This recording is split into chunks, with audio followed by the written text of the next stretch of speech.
Oh, money! Money! A novel. By Eleanor H. Porter. Contents. Chapter 1. Chapter 2. Chapter 3. Chapter 4. Chapter 5. Chapter 6. Chapter 7. Chapter 8. Chapter 9. Chapter 10. Chapter 11. Chapter 12. Chapter 13. Chapter 14. Chapter 15. Chapter 16. Chapter 17. Chapter 18. Chapter 19. Chapter 20. Chapter 21. Chapter 22. Chapter 23. Chapter 24. Chapter 25. Chapter 26.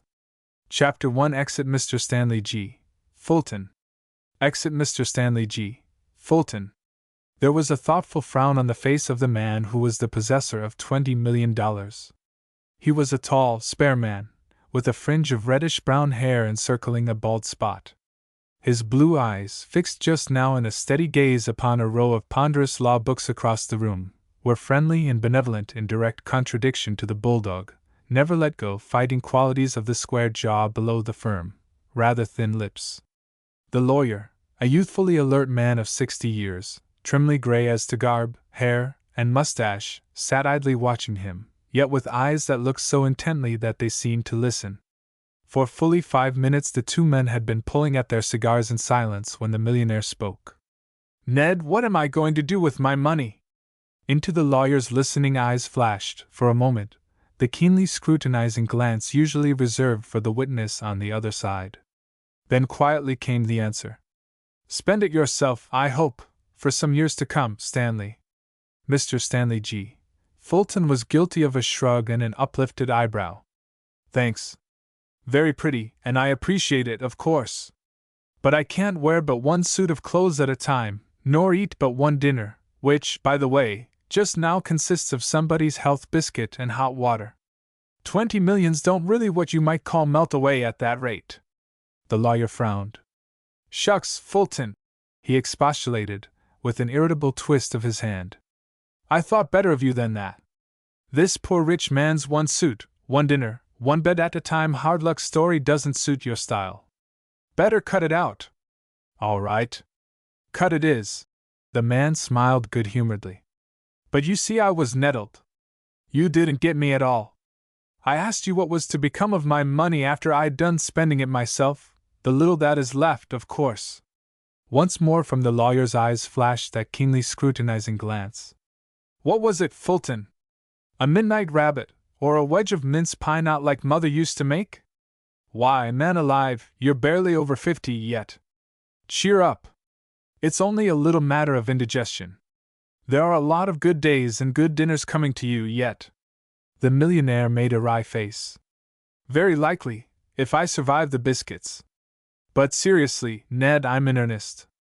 No, I don't think I'm going to die, yet awhile.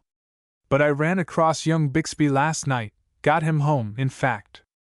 Delivered him to his white-faced little wife. Talk about your maudlin idiots!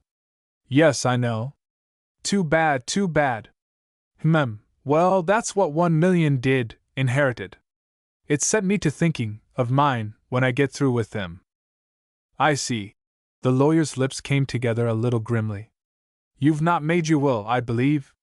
"No, dreaded it somehow. Funny how a man'll fight shy of a little thing like that, isn't it? And when we're so mighty particular where it goes while we're living." "Yes, I know, you're not the only one. You have relatives somewhere, I surmise. Nothing nearer than cousins third or fourth back east. They'd get it, I suppose, without a will.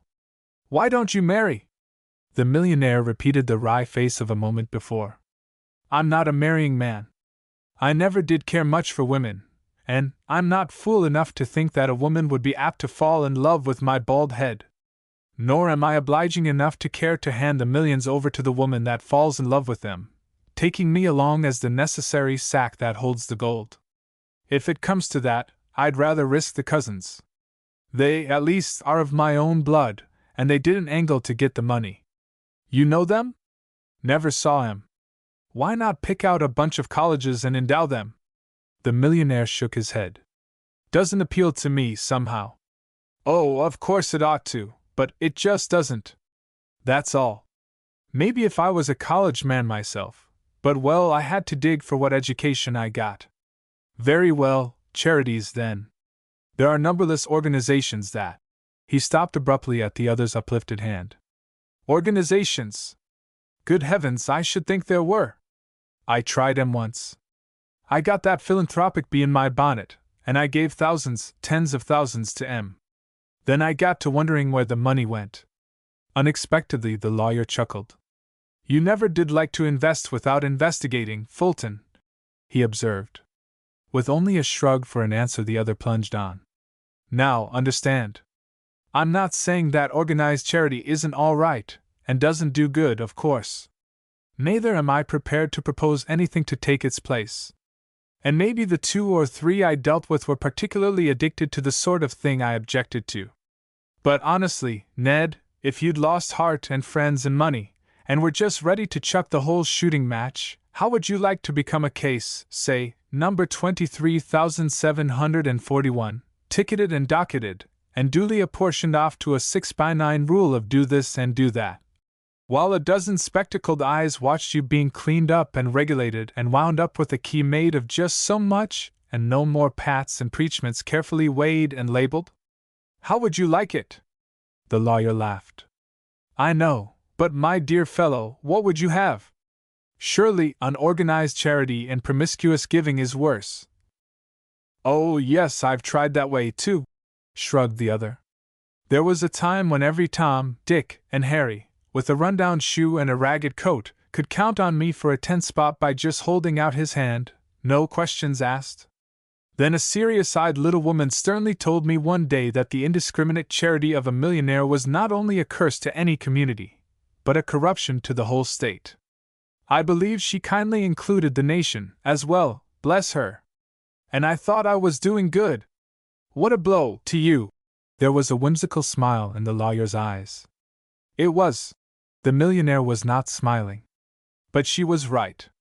It set me to thinking, and I began to follow up those 10 spots, the ones that I could trace. Jove! What a mess I'd made of it! Oh, some of them were all right, of course, and I made those 50s on the spot. But the others? I tell you, Ned, money that isn't earned is the most risky thing in the world. If I'd left half those wretches alone, they'd have braced up and helped themselves and made men of themselves, maybe. As it was, well, you never can tell as to the results of a so-called good action. From my experience, I should say they are every whit as dangerous as the bad ones. The lawyer laughed outright. But my dear fellow, that's just where the organized charity comes in. Don't you see? Oh, yes, I know. Case number 23,741. And that's all right, of course. Relief of some sort is absolutely necessary. But I'd like to see a little warm sympathy injected into it some way. Give the machine a heart, say, as well as hands and a head. Then why don't you try it yourself? Not I. His gesture of dissent was emphatic. I have tried it, in a way, and failed. That's why I'd like someone else to tackle the job. And that brings me right back to my original question. I'm wondering what my money will do when I'm done with it. I'd like to have one of my own kin have it, if I was sure of him.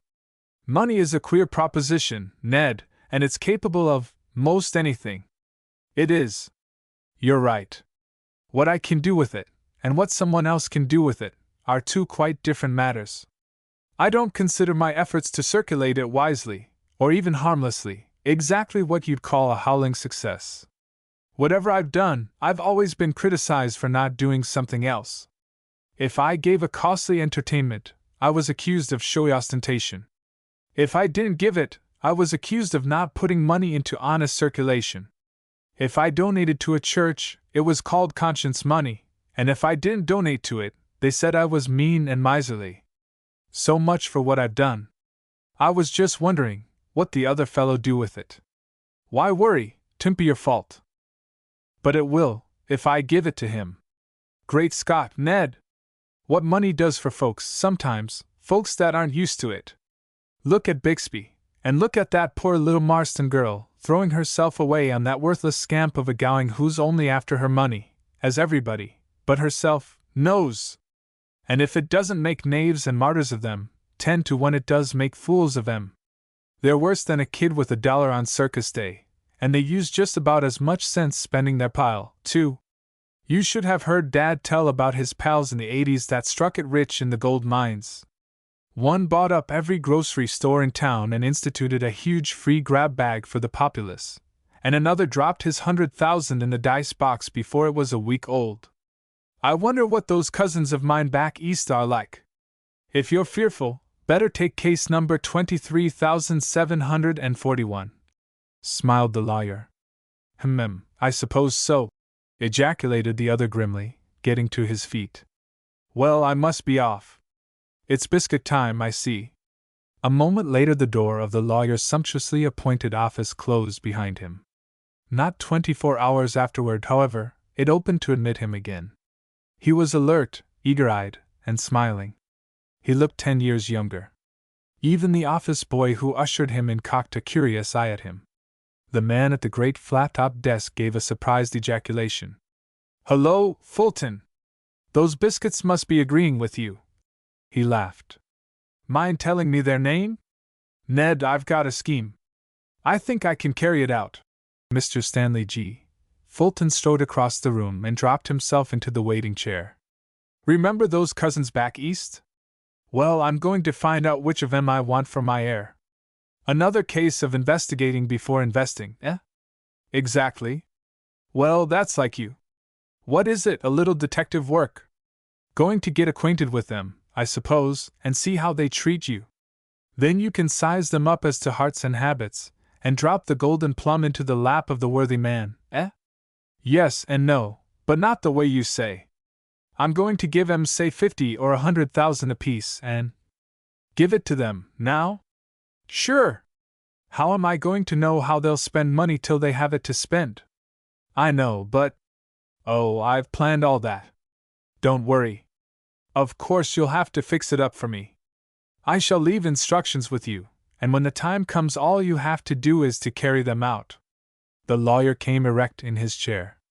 Leave instructions? But you yourself? Oh, I'm going to be there, in Hillerton. There? Hillerton? Yes, where the cousins live, you know. Of course I want to see how it works. Humph! I suppose you think you'll find out, with you watching their every move.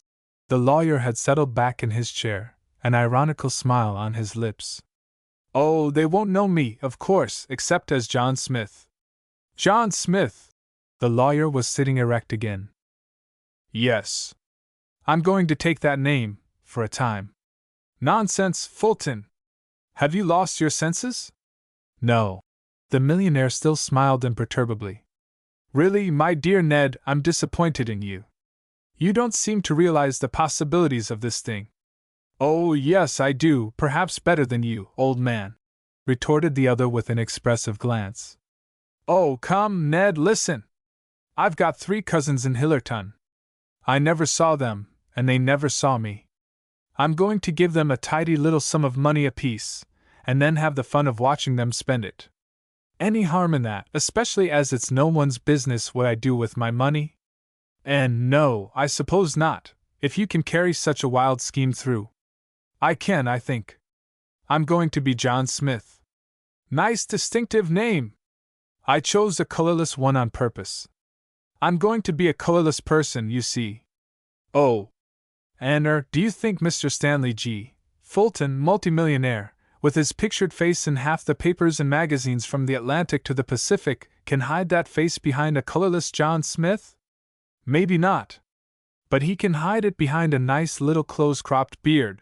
The millionaire stroked his smooth chin reflectively. Humph! How large is Hillerton? 8 or 10,000. Nice little New England town, I'm told. And your, business in Hillerton, that will enable you to be the observing fly on your cousin's walls? Yes, I've thought that all out, too, and that's another brilliant stroke. I'm going to be a genealogist. I'm going to be at work tracing the Blaisdell family. Their name is Blaisdell.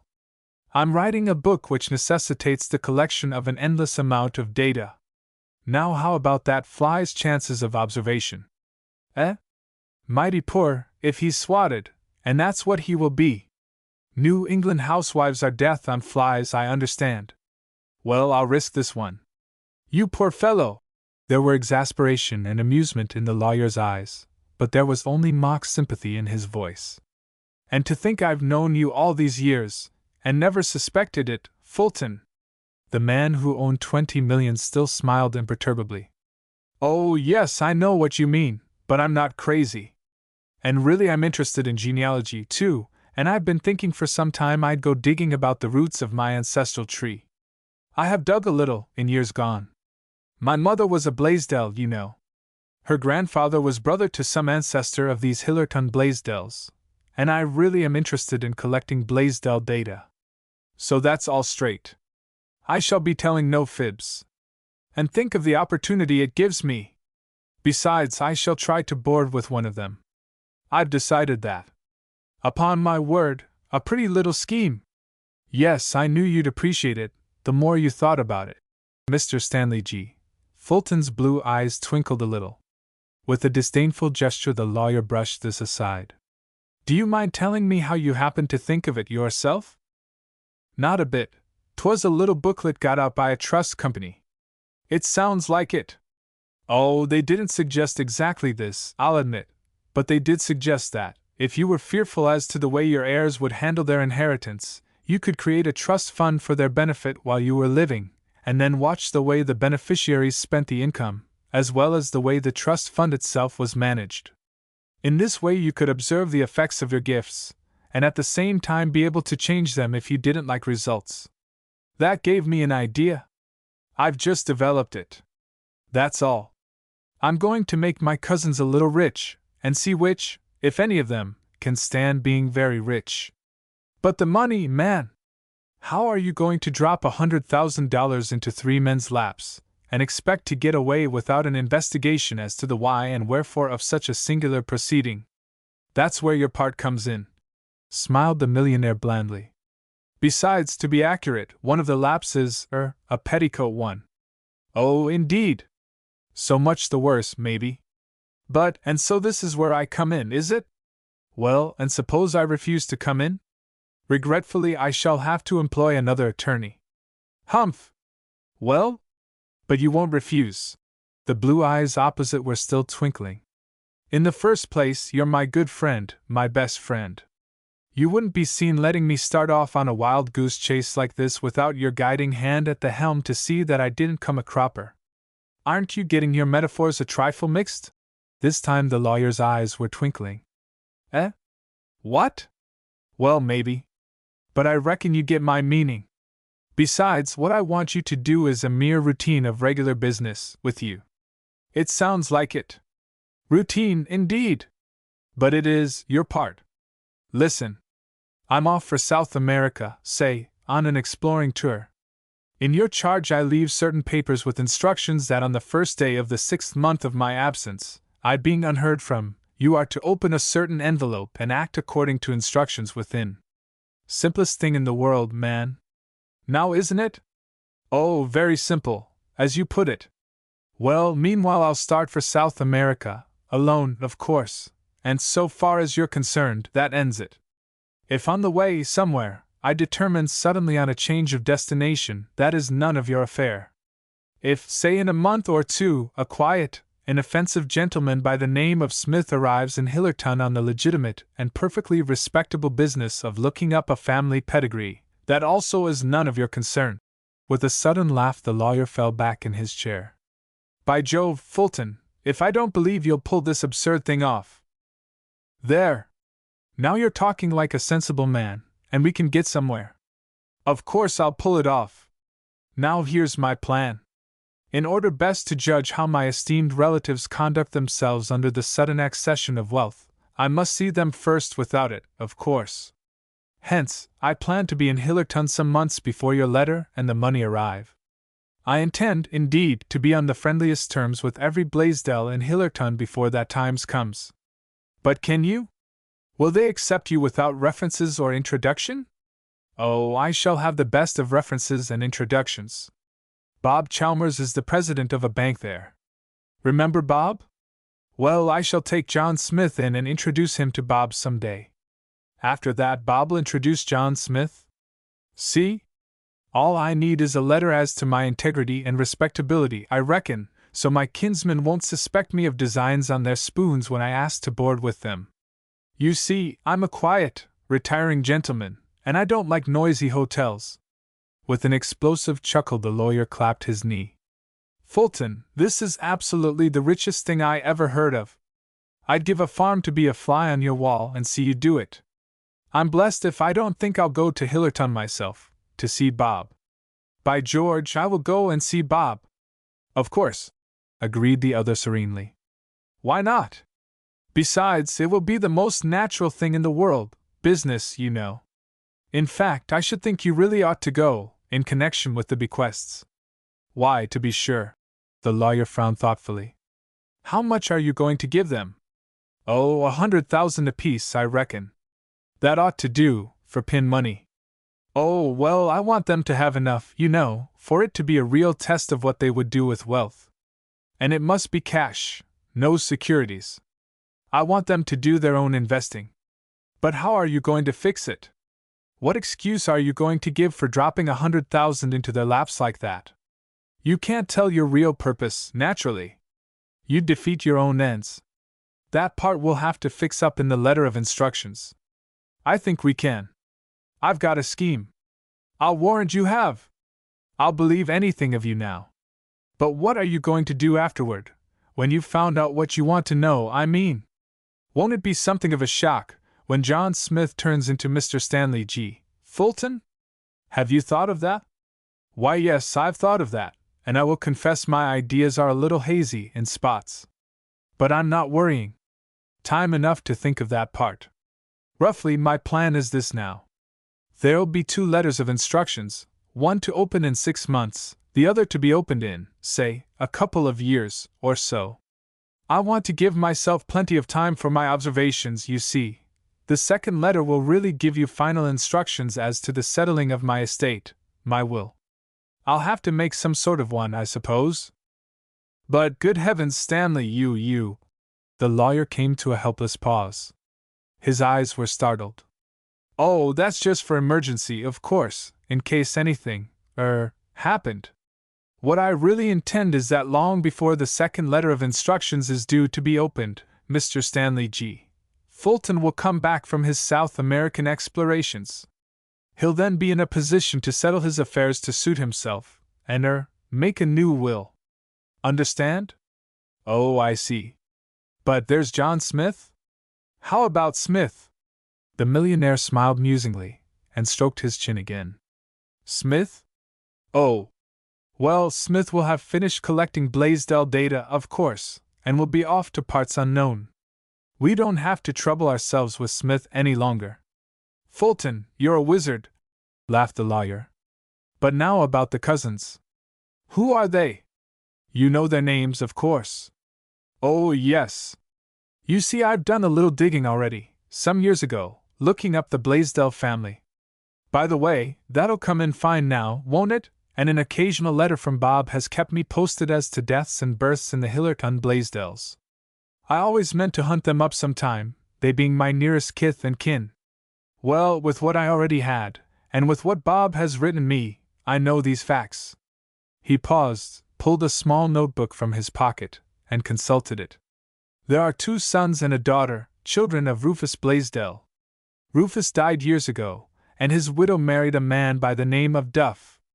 But she's dead now. The elder son is Frank Blaisdell. He keeps a grocery store. The other is James Blaisdell. He works in a real estate office. The daughter, Flora, never married. She's about 42 or 3, I believe, and does dressmaking. James Blaisdell has a son, Fred, 17, and 2 younger children. Frank Blaisdell has 1 daughter, Millicent. That's the extent of my knowledge at present. But it's enough for our purpose. Oh, anything's enough, for your purpose. What are you going to do first? I've done it. You'll soon be reading in your morning paper that Mr. Stanley G. Fulton, the somewhat eccentric multimillionaire, is about to start for South America, and that it is hinted he is planning to finance a gigantic exploring expedition. The accounts of what he's going to explore will vary all the way from Inca antiquities to the source of the Amazon. I've done a lot of talking today, and a good deal of cautioning as to secrecy, etc. It ought to bear fruit by tomorrow, or the day after, at the latest. I'm going to start next week, and I'm really going exploring, too, though not exactly as they think. I came in today to make a business appointment for tomorrow, please. A man starting on such a hazardous journey must be prepared, you understand. I want to leave my affairs in such shape that you will know exactly what to do, in emergency. I may come tomorrow? The lawyer hesitated, his face an odd mixture of determination and irresolution. Oh, hang it all, yes. Of course you may come. Tomorrow at 10, if they don't shut you up before. With a boyish laugh, Mr. Stanley G. Fulton leaped to his feet. Thanks. Tomorrow at 10, then. At the door he turned back jauntily. And say, Ned, what'll you bet I don't grow fat and young over this thing? What'll you bet I don't get so I can eat real meat and taters again? Chapter 2. Enter Mr. John Smith. Enter Mr. John Smith. It was on the first warm evening in early June that Miss Flora Blaisdell crossed the common and turned down the street that led to her brother James's home. The common marked the center of Hillerton. Its spacious green lawns and elm-shaded walks were the pride of the town. There was a trellised bandstand for summer concerts, and a tiny pond that accommodated a few boats in summer and a limited number of skaters in winter. Perhaps, most important of all, the common divided the plebeian east side from the more pretentious west. James Blaisdell lived on the west side. His wife said that everybody did who was anybody. They had lately moved there, and were, indeed, barely settled. Miss Blaisdell did dressmaking. Her home was a shabby little rented cottage on the east side. She was a thin-faced little woman with an anxious frown and nearsighted, peering eyes that seemed always to be looking for wrinkles. She peered now at the houses as she passed slowly down the street. She had been only twice to her brother's new home, and she was not sure that she would recognize it, in spite of the fact that the street was still alight with the last rays of the setting sun. Suddenly across her worried face flashed a relieved smile. Well, if you ain't all here out on the piazza, she exclaimed, turning in at the walk leading up to one of the ornate little houses. My, ain't this grand? Oh, yes, it's grand, all right, nodded the tired-looking man in the big chair, removing his feet from the railing. He was in his shirt sleeves, and was smoking a pipe. The droop of his thin mustache matched the droop of his thin shoulders, and both indefinably but unmistakably spelled disillusion and discouragement. It's grand, but I think it's too grand for us. However, daughter says the best is none too good, in Hillerton. Bess? Bessie, the pretty, 16-year-old daughter of the family, only shrugged her shoulders a little petulantly. It was Harriet, the wife, who spoke, a large, florid woman with a short upper lip and a bewilderment of bepuffed light hair. She was already on her feet, pushing a chair toward her sister-in-law. Of course it isn't too grand, Jim, and you know it. There aren't any really nice houses in Hillerton except the Pennocks and the old Gaylord place. There, sit here, Flora. You look tired. Thanks. I be, tubble tired. Warm, too, ain't it? The little dressmaker began to fan herself with the hat she had taken off. My, 'tis for over here, ain't it? Not much like 'twas when you lived right round the corner from me. And I had to put on a hat and gloves, too. Someway, I thought I ought to, over here. Condescendingly, the bepuffed head threw an approving nod in her direction. Quite right, Flora. The east side is different from the west side, and no mistake. And what will do there won't do here at all, of course. How about father's shirt sleeves? It was a scornful jibe from Bessie in the hammock. I don't notice any of the rest of the men around here sitting out like that. Bessie, chided her mother wearily. You know very well I'm not to blame for what your father wears. I've tried hard enough, I'm sure. Well, well, Hattie, sighed the man, with a gesture of abandonment. I supposed I still had the rights of a free-born American citizen in my own home, but it seems I haven't. Resignedly he got to his feet and went into the house. When he returned a moment later, he was wearing his coat. Benny, perched precariously on the veranda railing, gave a sudden indignant snort. Benny was 8, the youngest of the family. "Well, I don't think I like it here, anyhow," he chafed. "I'd rather go back and live where we did. A feller can have some fun there. It hasn't been anything but here, Benny. You mustn't do that over here. You mustn't do that over here, ever since we came. I'm going home and live with Aunt Flora." "Say, can I, Aunt Flo?" "Bless the child!" "Of course you can," beamed his aunt. "But you won't want to, I'm sure." "Why, Benny, I think it's perfectly lovely here." "Pa don't?" "Indeed I do, Benny," corrected his father hastily. "It's very nice indeed here, of course. But I don't think we can afford it. We had to squeeze every penny before, and how we're going to meet this rent I don't know." He drew a profound sigh. "You'll earn it, just being here, more business," asserted his wife firmly. "Anyhow, we've just got to be here, Jim. We owe it to ourselves and our family. Look at Fred tonight." "Oh, yes, where is Fred?" queried Miss Flora. "He's over to Gussie Pennock's, playing tennis," interposed Bessie, with a pout. "The mean old thing wouldn't ask me." "But you ain't old enough, my dear," soothed her aunt. "Wait, your turn will come by and by." "Yes, that's exactly it," triumphed the mother. "Her turn will come, if we live here. Do you suppose Fred would have got an invitation to Gussie Pennock's if we'd still been living on the east side? Not much he would. Why, Mr. Pennock's worth 50,000, if he's worth $1. They are some of our very first people." "But, Hattie, money isn't everything, dear," remonstrated her husband gently. "We had friends, and good friends, before." "Yes, but you wait and see what kind of friends we have now. But we can't keep up with such people, dear, on our income, and Ma, here's a man. I guess he wants somebody." It was a husky whisper from Benny. James Blaisdell stopped abruptly. Bessie Blaisdell and the little dressmaker cocked their heads interestedly. Mrs. Blaisdell rose to her feet and advanced toward the steps to meet the man coming up the walk. He was a tall, rather slender man, with a close-cropped, sandy beard, and an air of diffidence and apology. As he took off his hat and came nearer, it was seen that his eyes were blue and friendly, and that his hair was reddish-brown, and rather scanty on top of his head. "I am looking for Mr. Blaisdell, Mr. James Blaisdell," he murmured hesitatingly. Something in the stranger's deferential manner sent a warm glow of importance to the woman's heart. Mrs.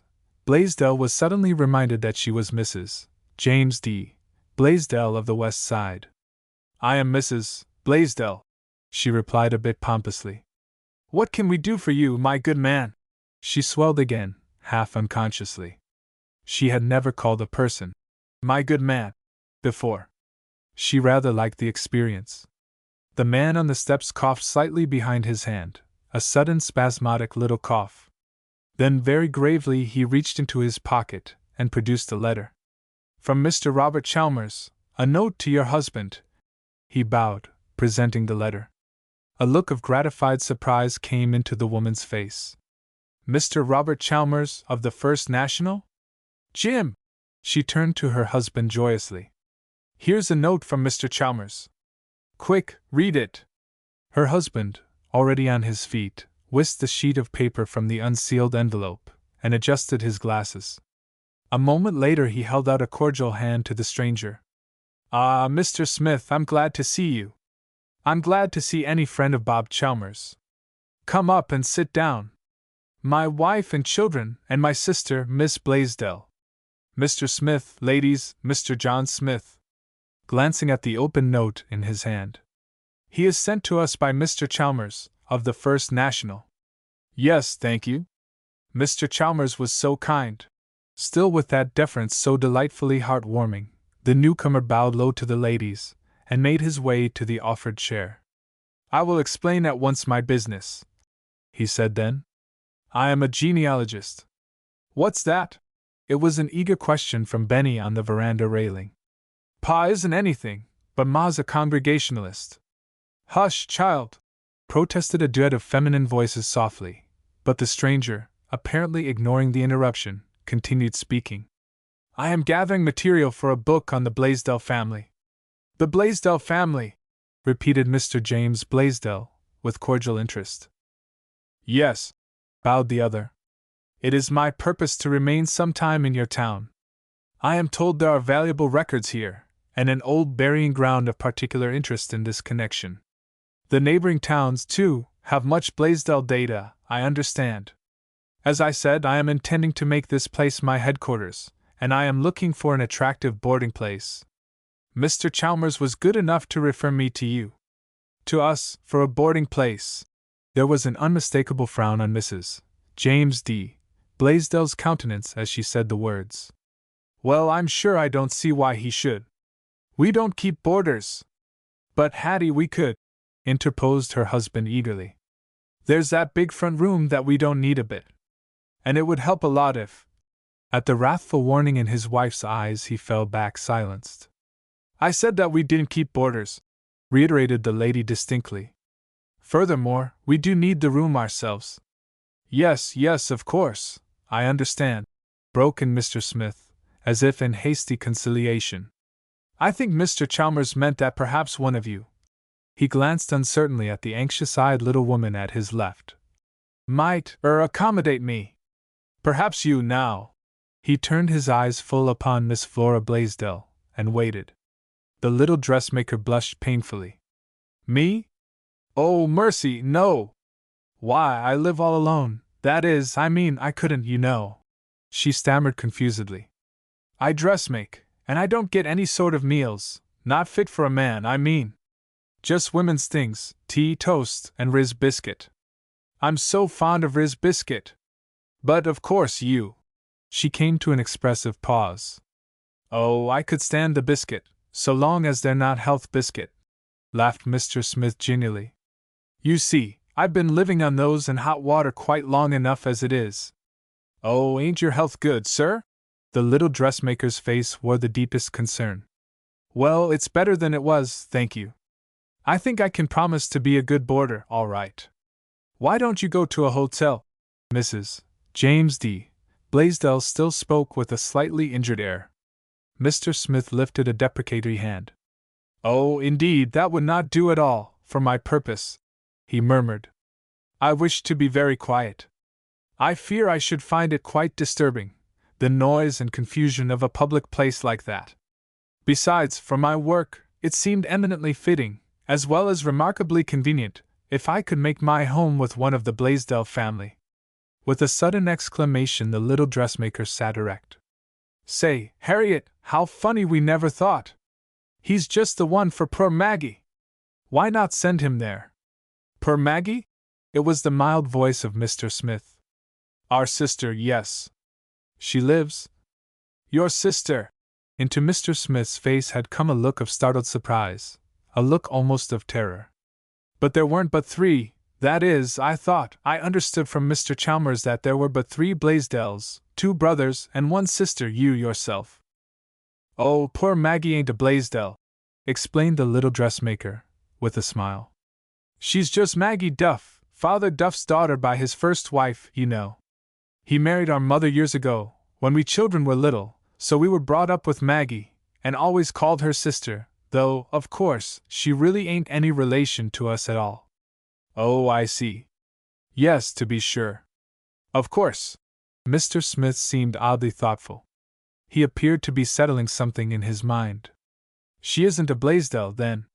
No, but she's so near like one, and she's a splendid cook, and… Well, I shan't send him to Maggie, cut in Mrs. James D. Blaisdell with emphasis.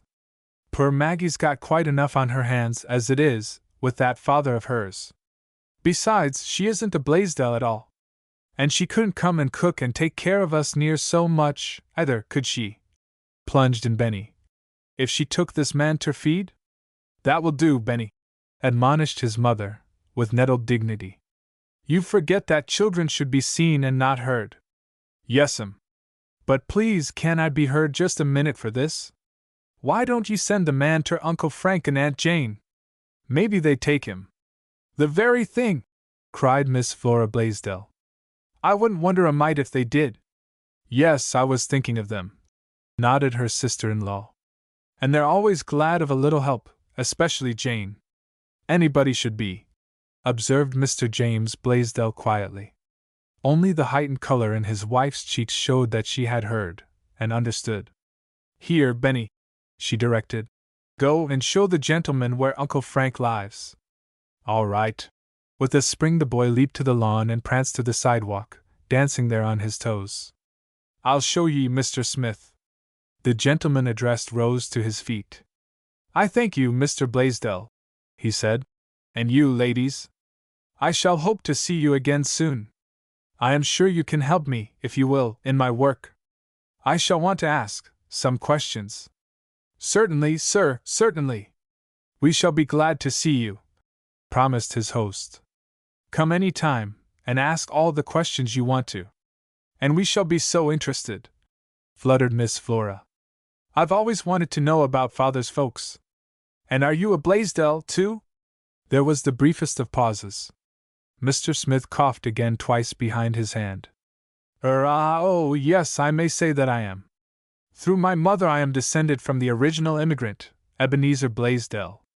Immigrant! Exclaimed Miss Flora. An immigrant! Mrs. James Blaisdell spoke the word as if her tongue were a pair of tongs that had picked up a noxious viper. Yes, but not exactly as we commonly regard the term nowadays, smiled Mr. Smith. Mr. Ebenezer Blaisdell was a man of means and distinction. He was the founder of the family in this country. He came over in 1647. My, how interesting, murmured the little dressmaker, as the visitor descended the steps. Good night, good night. And thank you again, bowed Mr. John Smith to the assembled group on the veranda. And now, young man, I'm at your service. He smiled, as he joined Benny, still prancing on the sidewalk. Now he's what I call a real nice, pleasant-spoken gentleman, avowed Miss Flora, when she thought speech was safe. I do hope Jane'll take him. Oh, yes, he's well enough, condescended Mrs. Hattie Blaisdell, with a yawn. Hattie, why wouldn't you take him in? Reproached her husband. Just think how the pay would help. And it wouldn't be a bit of work, hardly, for you. Certainly it would be a lot easier than the way we are doing. The woman frowned impatiently. Jim, don't please. Do you suppose I got over here on the west side to open a boarding house? I guess not, yet. But what shall we do? Oh, we'll get along somehow. Don't worry. Perhaps if you'd worry a little more, I wouldn't worry so much, sighed the man deeply. Well, mercy me, I must be going, interposed the little dressmaker, springing to her feet with a nervous glance at her brother and his wife. I'm forgetting it ain't so near as it used to be. Good night. Good night, good night. Come again, called the three on the veranda. Then the door closed behind them, as they entered the house. Meanwhile, walking across the common, Benny was entertaining Mr. Smith. Yep, they'll take ye, I bet ye, Aunt Jane and Uncle Frank will. Well, that's good, I'm sure. Yep. And it'll be easy, too. Why, Aunt Jane'll just tumble over herself to get ye, if ye just mention first what you'll pay. She'll begin to reckon up right away then what she'll save. And in a minute she'll say, yes, I'll take ye. Indeed. The uncertainty in Mr. Smith's voice was palpable even to 8-year-old Benny. Oh, you don't need to worry, he hastened to explain. She won't starve ye, only she won't let ye waste anythin'. You'll have ter eat all the crust to your pie, and finish taters before you can get any puddin', and all that, ye know. Ye see, she's great on savon, Aunt Jane is. She says waste is a sinful extravagance before the Lord. Indeed! Mr. Smith laughed outright this time. But are you sure, my boy, that you ought to talk just like this about your aunt? Benny's eyes widened. Why, that's all right, Mr. Smith. Everybody in town knows Aunt Jane. Why, Ma says folks say she'd save Turday for tomorrow if she could. But she couldn't do that, could she? So that's just silly talk. But you wait till you see Aunt Jane. All right. I'll wait, Benny. Well, you won't have to wait long, Mr. Smith, 'cause here's her house. She lives over the grocery store, ter save rent, ye know. It's Uncle Frank's store. And here we are, he finished, banging open a door and leading the way up a flight of ill-lighted stairs. Chapter 3: The Small Boy at the Keyhole. The Small Boy at the Keyhole. At the top of the stairs Benny tried to open the door, but as it did not give at his pressure, he knocked lustily, and called, "Aunt Jane! Aunt Jane! Isn't this the bell?" hazarded Mr. Smith, his finger almost on a small push-button near him. "Yep, but it don't go now. Uncle Frank wanted it fixed, but Aunt Jane said no, knockin' was just as good, and 'twas lots cheaper, 'cause 'twould save mendin', and didn't use any electricity. But Uncle Frank says—" The door opened abruptly, and Benny interrupted himself to give eager greeting. "Hello, Aunt Jane! I've brought you somebody. He's Mr. Smith. And you'll be glad. You see if you ain't." In the dim hallway Mr. Smith saw a tall, angular woman with graying dark hair and high cheekbones. Her eyes were keen and just now somewhat sternly inquiring, as they were bent upon himself. Perceiving that Benny considered his mission as master of ceremonies at an end, Mr. Smith hastened to explain. "I came from your husband's brother, madam. He sent me. He thought perhaps you had a room that I could have." "A room?" Her eyes grew still more coldly disapproving. "Yes, and board. He thought, that is, they thought that perhaps you would be so kind." "Oh, a boarder! You mean for pay, of course?" "Most certainly." "Oh." She softened visibly and stepped back. "Well, I don't know. I never have, but that isn't saying I couldn't, of course. Come in. We can talk it over. That doesn't cost anything. Come in, this way, please."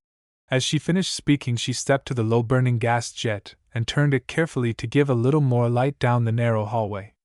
"Thank you," murmured Mr. Smith, stepping across the threshold. Benny had already reached the door at the end of the hall. The woman began to tug at her apron strings. "I hope you'll excuse my gingham apron, Mr. Smith. Wasn't that the name?" "Yes." The man bowed with a smile. "I thought that was what Benny said. Well, as I was saying, I hope you'll excuse this apron." Her fingers were fumbling with the knot at the back. "I take it off, mostly, when the bell rings, evenings or afternoons, but I heard Benny, and I didn't suppose 'twas anybody but him. There, that's better." With a jerk she switched off the dark blue apron, hung it over her arm, and smoothed down the spotless white apron which had been beneath the blue. The next instant she hurried after Benny with a warning cry. "Careful, child, careful! Oh, Benny, you're always in such a hurry!" Benny, with a cheery "Come on," had already banged open the door before him, and was reaching for the gas burner. A moment later the feeble spark above had become a flaring sputter of flame. "There, child, what did I tell you?" With a frown Mrs. Blaisdell reduced the flaring light to a moderate flame, and motioned Mr. Smith to a chair. Before she seated herself, however, she went back into the hall to lower the gas there.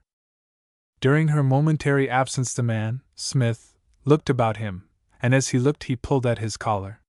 He felt suddenly a choking, suffocating sensation. He still had the curious feeling of trying to catch his breath when the woman came back and took the chair facing him. In a moment he knew why he felt so suffocated. It was because that nowhere could he see an object that was not wholly or partially covered with some other object, or that was not serving as a cover itself. The floor bore innumerable small rugs, one before each chair, each door, and the fireplace. The chairs themselves, and the sofa, were covered with gray linen slips, which, in turn, were protected by numerous squares of lace and worsted of generous size. The green silk spread on the piano was nearly hidden beneath a linen cover, and the table showed a succession of layers of silk, worsted, and linen, topped by crocheted mats, on which rested several books with paper-enveloped covers. The chandelier, mirror, and picture frames gleamed dully from behind the mesh of pink mosquito netting. Even through the doorway into the hall might be seen the long, red-bordered white linen path that carried protection to the carpet beneath. "I don't like gas myself." With a start the man pulled himself together to listen to what the woman was saying. "I think it's a foolish extravagance, when kerosene is so good and so cheap, but my husband will have it, and Melisande, too, in spite of anything I say. Melisande's my daughter. I tell him if we were rich, it would be different, of course. But this is neither here nor there, nor what you came to talk about. Now just what is it that you want, sir? I want to board here if I may. How long? A year, 2 years perhaps, if we are mutually satisfied. What do you do for a living? Smith coughed suddenly. Before he could catch his breath to answer, Benny had jumped into the breach. He sounds something like a Congregationalist, only he ain't that, Aunt Jane, and he ain't after money for missionaries either. Jane Blaisdell smiled at Benny indulgently. Then she sighed and shook her head. You know, Benny, very well, that nothing would suit Aunt Jane better than to give money to all the missionaries in the world, if she only had it to give. She sighed again as she turned to Mr. Smith. You're working for some church, then, I take it. Mr. Smith gave a quick gesture of dissent. I am a genealogist, madam, in a small way. I am collecting data for a book on the Blaisdell family. Oh, Mrs. Blaisdell frowned slightly. The look of cold disapproval came back to her eyes. But who pays you? We couldn't take the book, I'm sure. We couldn't afford it. That would not be necessary, madam, I assure you, murmured Mr. Smith gravely.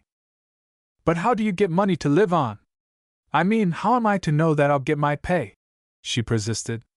Excuse me, but that kind of business doesn't sound very good paying, and you see, I don't know you. And in these days. An expressive pause finished her sentence. Mr. Smith smiled. Quite right, madam. You are wise to be cautious. I had a letter of introduction to your brother from Mr. Robert Chalmers. I think he will vouch for me. Will that do? Oh, that's all right then. But that isn't saying how much you'll pay. Now I think. There came a sharp knock at the outer door. The eager Benny jumped to his feet, but his aunt shook her head and went to the door herself. There was a murmur of voices, then a young man entered the hall and sat down in the chair near the hat rack. When Mrs. Blaisdell returned, her eyes were very bright. Her cheeks showed 2 little red spots. She carried herself with manifest importance. If you'll just excuse me a minute, she apologized to Mr. Smith, as she swept by him and opened a door across the room, nearly closing it behind her.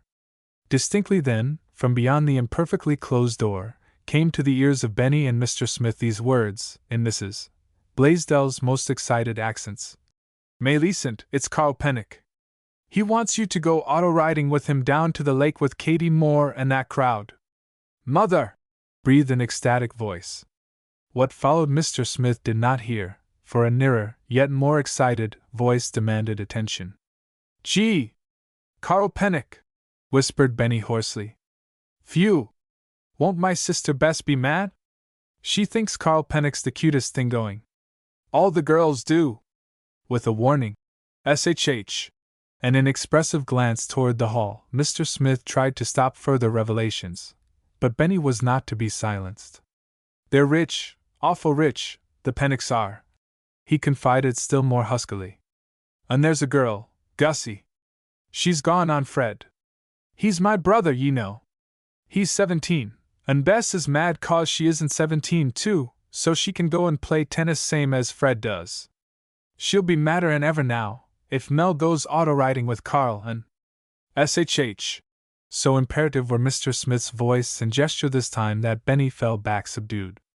At once then became distinctly audible again the voices from the other room. Mr. Smith, forced to hear in spite of himself, had the air of one who finds he has abandoned the frying pan for the fire.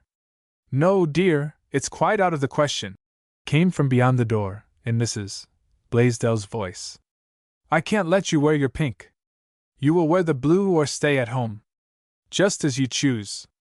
But, mother dear, it's all out of date, wailed the young girl's voice. I can't help that. It's perfectly whole and neat, and you must save the pink for best. But I'm always saving things for best, mother, and I never wear my best. I never wear a thing when it's in style. By the time you let me wear the pink, I shan't want to wear it. Sleeves'll be small then, you see if they aren't, I shall be wearing big ones. I want to wear big ones now, when other girls do. Please, mother! Millicent, why will you tease me like this, when you know it will do no good, when you know I can't let you do it? Don't you think I want you to be as well dressed as anybody, if we could afford it? Come, I'm waiting. You must wear the blue or stay at home. What shall I tell him? There was a pause, then there came an inarticulate word and a choking half-sob. The next moment the door opened and Mrs. Blaisdell appeared. The pink spots in her cheeks had deepened. She shut the door firmly, then hurried through the room to the hall beyond. Another minute, and she was back in her chair. There, she smiled pleasantly. I'm ready now to talk business, Mr. Smith. And she talked business. She stated plainly what she expected to do for her boarder, and what she expected her boarder would do for her. She enlarged upon the advantages and minimized the discomforts, with the aid of a word now and then from the eager and interested Benny. Mr. Smith, on his part, had little to say. That little was most satisfactory, however, was very evident, for Mrs. Blaisdell was soon quite glowing with pride and pleasure. Mr. Smith was not glowing. He was plainly ill at ease, and, at times, slightly abstracted. His eyes frequently sought the door which Mrs. Blaisdell had closed so firmly a short time before. They were still turned in that direction when suddenly the door opened, and a young girl appeared. She was a slim little girl with long-lashed, star-like eyes and a wild rose flush in her cheeks. Beneath her trim hat her light brown hair waved softly over her ears, glinting into gold where the light struck it. She looked excited and pleased, yet not quite happy. She wore a blue dress, plainly made. Don't stay late. Be in before 10, dear, cautioned Mrs. Blaisdell. And Millicent, just a minute, dear. This is Mr. Smith. You might as well meet him now. He's coming here to live, to board, you know. My daughter, Mr. Smith. Mr. Smith, already on his feet, bowed and murmured a conventional something. From the star-like eyes he received a fleeting glance that made him suddenly conscious of his 50 years and the bald spot on the top of his head. Then the girl was gone, and her mother was speaking again. She's going auto-riding, Millicent is, with a young man, Carl Pennock, one of the nicest in town. There are 4 others in the party. They're going down to the lake for cake and ice cream, and they're all nice young people, else I shouldn't let her go, of course. She's 18, for all she's so small. She favors my mother in looks, but she's got the Blaisdell nose, though. Oh, and 'twas the Blaisdells you said you were writing a book about, wasn't it? You don't mean our Blaisdells right here in Hillerton? I mean all Blaisdells wherever I find them, smiled Mr. Smith. Dear me! What, us? You mean we'll all be in the book? Now that the matter of board had been satisfactorily settled, Mrs. Blaisdell apparently dared to show some interest in the book. Certainly. You don't say? My, how pleased Hattie'll be, my sister-in-law, Jim's wife. She just loves to see her name in print, parties, and club banquets, and where she pores, you know. But maybe you don't take women, too? Oh, yes, if they are Blaisdells, or have married Blaisdells. Oh, that's where we'd come in then, isn't it? Millicent and I? And Frank, my husband, he'll like it, too, if you tell about the grocery store. And of course you would, if you told about him. You'd have to, 'cause that's all there is to tell. He thinks that's about all there is in the world, anyway, that grocery store. And 'tis a good store, if I do say it. And there's his sister, Flora, and Maggie, but there! Poor Maggie! She won't be in it, will she, after all? She isn't a Blaisdell, and she didn't marry one. Now that's too bad. Ho! She won't mind. Benny spoke with conviction. She'll just laugh and say it doesn't matter, and then Grandpa Duff'll ask for his drops or his glasses, or something, and she'll forget all about it. She won't care. Yes, I know, but poor Maggie! Always just her luck. Mrs. Blaisdell sighed and looked thoughtful. But Maggie knows a lot about the Blaisdells, she added, brightening.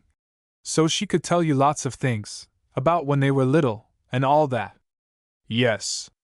But that isn't Mr. Smith hesitated doubtfully, and Mrs.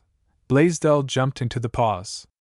And really, for that matter, she knows about us now, too, better than most anybody else. Hattie's always sending for her, and Flora, too, if they're sick or anything. Poor Maggie! Sometimes I think they actually impose upon her. And she's such a good soul, too. I declare I never see her, but I wish I could do something for her.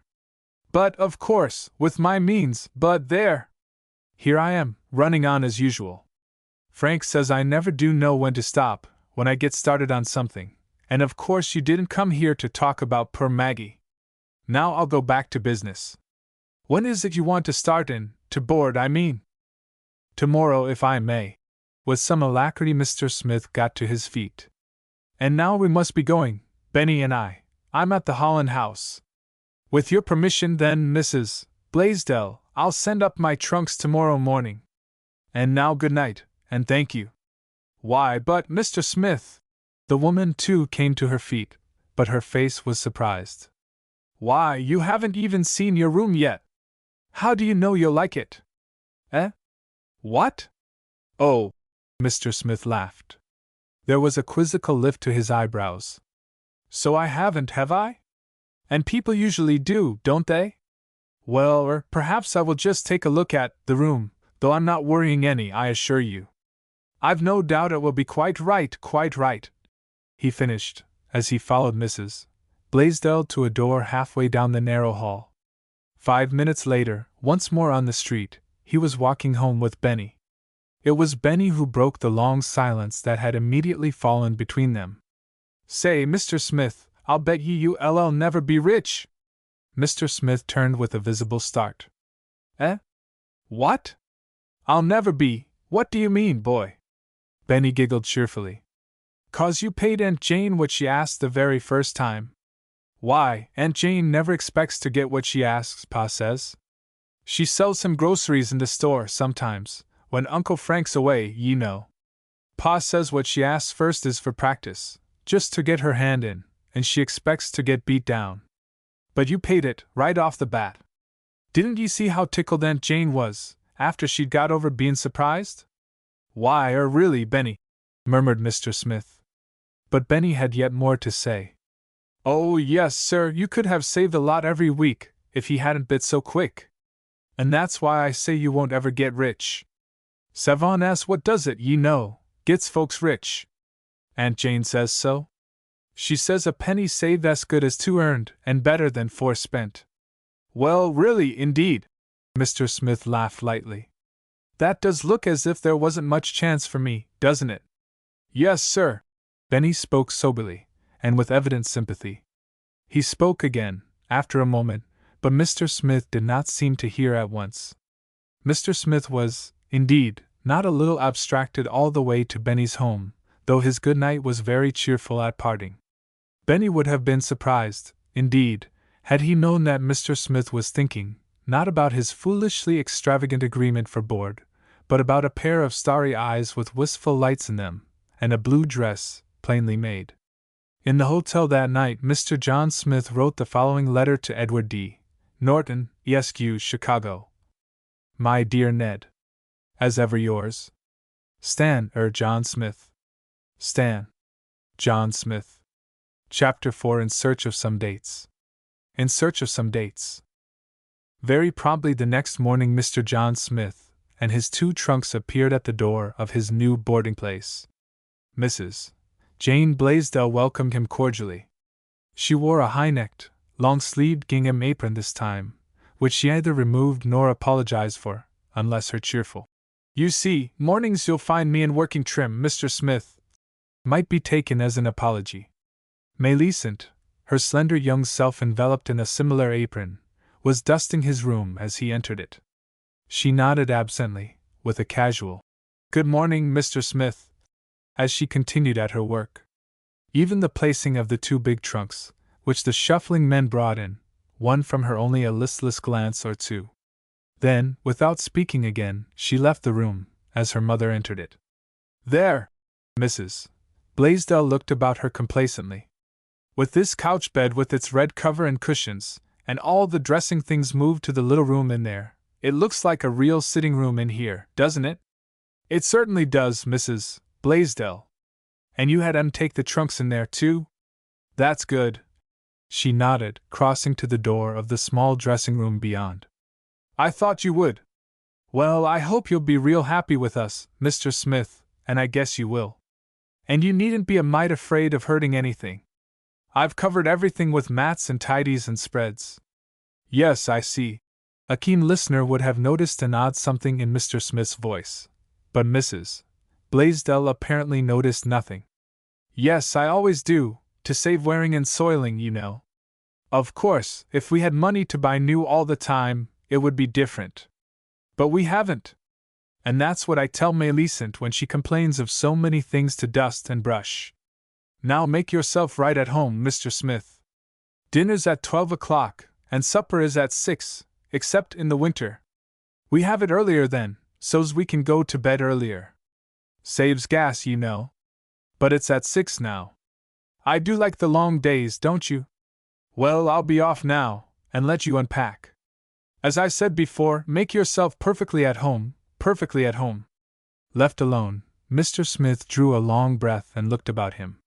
It was a pleasant room, in spite of its cluttered appearance. There was an old-fashioned desk for his papers, and the chairs looked roomy and comfortable. The little dressing-room carried many conveniences, and the windows of both rooms looked out upon the green of the common. Oh, well, I don't know. This might be lots worse, in spite of the tidies, chuckled Mr. John Smith, as he singled out the keys of his trunks. At the noon dinner table Mr. Smith met Mr. Frank Blaisdell. He was a portly man with rather thick gray hair and mutton chop, gray whiskers. He ate very fast, and a great deal, yet he still found time to talk interestedly with his new boarder. He was plainly a man of decided opinions which he did not hesitate to express, and which he emphasized with resounding thumps of his fists on the table. The first time he did this, Mr. Smith, taken utterly by surprise, was guilty of a visible start. After that he learned to accept them with the serenity evinced by the rest of the family. When the dinner was over, Mr. Smith knew, if he could remember them, the current market prices of beans, corn, potatoes, sugar, and flour, and he knew, again if he could remember, why some of these commodities were higher, and some lower, than they had been the week before. In a way, Mr. John Smith was interested. That stocks and bonds fluctuated, he was well aware. That wheat could be cornered, he realized. But of the ups and downs of corn and beans as seen by the retail grocer he knew very little. That is, he had known very little until after that dinner with Mr. Frank Blaisdell. It was that afternoon that Mr. Smith began systematically to gather material for his Blaisdell book. He would first visit by turns all the Hillerton Blaisdells, he decided. Then, when he had exhausted their resources, he would, of course, turn to the town records and cemeteries of Hillerton and the neighboring villages. Armed with a pencil and a very businesslike-looking notebook, therefore, he started at 2 o'clock for the home of James Blaisdell. Remembering Mr. Blaisdell's kind permission to come and ask all the questions he liked, he deemed it fitting to begin there. He had no trouble in finding the house, but there was no one in sight this time, as he ascended the steps. The house, indeed, seemed strangely quiet. He was just about to ring the bell when around the corner of the veranda came a hurried step and a warning voice. "Oh, please don't ring the bell! What is it? Isn't it something that I can do for you?" Mr. Smith turned sharply. He thought at first, from the trim, slender figure, and the waving hair above the gracefully poised head, that he was confronting a young woman. Then he saw the silver threads at the temples, and the fine lines about the eyes. "I am looking for Mrs. Blaisdell, Mrs. James Blaisdell," he answered, lifting his hat. "Oh, you're Mr. Smith. Aren't you Mr. Smith?" She smiled brightly, then went on before he could reply. "You see, Benny told me. He described you perfectly." The man's eyebrows went up. "Oh, did he? The young rascal!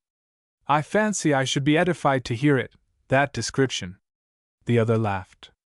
Then, a bit roguishly, she demanded, "Should you like to hear it, really?" "I certainly should. I've already collected a few samples of Benny's descriptive powers." "Then you shall have this one. Sit down, Mr. Smith." She motioned him to a chair, and dropped easily into one herself. "Benny said you were tall and not fat, that you had a wreath of light hair round a bald spot, and whiskers that were clipped as even as Mr. Pennock's hedge, and that your lips, without speaking, said, 'Run away, little boy, but that your eyes said, "Come here." Now I think Benny did pretty well. So I judge, since you recognized me without any difficulty, rejoined Mr. Smith, a bit dryly. But you see, you have the advantage of me. Benny hasn't described you to me. He paused significantly. Oh, I'm just here to help out. Mrs. Blaisdell is ill upstairs, one of her headaches. That is why I asked you not to ring. She gets so nervous when the bell rings. She thinks it's callers, and that she won't be ready to receive them, and she hurries up and begins to dress. So I asked you not to ring. But she isn't seriously ill? Oh, no, just a headache. She has them often. You wanted to see her? Yes. But it's not important at all. Another time, just as well. Some questions, that is all. Oh, for the book, of course. Oh, yes, I have heard about that, too. She smiled again brightly. But can't you wait? Mr. Blaisdell will soon be here. He's coming early so I can go home. I have to go home. And you are? Miss Duff. My name is Duff. You don't mean, poor Maggie? Not until the words were out did Mr. Smith realize quite how they would sound. That is. He stumbled miserably, and she came to his rescue. Oh, yes, I'm poor Maggie. There was an odd something in her expressive face that Mr. Smith could not fathom. He was groping for something, anything to say, when suddenly there was a sound behind them, and a little woman at his side sprang to her feet. Oh, Hattie, you came down! She exclaimed as Mrs. James Blaisdell opened the screen door and stepped out onto the veranda. Here's Mrs. Blaisdell now, Mr. Smith. Oh, it's only Mr. Smith. With a look very like annoyance, Mrs. Blaisdell advanced and held out her hand. She looked pale, and her hair hung a bit untidily about one ear below a somewhat twisted pyramid of puffs. Her dress, though manifestly an expensive one, showed haste in its fastenings. Yes, I heard voices, and I thought someone had come, a caller. So I came down. I'm glad, if you're better, smiled Miss Maggie. Then I'll go, if you don't mind. Mr. Smith has come to ask you some questions, Hattie. Goodbye. With another cheery smile and a nod to Mr. Smith, she disappeared into the house. A minute later Mr. Smith saw her hurrying down a side path to the street. You called to ask some questions?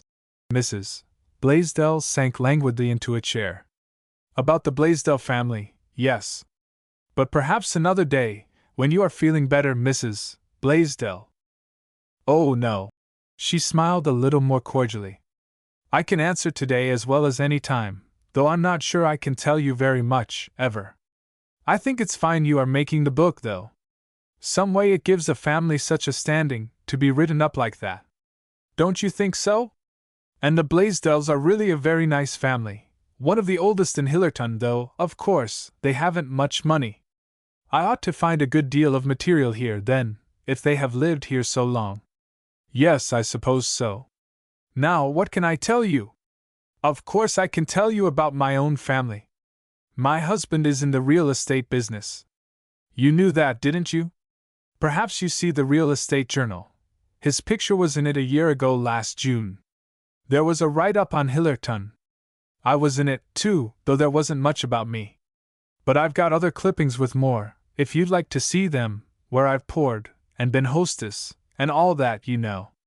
Mr. Smith took out his notebook and pencil. Let me see, Mrs. Blaisdell, your husband's father's name was Rufus, I believe. What was his mother's maiden name, please? His mother's maiden name? Oh, Elizabeth. Our little girl is named for her. Bessie, you know, you saw her last night. Jim wanted to, so I let him. It's a pretty name, Elizabeth, still, it sounds a little old-fashioned now, don't you think? Of course, we are anxious to have everything just right for our daughter. A young lady soon coming out, so you can't be too particular. That's one reason why I wanted to get over here, on the west side, I mean. Everybody who is anybody lives on the west side in Hillerton. You'll soon find that out. No doubt, no doubt. And your mother Blaisdell's surname? Mr. Smith's pencil was poised over the open notebook. Surname? Mother Blaisdell's? Oh, before she was married. I see. But dear me, I don't know. I suppose Jim will, or Flora, or maybe Frank, though I don't believe he will, unless her folks kept groceries. Did you ever see anybody that didn't know anything but groceries like Frank Blaisdell? The lady sighed and shrugged her somewhat heavy shoulders with an expressive glance. Mr. Smith smiled understandingly. Oh, well, it's good to be interested in one's business, you know. But such a business, murmured the lady, with another shrug. Then you can't tell me Mrs. Rufus Blaisdell's surname? No, but Jim, oh, I'll tell you who will know. She broke off interestedly. And that's Maggie Duff. You saw her here a few minutes ago, you know. Father Duff's got all of Mother Blaisdell's papers and diaries. Oh, Maggie can tell you a lot of things. Poor Maggie! Benny says if we want anything we ask Aunt Maggie, and I don't know but he's right. And here I am, sending you to her so soon. Very well then, smiled Mr. Smith. I don't see but what I shall have to interview Miss Maggie and Miss Flora. Is there nothing more, then, that you can tell me? Well, there's Fred, my son. You haven't seen him yet. We're very proud of Fred. He's at the head of his class, and he's going to college and be a lawyer. And that's another reason why I wanted to come over to this side, on Fred's account. I want him to meet the right sort of people. You know it helps so much. We think we're going to have Fred a big man some day. And he was born when? Mr. Smith's pencil still poised above an almost entirely blank page. He's 17. He'll be 18 the 10th of next month. And Miss Bessie and Benny? Oh, she's 16. She'll be 17 next winter. She wants to come out then, but I think I shall wait a little. She's so very young, though Gussie Pennock's out, and she's only 17, and the Pennocks are some of our very best people. They're the richest folks in town, you know. And Benny was born when? He's 8, or rather 9, next Tuesday. Dear me, Mr. Smith, don't you want anything but dates? They're tiresome things, I think, make one feel so old, you know, and it shows up how many years you've been married. Don't you think so? But maybe you're a bachelor. Yes, I'm a bachelor. Are you indeed? Well, you miss a lot, of course, home and wife and children. Still, you gain some things. You aren't tied down, and you don't have so much to worry about. Is your mother living, or your father? No, I have no near relatives. Mr. Smith stirred a little uneasily, and adjusted his book. Perhaps now, Mrs. Blaisdell, you can give me your own maiden name. Oh, yes, I can give you that. She laughed and bridled self-consciously. But you needn't ask when I was born, for I shan't tell you if you do. My name was Hattie Snow. Harriet, I presume. Mr. Smith's pencil was busily at work. Yes, Harriet Snow.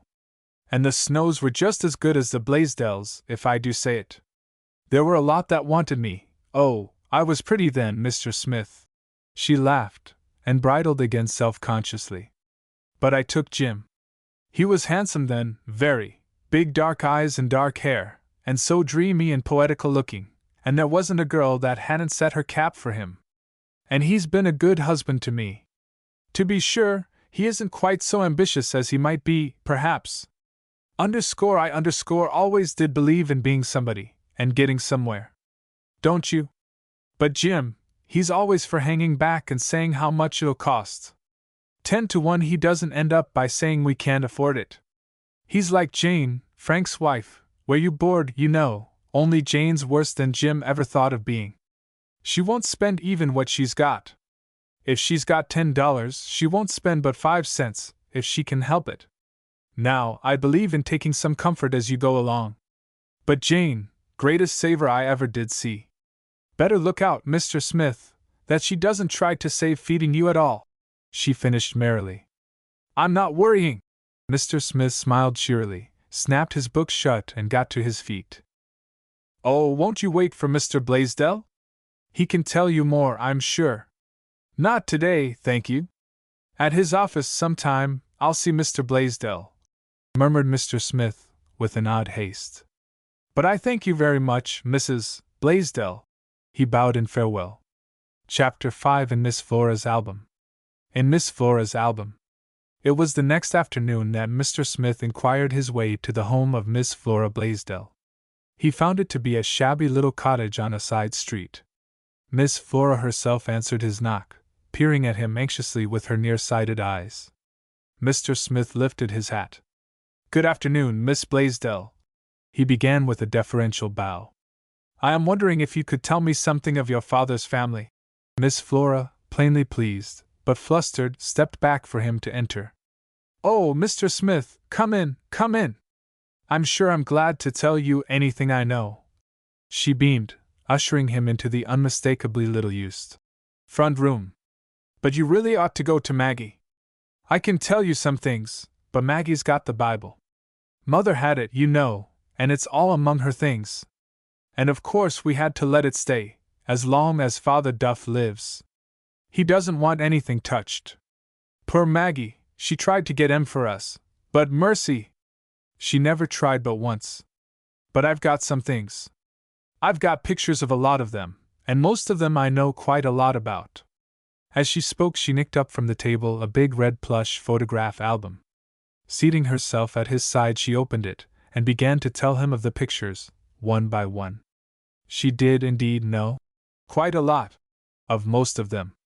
Tintypes, portraying stiffly held hands and staring eyes, ghostly reproductions of daguerreotypes of stern-lipped men and women, in old-time stock and kerchief, photographs of stilted family groups after the "he is mine and I am his" variety, snapshots of adorable babies with blurred thumbs and noses.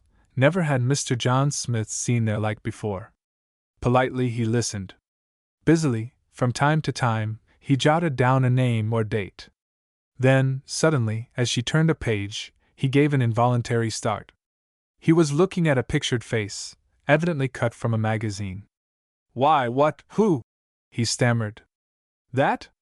Oh, that's Mr. Fulton, the millionaire, you know." Miss Flora's hands fluttered over the page a little importantly, adjusting a corner of the print. "You must have seen his picture.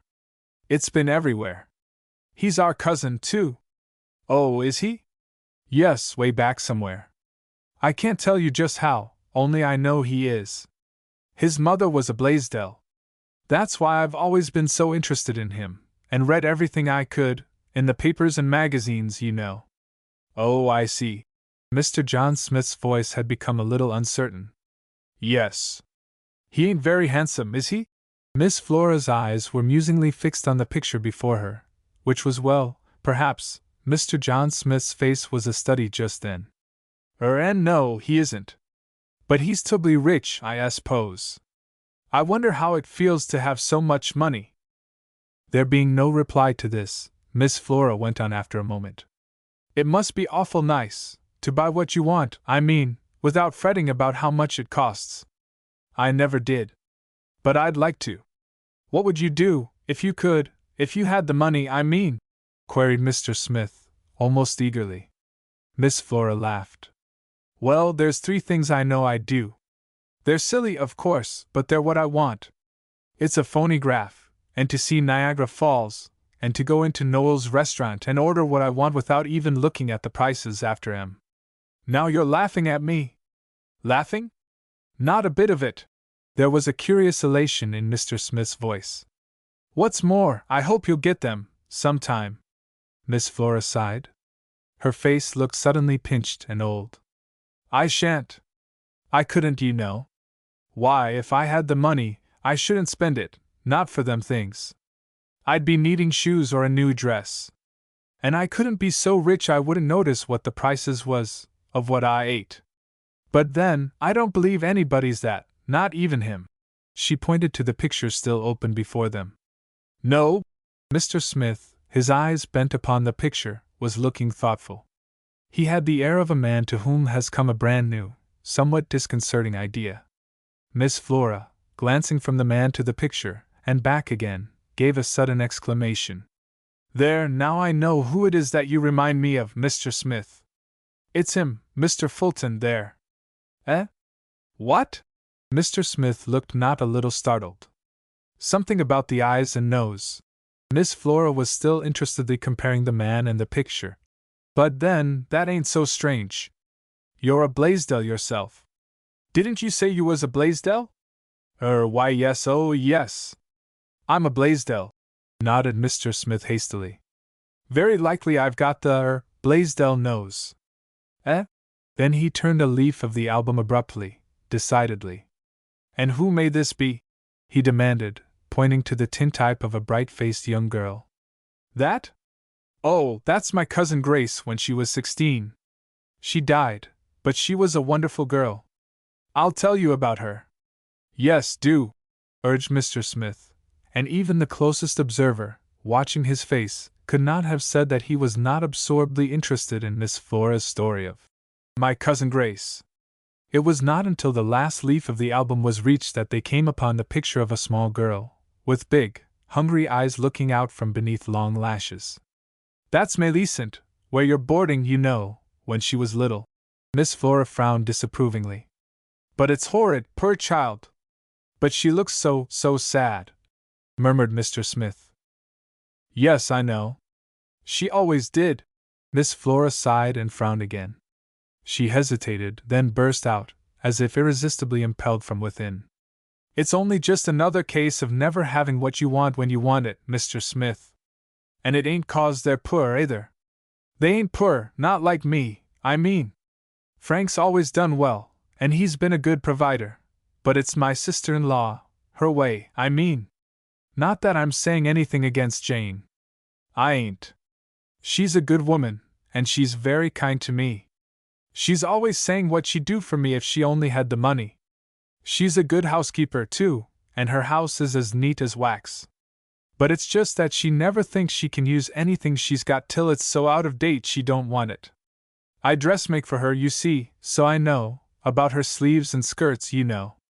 And if she ever does wear a decent thing, she's so afraid it will rain she never takes any comfort in it. Well, that is unfortunate. Yes, ain't it? And she's brought up that poor child the same way. Why, from babyhood, Millicent never had her rattles till she wanted blocks, nor her blocks till she wanted dolls, nor her dolls till she was big enough for bows. And that's what made the poor child always look so wall-eyed and hungry. She was hungry, even if she did get enough to eat. Mrs. Blaisdell probably believed in, economy, hazarded Mr. Smith. Economy! My stars, I should think she did. But there, I ought not to have said anything, of course. It's a good trait. I only wish some other folks I could mention had more of it. There's Jim's wife, for instance. Now, if she's got 10 cents, she'll spend 15, and 5 more to show how she spent it.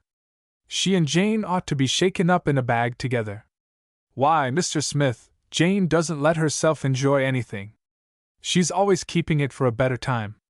Though sometimes I think she does enjoy just seeing how far she can make a dollar go. But Millicent don't, nor Frank, and it's hard on them. I should say it might be. Mr. Smith was looking at the wistful eyes under the long lashes. 'Tis, and 'tain't right, I believe.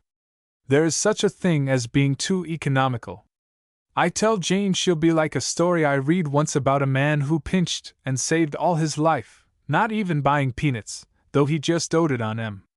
And when he did get rich, so he could buy the peanuts, he bought a big bag the first thing. But he didn't eat 'em. He hadn't got any teeth left to chew 'em with. Well, that was a catastrophe, laughed Mr. Smith, as he pocketed his notebook and rose to his feet. And now I thank you very much, Miss Blaisdell, for the help you've been to me. Oh, you're quite welcome, indeed you are, Mr. Smith, beamed Miss Blaisdell. It's done me good, just to talk to you about all these folks and pictures. We enjoyed it. I do get lonesome sometimes, all alone, so. And I ain't so busy as I wish I was, always. But I'm afraid I haven't helped you much, just this. Oh, yes, you have, perhaps more than you think, smiled the man, with an odd look in his eyes. Have I? Well, I'm glad, I'm sure. And don't forget to go to Maggie's, now. She'll have a lot to tell you. Poor Maggie! And she'll be so glad to show you. All right, thank you. I'll surely interview Miss Maggie, smiled the man in goodbye. He had almost said poor Maggie himself, though why she should be poor Maggie had come to be an all-absorbing question with him. He had been tempted once to ask Miss Flora, but something had held him back. That evening at the supper table, however, in talking with Mrs. Jane Blaisdell, the question came again to his lips, and this time it found utterance. Mrs. Jane herself had introduced Miss Maggie's name, and had said an inconsequential something about her when Mr. Smith asked, "Mrs. Blaisdell, please, may I ask? I must confess to a great curiosity as to why Miss Duff is always poor Maggie." Mrs. Blaisdell laughed pleasantly. "Why, really, I don't know," she answered. "Only it just comes natural, that's all. Poor Maggie's been so unfortunate. There! I did it again, didn't I? That only goes to show how we all do it, unconsciously." Frank Blaisdell, across the table, gave a sudden emphatic sniff. "Humph! Well, I guess if you had to live with Father Duff, Jane, it would be poor Jane with you, all right." "Yes, I know." His wife sighed complacently. "Father Duff's a trial, and no mistake. But Maggie doesn't seem to mind." "Mind? Aunt Maggie's a saint, that's what she is." It was Millicent who spoke, her young voice vibrant with suppressed feeling. "She's the dearest thing ever. There couldn't be anybody better than Aunt Maggie." Nothing more was said just then, but in the evening, later, after Millicent had gone to walk with young Pennock, and her father had gone back down to the store, Mrs. Blaisdell took up the matter of poor Maggie again. "I've been thinking what you said," she began, "about our calling her poor Maggie, and I've made up my mind it's because we're all so sorry for her. You see, she's been so unfortunate, as I said. Poor Maggie! I've so often wished there was something I could do for her. Of course, if we only had money, but we haven't, so I can't. And even money wouldn't take away her father either." "Oh, mercy! I didn't mean that, really, not the way it sounded," broke off Mrs. Blaisdell, in shocked apology. "I only meant that she'd have her father to care for, just the same." "He's something of a trial, I take it, eh?" smiled Mr. Smith. "Trial? I should say he was. Poor Maggie! However she endures it, I can't imagine. Of course, we call him Father Duff, but he's really not any relation to us, I mean to Frank and the rest. But their mother married him when they were children, and they never knew their own father much, so he's the only father they know. When their mother died, Maggie had just entered college. She was 18, and such a pretty girl. I knew the family even then. Frank was just beginning to court me. Well, of course Maggie had to come home right away. None of the rest wanted to take care of him, and Maggie had to. There was another Duff sister then, a married sister, she's died since, but she wouldn't take him, so Maggie had to. Of course, none of the Blaisdells wanted the care of him, and he wasn't their father, anyway. Frank was wanting to marry me, and Jim and Flora were in school and wanted to stay there, of course. So Maggie came. Poor girl. It was real hard for her. She was so ambitious, and so fond of books. But she came, and went right into the home and kept it so Frank and Jim and Flora could live there just the same as when their mother was alive. And she had to do all the work, too. They were too poor to keep a girl. Kind of hard, wasn't it? And Maggie only 18. It was, indeed. Mr. Smith's lips came together a bit grimly. Well, after a time Frank and Jim married, and there was only Flora and Father Duff at home. Poor Maggie tried then to go to college again. She was over 21, and supposed to be her own mistress, of course. She found a place where she could work and pay her way through college, and Flora said she'd keep the house and take care of Father Duff. But dear me, it wasn't a month before that ended, and Maggie had to come home again. Flora wasn't strong, and the work fretted her. Besides, she never could get along with Father Duff, and she was trying to learn dressmaking, too. She stuck it out till she got sick, though, then of course Maggie had to come back. Well, by Jove! Ejaculated Mr. Smith. Yes, wasn't it too bad? Poor Maggie, she tried it twice again. She persuaded her father to get a girl. But that didn't work either.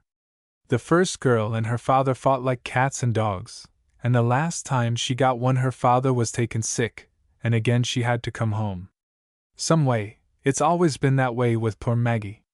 No sooner does she reach out to take something than it's snatched away, just as she thinks she's got it. Why, there was her father's cousin George. He was going to help her once. But a streak of bad luck hit him at just that minute, and he gave out. And he never tried again? No, he went to Alaska then.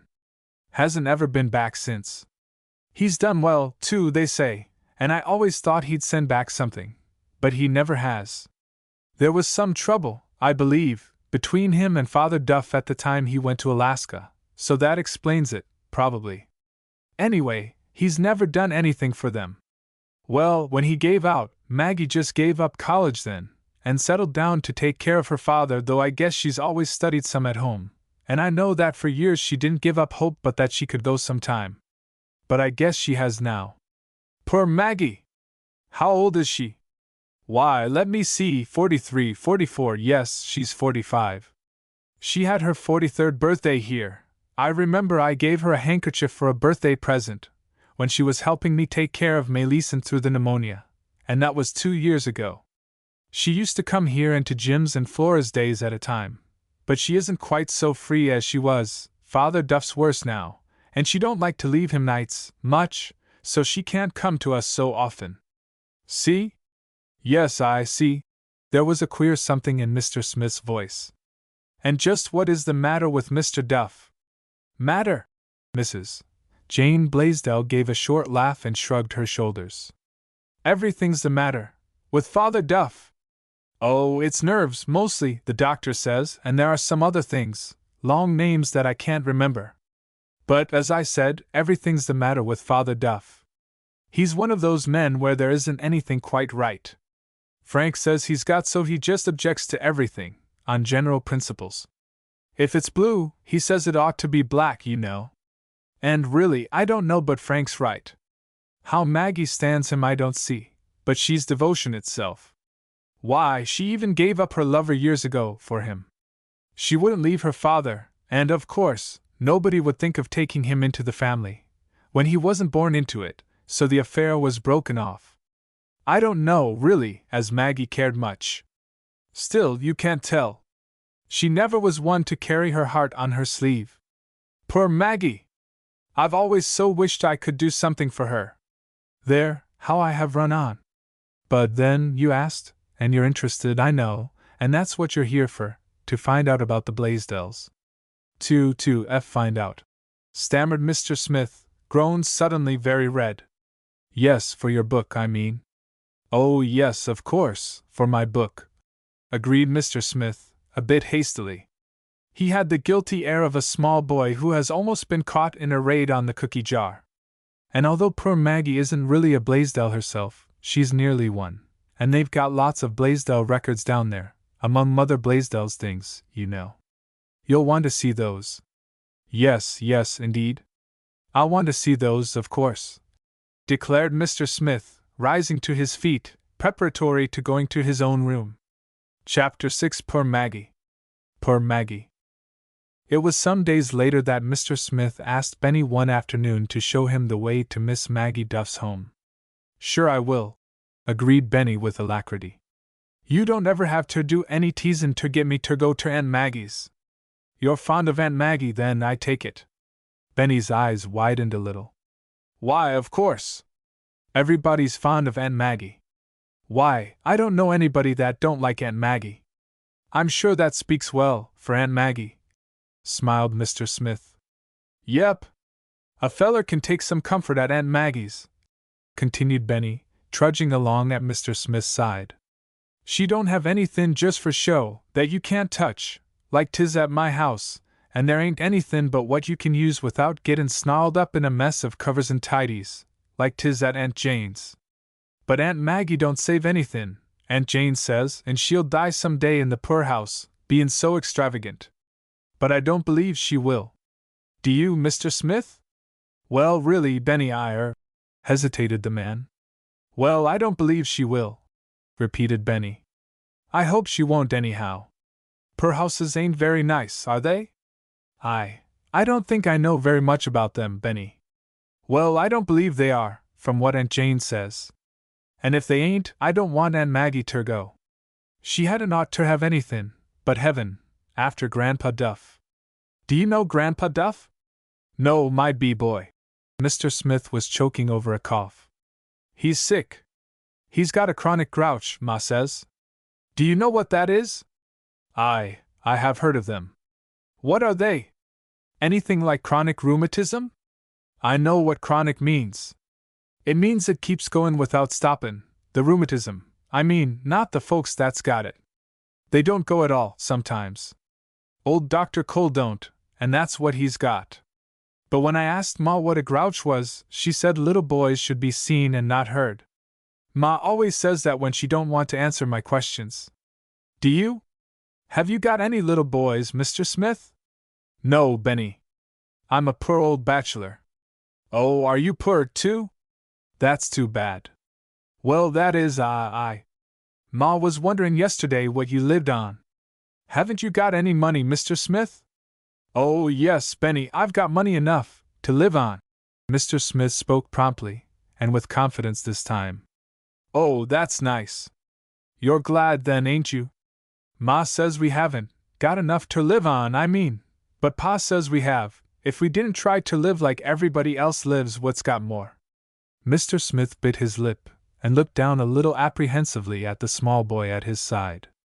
I'm not sure, Benny, but I shall have to say little boys should be seen and not.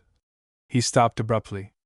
Benny, with a stentorian shout, had run ahead to a gate before a small white cottage.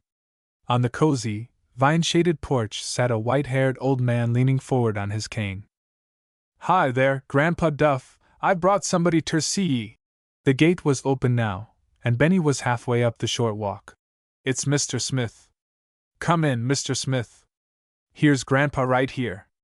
With a pleasant smile, Mr. Smith doffed his hat and came forward. Thank you, Benny. How do you do, Mr. Duff?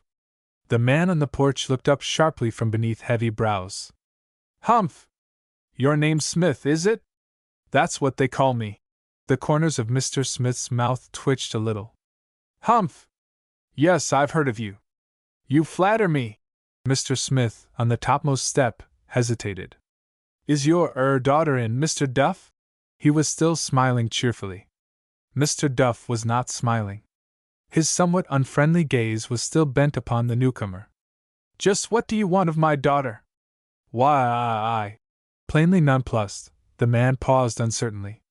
Then, with a resumption of his jaunty cheerfulness, he smiled straight into the unfriendly eyes. I'm after some records, Mr. Duff, records of the Blaisdell family. I'm compiling a book on. Humph! I thought as much, interrupted Mr. Duff curtly, settling back in his chair. As I said, I've heard of you. But you needn't come here asking your silly questions. I shan't tell you a thing anyway if you do. It's none of your business who lived and died and what they did before you were born. If the Lord had wanted you to know, He'd have put you here then instead of now.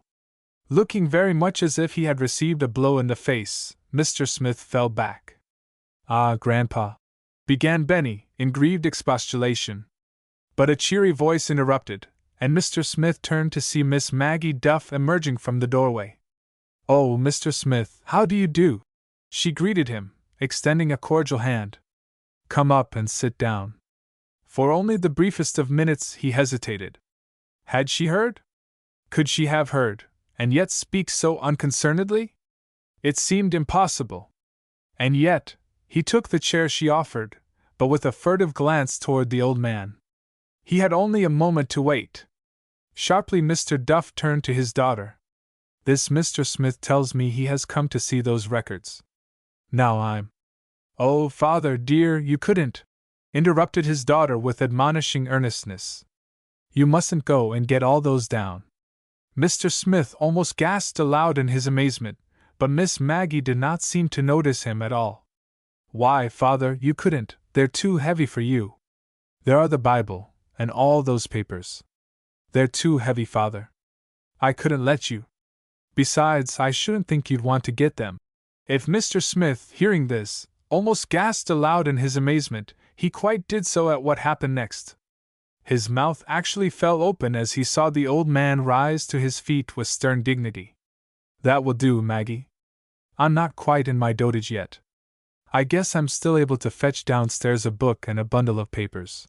With his thumping cane a resolute emphasis to every other step, the old man hobbled into the house. "There, Grandpa, that's the talk," crowed Benny. "But you said—" Benny, dear," interposed Miss Maggie, in a haste so precipitate that it looked almost like alarm. "Run into the pantry and see what you can find in the cookie jar." The last of her sentence was addressed to Benny's flying heels as they disappeared through the doorway. Left together, Mr. Smith searched the woman's face for some hint, some sign that this extraordinary shiftabout was recognized and understood.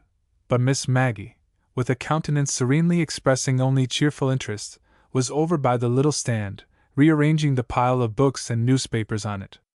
"I think, after all," she began thoughtfully, pausing in her work, "that it will be better indoors. It blows so out here that you'll be bothered in your copying, I am afraid." She was still standing at the table, chatting about the papers, however, when at the door, a few minutes later, appeared her father, in his arms a big Bible and a sizable pasteboard box. "Right here, Father, please," she said then, to Mr. Smith's dumbfounded amazement. "Just set them down right here." The old man frowned and cast disapproving eyes on his daughter and the table. "There isn't room. I don't want them there," he observed coldly. "I shall put them in here." With the words he turned back into the house. Once again Mr. Smith's bewildered eyes searched Miss Maggie's face, and once again they found nothing but serene unconcern. She was already at the door.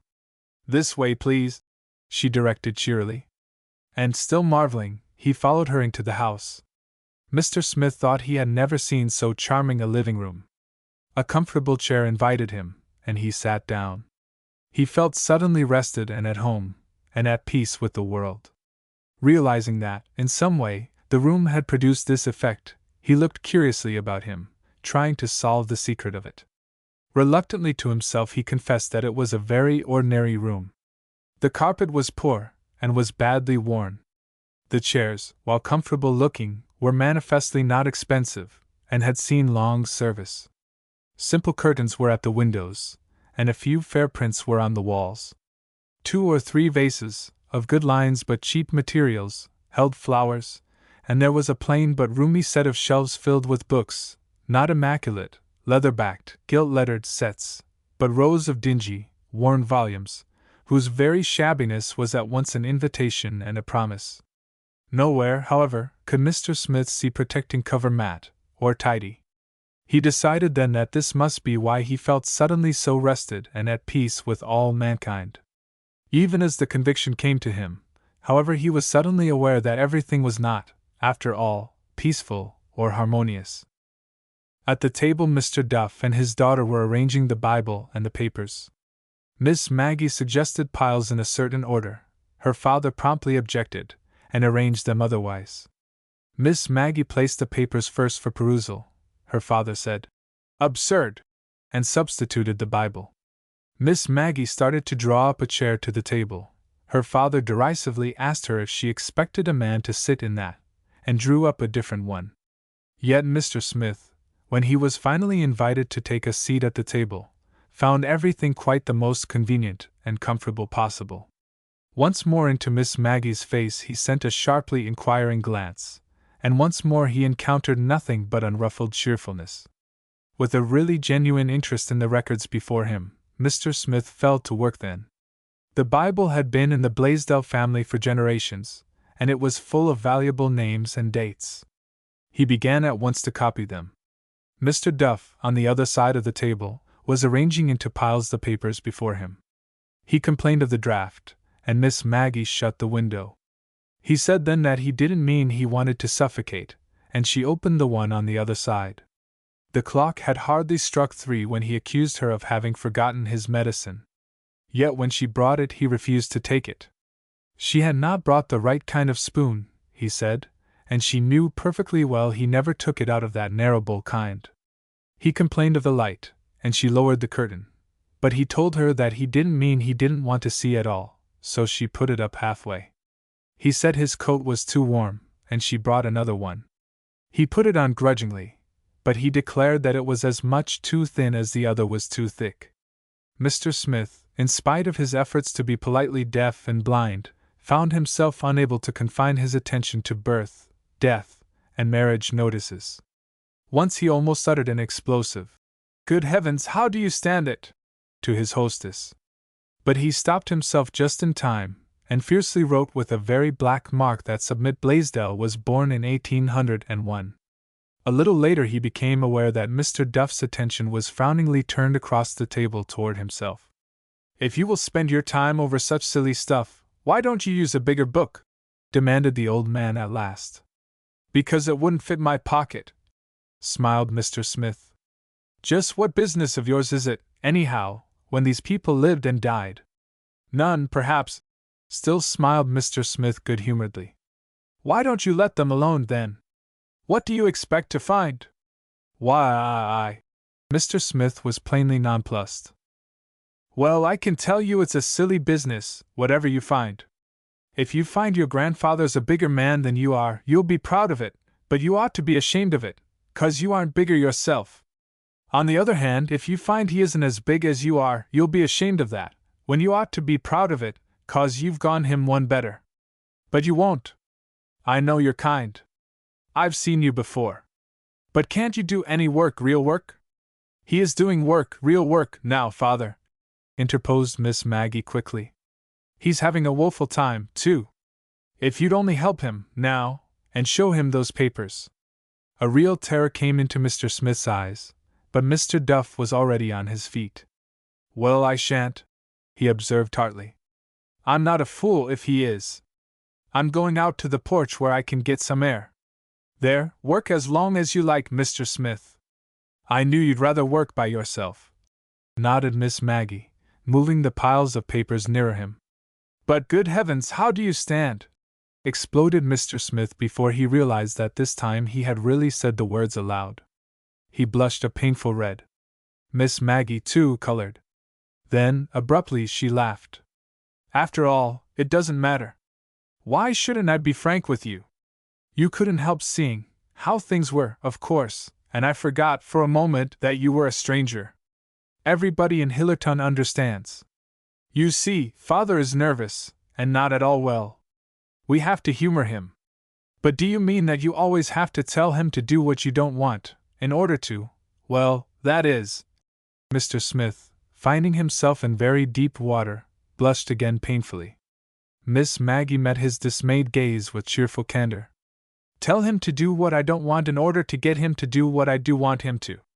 Yes, oh yes. But I don't mind, really I don't. I'm used to it now. And when you know how, what does it matter? After all, where is the difference?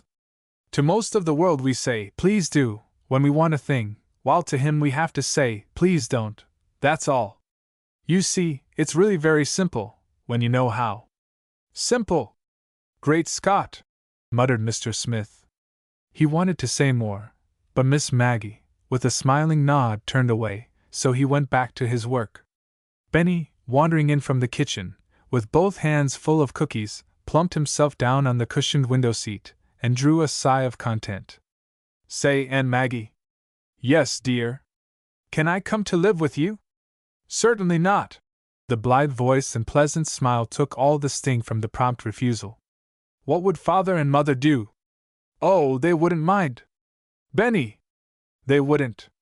Maybe Pa would, a little, but Bess and Ma wouldn't. And I'd like it." "Nonsense, Benny!" Miss Maggie crossed to a little stand and picked up a small box. "Here's a new picture puzzle. See if you can do it." Benny shifted his now depleted stock of cookies to one hand, dropped to his knees on the floor, and dumped the contents of the box upon the seat before him. "They won't let me eat cookies any more at home, in the house, I mean. Too many crumbs. But you know you have to pick up your crumbs here, dear." "Yep. But I don't mind, after I've had the fun of eatin' first. But they won't let me drop 'em to begin with, there, nor take any of the boys into the house. Honest, Aunt Maggie, there ain't anything a feller can do seems so, if ye live on the west side," he persisted soberly. Mr. Smith, copying dates at the table, was conscious of a slightly apprehensive glance in his direction from Miss Maggie's eyes, as she murmured, "But you're forgetting your puzzle, Benny. You've put only 5 pieces together." "I can't do puzzles there either." Benny's voice was still mournful. "All the more reason, then, why you should like to do them here. See, where does this dog's head go?" Listlessly, Benny took the bit of pictured wood in his fingers and began to fit it into the pattern before him. "I used to do 'em and leave 'em round, but Ma says I can't now. Callers might come and find 'em, and what would they say, on the west side? And that's the way 'tis with everything. Ma and Bess are always doin' things, or not doin' 'em for those callers. And I don't see why. They never come, not new ones." "Yes, yes, dear, but they will, when they get acquainted. You haven't found where the dog's head goes yet. Pa says he don't want to get acquainted. He'd rather have the old friends, what don't mind baked beans, and shirt sleeves, and doing your own work, and what thinks more of your heart than they do of your pocketbook. But Ma wants a hired girl. And say, we have to wash our hands every meal now, on the table, I mean, in those little glass wash dishes. Ma went down and bought some, and she's usin' 'em every day, so's to get used to 'em. She says everybody that is anybody has 'em nowadays. Bess thinks they're great, but I don't. I don't like 'em a mite." "Oh, come, Benny! It doesn't matter. It doesn't really matter, does it, if you do have to use the little dishes? Come, you're not half doing the puzzle." "I know it."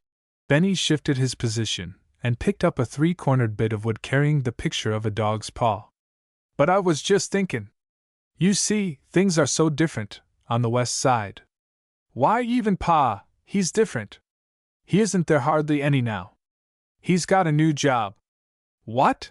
Miss Maggie turned from the puzzle with a start. "Oh, just for evenin's. It's keepin' books for a man. It brings in quite a lot extry, Ma says, but she wouldn't let me have some new roller skates when mine broke. She's savon up for a chafing dish." "What's a chafing dish?" "Do you know? You eat out of it some way. I mean, it cooks things to eat, and Bess wants one. Gussie Pennock's got one. All our eatin's different, seems so, on the west side. Ma has dinners nights now, instead of noons. She says the Pennocks do, and everybody does who is anybody. But I don't like it. Pa don't either, and half the time he can't get home in time for it, anyhow, on account of getting back to his new job, ye know, and—" "Oh, I've found where the dog's head goes," cried Miss Maggie. There was a hint of desperation in her voice.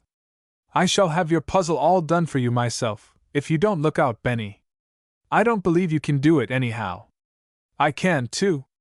You just see if I can't," retorted Benny, with sudden spirit, falling to work in earnest. "I never saw a puzzle yet I couldn't do." Mr. Smith, bending assiduously over his work at the table, heard Miss Maggie's sigh of relief, and echoed it, from sympathy. Chapter 7. Poor Maggie and Some Others. Poor Maggie and Some Others. It was half an hour later, when Mr. Smith and Benny were walking across the common together, that Benny asked an abrupt question. "Is Aunt Maggie going to be put in your book, Mr. Smith?" "Why, yes.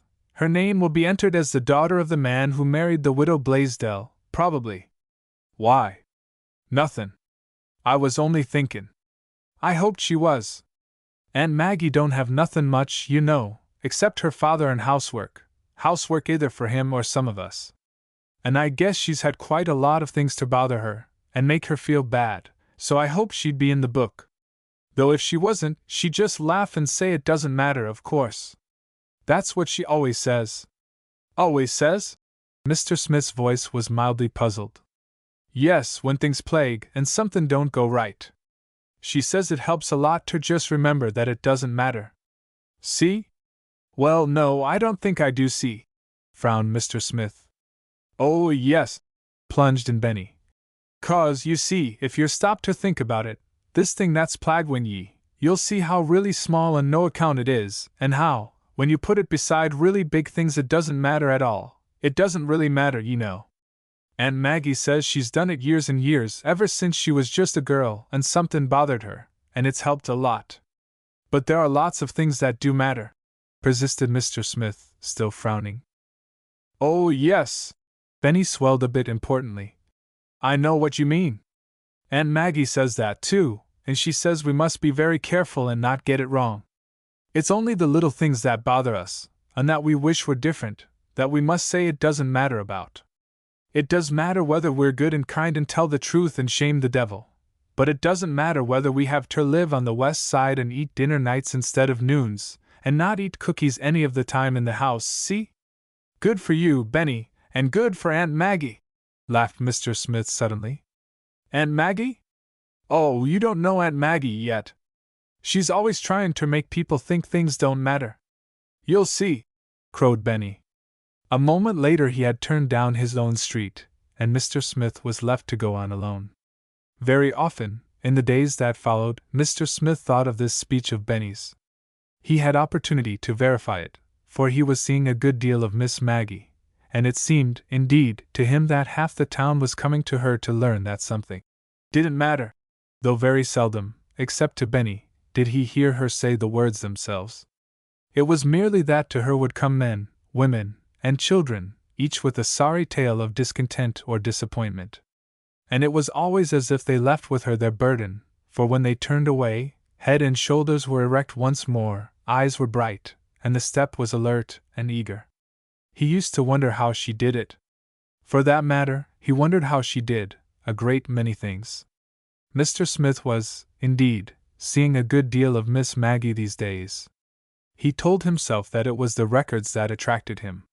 But he did not always copy records. Sometimes he just sat in one of the comfortable chairs and watched Miss Maggie, content if she gave him a word now and then. He liked the way she carried her head, and the way her hair waved away from her shapely forehead. He liked the quiet strength of the way her capable hands lay motionless in her lap when their services were not required. He liked to watch for the twinkle in her eye, and for the dimple in her cheek that told a smile was coming. He liked to hear her talk to Benny.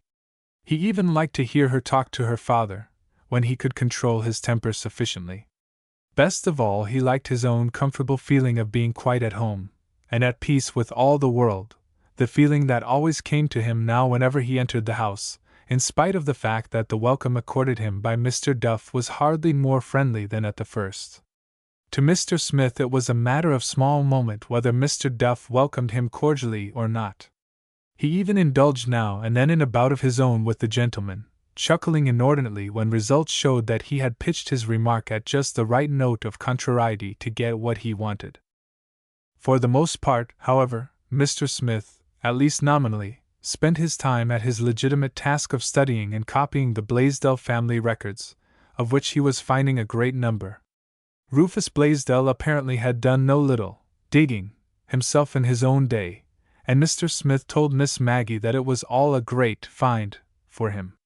Miss Maggie seemed pleased. She said that she was glad if she could be of any help to him, and she told him to come whenever he liked.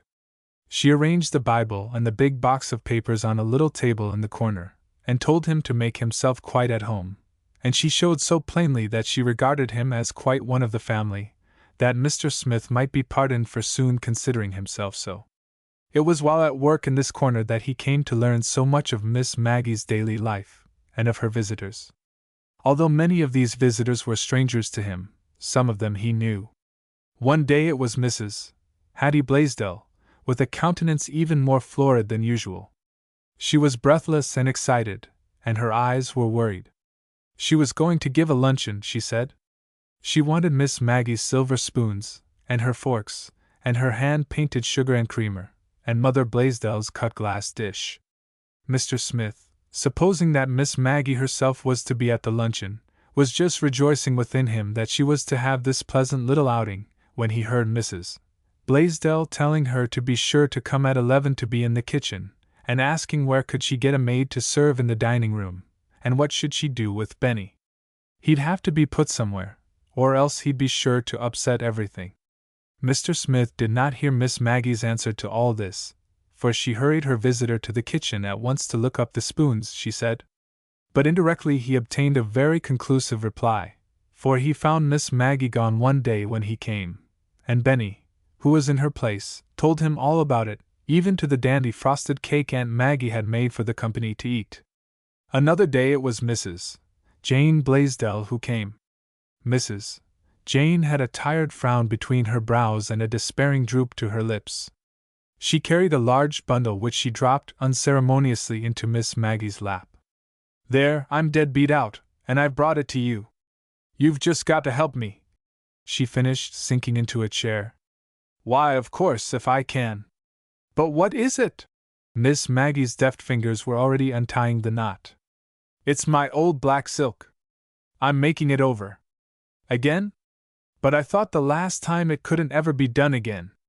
"Yes, I know, but there's lots of good in it yet," interposed Mrs. Jane decidedly. "And I bought new velvet and new lace, and some buttons and a new lining. I thought I could do it alone, but I've reached a point where I just have got to have help. So I came right over." "Yes, of course, but—" Miss Maggie was lifting a half-finished sleeve doubtfully. "Why didn't you go to Flora? She'd know exactly." Mrs. Jane stiffened. "Because I can't afford to go to Flora," she interrupted coldly. "I have to pay Flora, and you know it. If I had the money I should be glad to do it, of course. But I haven't, and charity begins at home, I think. Besides, I do go to her for new dresses.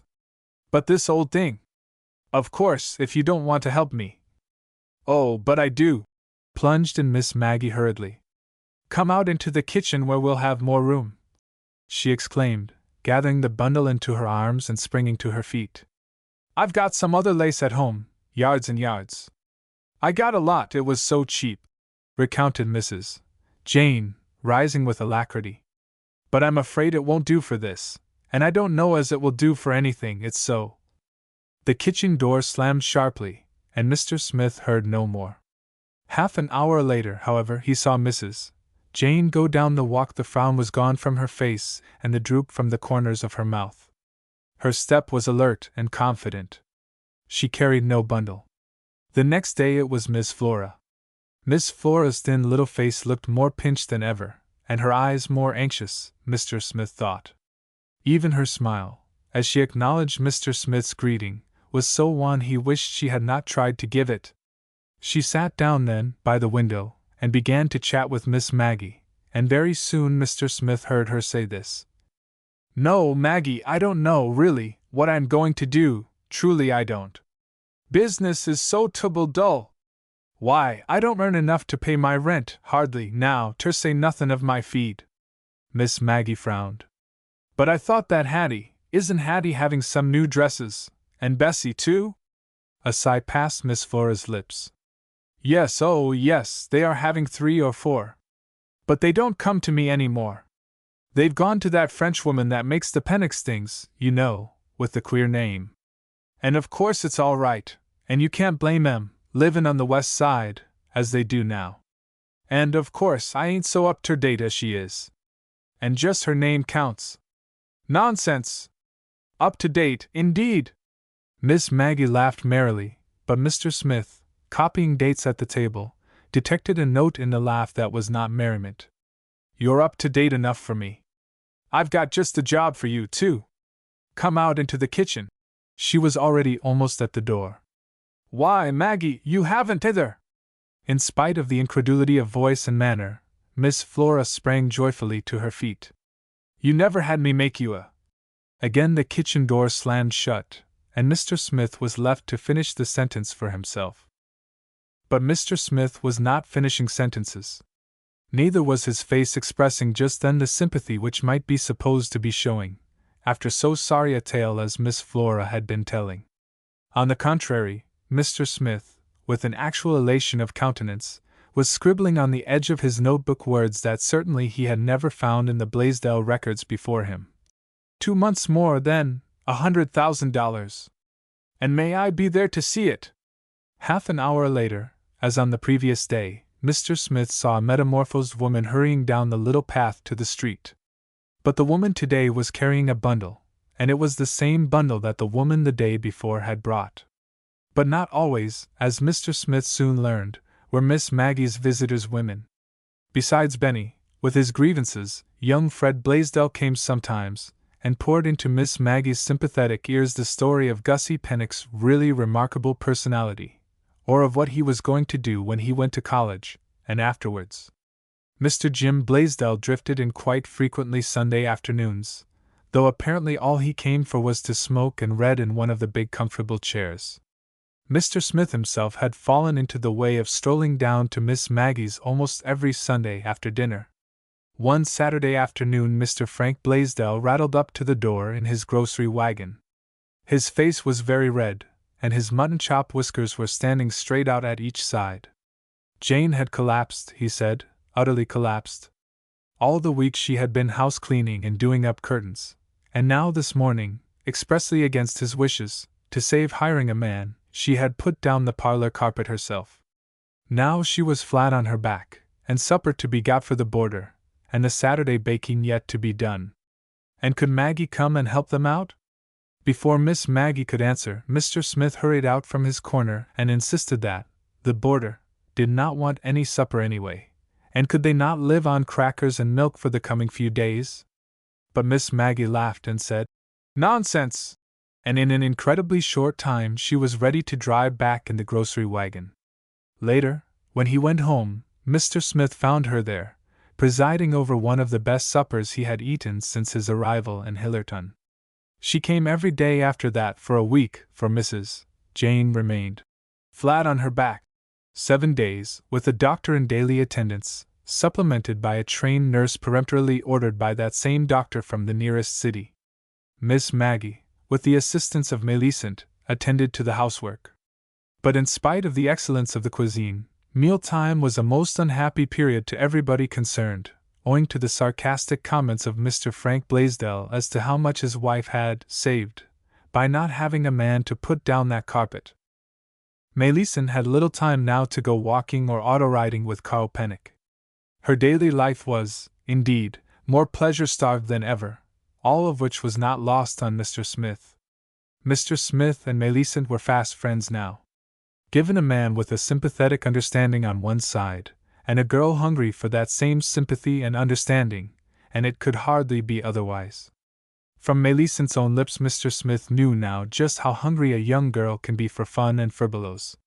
"Of course I've got my board and clothes, and I ought to be thankful for them," she stormed hotly to him one day. "And I am thankful for them.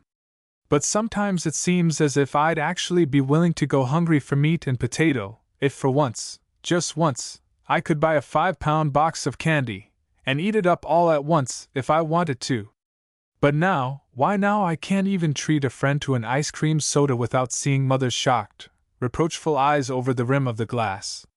It was not easy then, nor many times subsequently, for Mr. Smith to keep from asking Millicent the utterly absurd question of how many 5-pound boxes of candy she supposed $100,000 would buy. But he did keep from it, by heroic self-sacrifice and the comforting recollection that she would know some day, if she cared to take the trouble to reckon it up. In Millicent's love affair with young Pennock Mr. Smith was enormously interested. Not that he regarded it as really serious, but because it appeared to bring into Millicent's life something of the youth and gaiety to which he thought she was entitled. He was almost as concerned as was Miss Maggie, therefore, when one afternoon, soon after Mrs. Jane Blaisdell's complete recovery from her carpet tax, as Frank Blaisdell termed his wife's recent illness, Millicent rushed into the Duff living room with rose-red cheeks and blazing eyes, and an explosive, Aunt Maggie, can't you get Mother to let me go away somewhere, anywhere, right off?" Illustration caption. "I can't help it, Aunt Maggie. I've just got to be away." "Why, Millicent? Away? And just tomorrow the Pennock's dance?" "But that's it, that's why I want to go," flashed Millicent. "I don't want to be at the dance, and I don't want to be in town, and not at the dance." Mr. Smith, at his table in the corner, glanced nervously toward the door, then bent assiduously over his work, as being less conspicuous than the flight he had been tempted for a moment to essay. But even this was not to be, for the next moment, to his surprise, the girl appealed directly to him. "Mr. Smith, please, won't you take me somewhere tomorrow?" "Millicent!" Even Miss Maggie was shocked now, and showed it. "I can't help it, Aunt Maggie. I've just got to be away." Millicent's voice was tragic. "But my dear, to ask a gentleman," reproved Miss Maggie. She came to an indeterminate pause. Mr. Smith had crossed the room and dropped into a chair near them. See here, little girl, suppose you tell us just what is behind all this, he began gently. Millicent shook her head stubbornly. I can't. It's too silly. Please let it go that I want to be away. That's all. Millicent, we can't do that. Miss Maggie's voice was quietly firm. We can't do anything until you tell us what it is. There was a brief pause.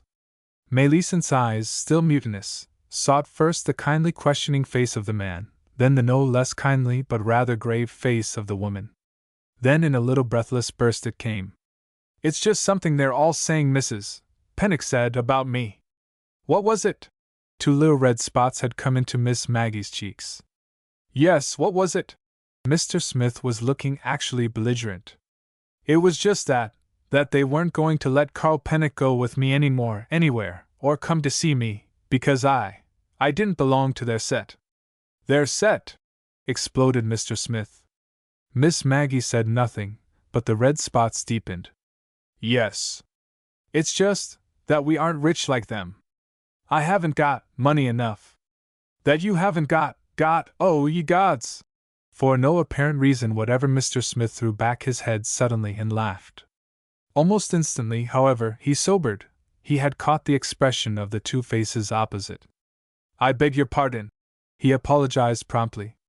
It was only that to me, there was something very funny about that. But Millicent, are you sure? I don't believe she ever said it, doubted Miss Maggie.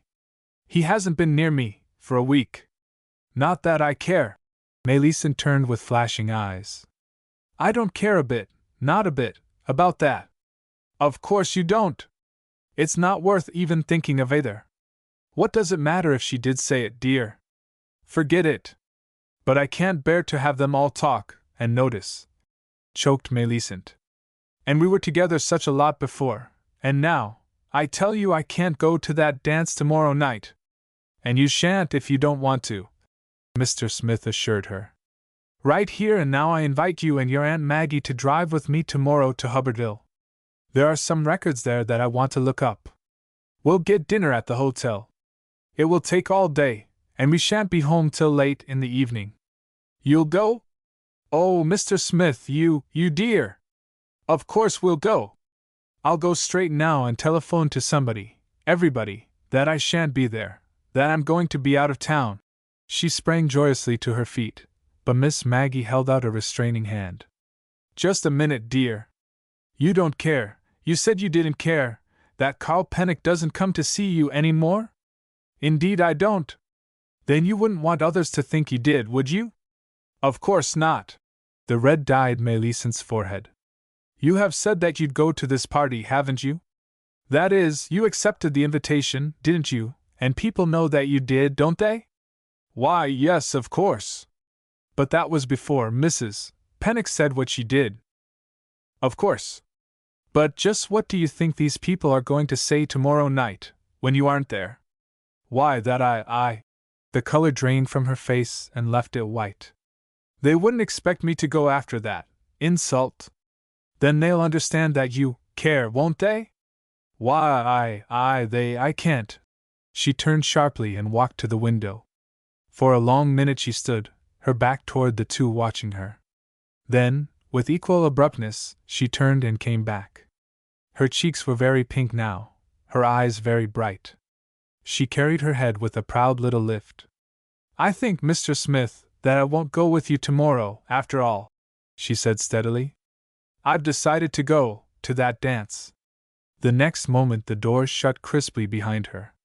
Chapter 8. A Santa Claus Held Up. A Santa Claus Held Up. It was about 5 months after the multimillionaire, Mr. Stanley G. Fulton, had started for South America, that Edward D. Norton, Esq., received the following letter. Dear Ned. As ever yours, John Smith. John Smith. Chapter 9. Dear Cousin Stanley. Dear Cousin Stanley. It was very early in November that Mr. Smith, coming home one afternoon, became instantly aware that something very extraordinary had happened. In the living room were gathered Mr. Frank Blaisdell, his wife, Jane, and their daughter, Millicent.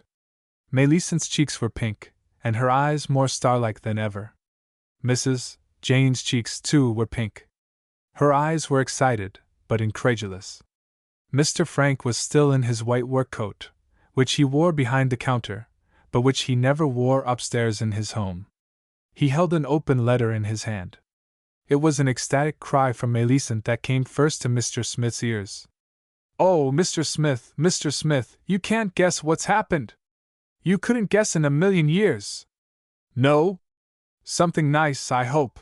Mr. Smith was looking almost as happily excited as Millicent herself. "Nice, nice!" Millicent clasped her hands before her. "Why, Mr. Smith, we are going to have 100,000. "Millicent, I wouldn't talk of it yet," interfered her mother sharply. "But, Mother, it's no secret. It can't be kept secret." "Of course not, if it's true." "But it isn't true," retorted the woman, with excited emphasis. "No man in his senses would do such a thing." What?" stammered Mr. Smith, looking suddenly a little less happy. "Leave $100,000 apiece to 3 distant relations he never saw." "But he was our cousin, you said he was our cousin," interposed Millicent. "And when he died—" "The letter did not say he had died," corrected her mother. "He just hasn't been heard from." "But he will be heard from, and then where will our $100,000 be?" "But the lawyer's coming to give it to us," maintained Mr. Frank stoutly. Then abruptly he turned to Mr. Smith. "Here, read this, please, and tell us if we have lost our senses, or if somebody else has." Mr. Smith took the letter. A close observer might have noticed that his hand shook a little. The letter had carried the name of a Chicago law firm, but Mr. Smith did not glance at that. He plunged at once into the text of the letter. "Aloud, please, Mr. Smith." "I want to hear it again," pleaded Millicent. "Dear Sir, very truly yours, Edward D. Norton." "Edward D. Norton. O.H.," breathed Millicent. "Well, what do you think of it?" demanded Mr. Frank Blaisdell, his arms akimbo. "Why, it's fine, of course." "I congratulate you," cried Mr. Smith, handing back the letter. "Then it's all straight, you think?" "Most assuredly." "Jehoshaphat!" exploded the man. "But he'll come back, you see if he don't." Mrs. Jane's voice was still positive. "What if he does?" "You'll still have your 100,000, smiled Mr. Smith. "He won't take it back?" "Of course not." "I doubt if he could, if he wanted to." "And we're really going to have a whole $100,000? breathed Millicent. "I reckon you are, less the inheritance tax, perhaps." "What's that?" "What do you mean?" demanded Mrs. Jane. "Do you mean we've got to pay because we've got that money?" Why, yes, I suppose so." "Isn't there an inheritance tax in this state?" "How much does it cost?" Mrs. Jane's lips were at their most economical pucker. "Do we have to pay a great deal? Isn't there any way to save doing that?" "No, there isn't," cut in her husband crisply. "And I guess we can pay the inheritance tax, with 100,000 to pay it out of. We're going to spend some of this money, Jane." The telephone bell in the hall jangled its peremptory summons, and Mr. Frank answered it. In a minute he returned, a new excitement on his face. "It's Hattie. She's crazy, of course. They're coming right over." "Oh, yes. And they've got it too, haven't they?" remembered Millicent. "And Aunt Flora and—" She stopped suddenly, a growing dismay in her eyes. "Why, he didn't leave a cent to Aunt Maggie!" she cried. "Gosh! That's so. Say, now, that's too bad."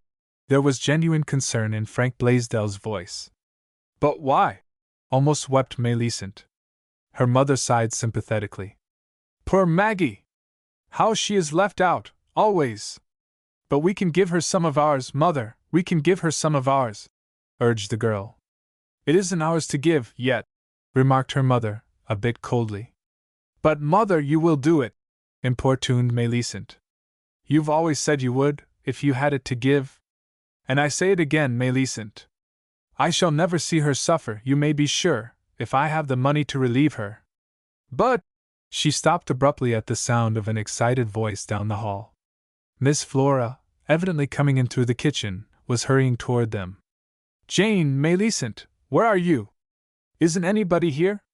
Mercy me! She panted, as she reached the room and sank into a chair. Did you ever hear anything like it in all your life? You had one too, didn't you? She cried, her eyes falling on the letter in her brother's hand. But 'tain't true, of course. Miss Flora wore no head covering. She wore one glove, wrong side out, and was carrying the other one. Her dress, evidently donned hastily for the street, was unevenly fastened, showing the topmost button without a buttonhole. Mr. Smith says it's true, triumphed Millicent. How does he know? Who told him 'twas true? Demanded Miss Flora.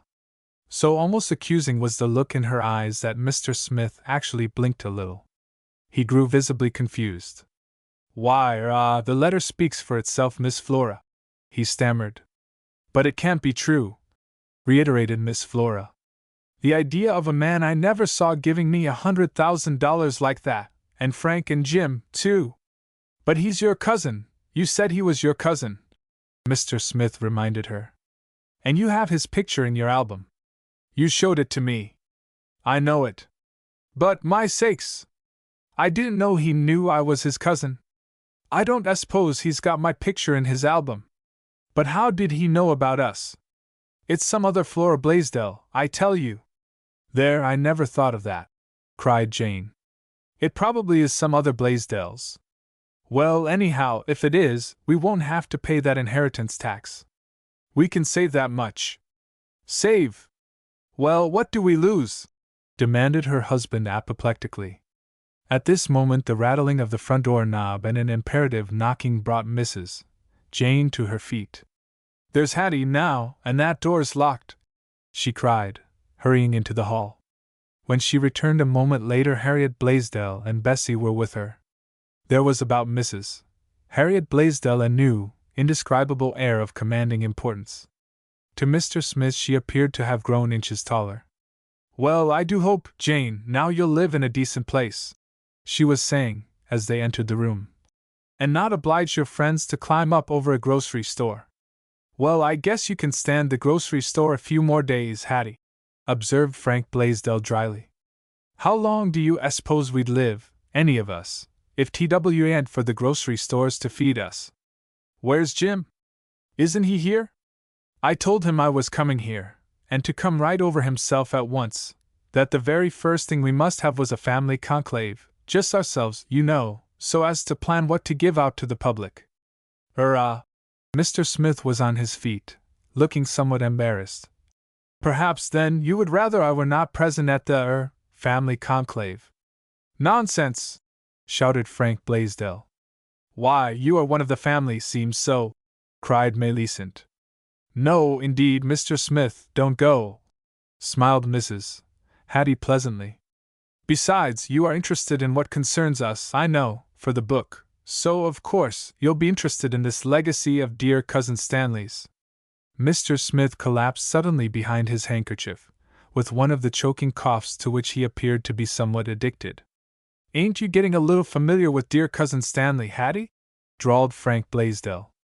Miss Flora leaned forward earnestly. But Hattie, we were just saying, for you came, that it couldn't be true, that it must mean some other Blaisdells somewhere. Absurd! Scoffed Harriet. There couldn't be any other Frank and Jim and Flora Blaisdell, in a Hillerton, too.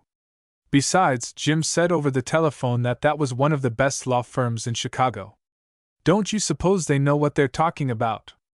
I'm sure, I think it's quite the expected thing that he should leave his money to his own people. Come, don't let's waste any more time over that. What we've got to decide is what to do. First, of course, we must order expensive mourning all around. Mourning! Ejaculated an amazed chorus. Oh, great Scott! Spluttered Mr. Smith, growing suddenly very red. I never thought. He stopped abruptly, his face almost purple. But nobody was noticing Mr. Smith. Bessie Blaisdell had the floor. Why, Mother, I look perfectly horrid in black, you know I do, she was wailing. And there's the Gaylord's dance just next week, and if I'm in mourning I can't go there, nor anywhere. What's the use in having all that money if we've got to shut ourselves up like that, and wear horrid stuffy black, and everything? For shame, Bessie! Spoke up Miss Flora, with unusual sharpness for her. I think your mother is just right. I'm sure the least we can do in return for this wonderful gift is to show our respect and appreciation by going into the very deepest black we can. I'm sure I'd be glad to. Wait, Mrs. Harriet had drawn her brows together in deep thought. I'm not sure, after all, that it would be best. The letter did not say that dear Cousin Stanley had died, he just hadn't been heard from. In that case, I don't think we ought to do it. And it would be too bad. That Gaylord dance is going to be the biggest thing of the season, and of course if we were in black, no, on the whole, I think we won't, Bessie. Of course, in 2 years from now, when we get the rest, it will be different. When you, what? It was a rather startled question from Mr. Smith. Oh, didn't you know? There's another letter to be opened in 2 years from now, disposing of the rest of the property. And he was worth millions, you know, millions. But maybe did it say you were to get those millions then? Oh, no, it didn't say it, Mr. Smith. Mrs. Harriet Blaisdell's smile was a bit condescending. But of course we will. We are his kinsmen. He said we were. He just didn't give it all now because he wanted to give himself 2 more years to come back in, I suppose. You know he's gone exploring. And of course, if he hadn't come back by then, he would be dead. Then we'd get it all.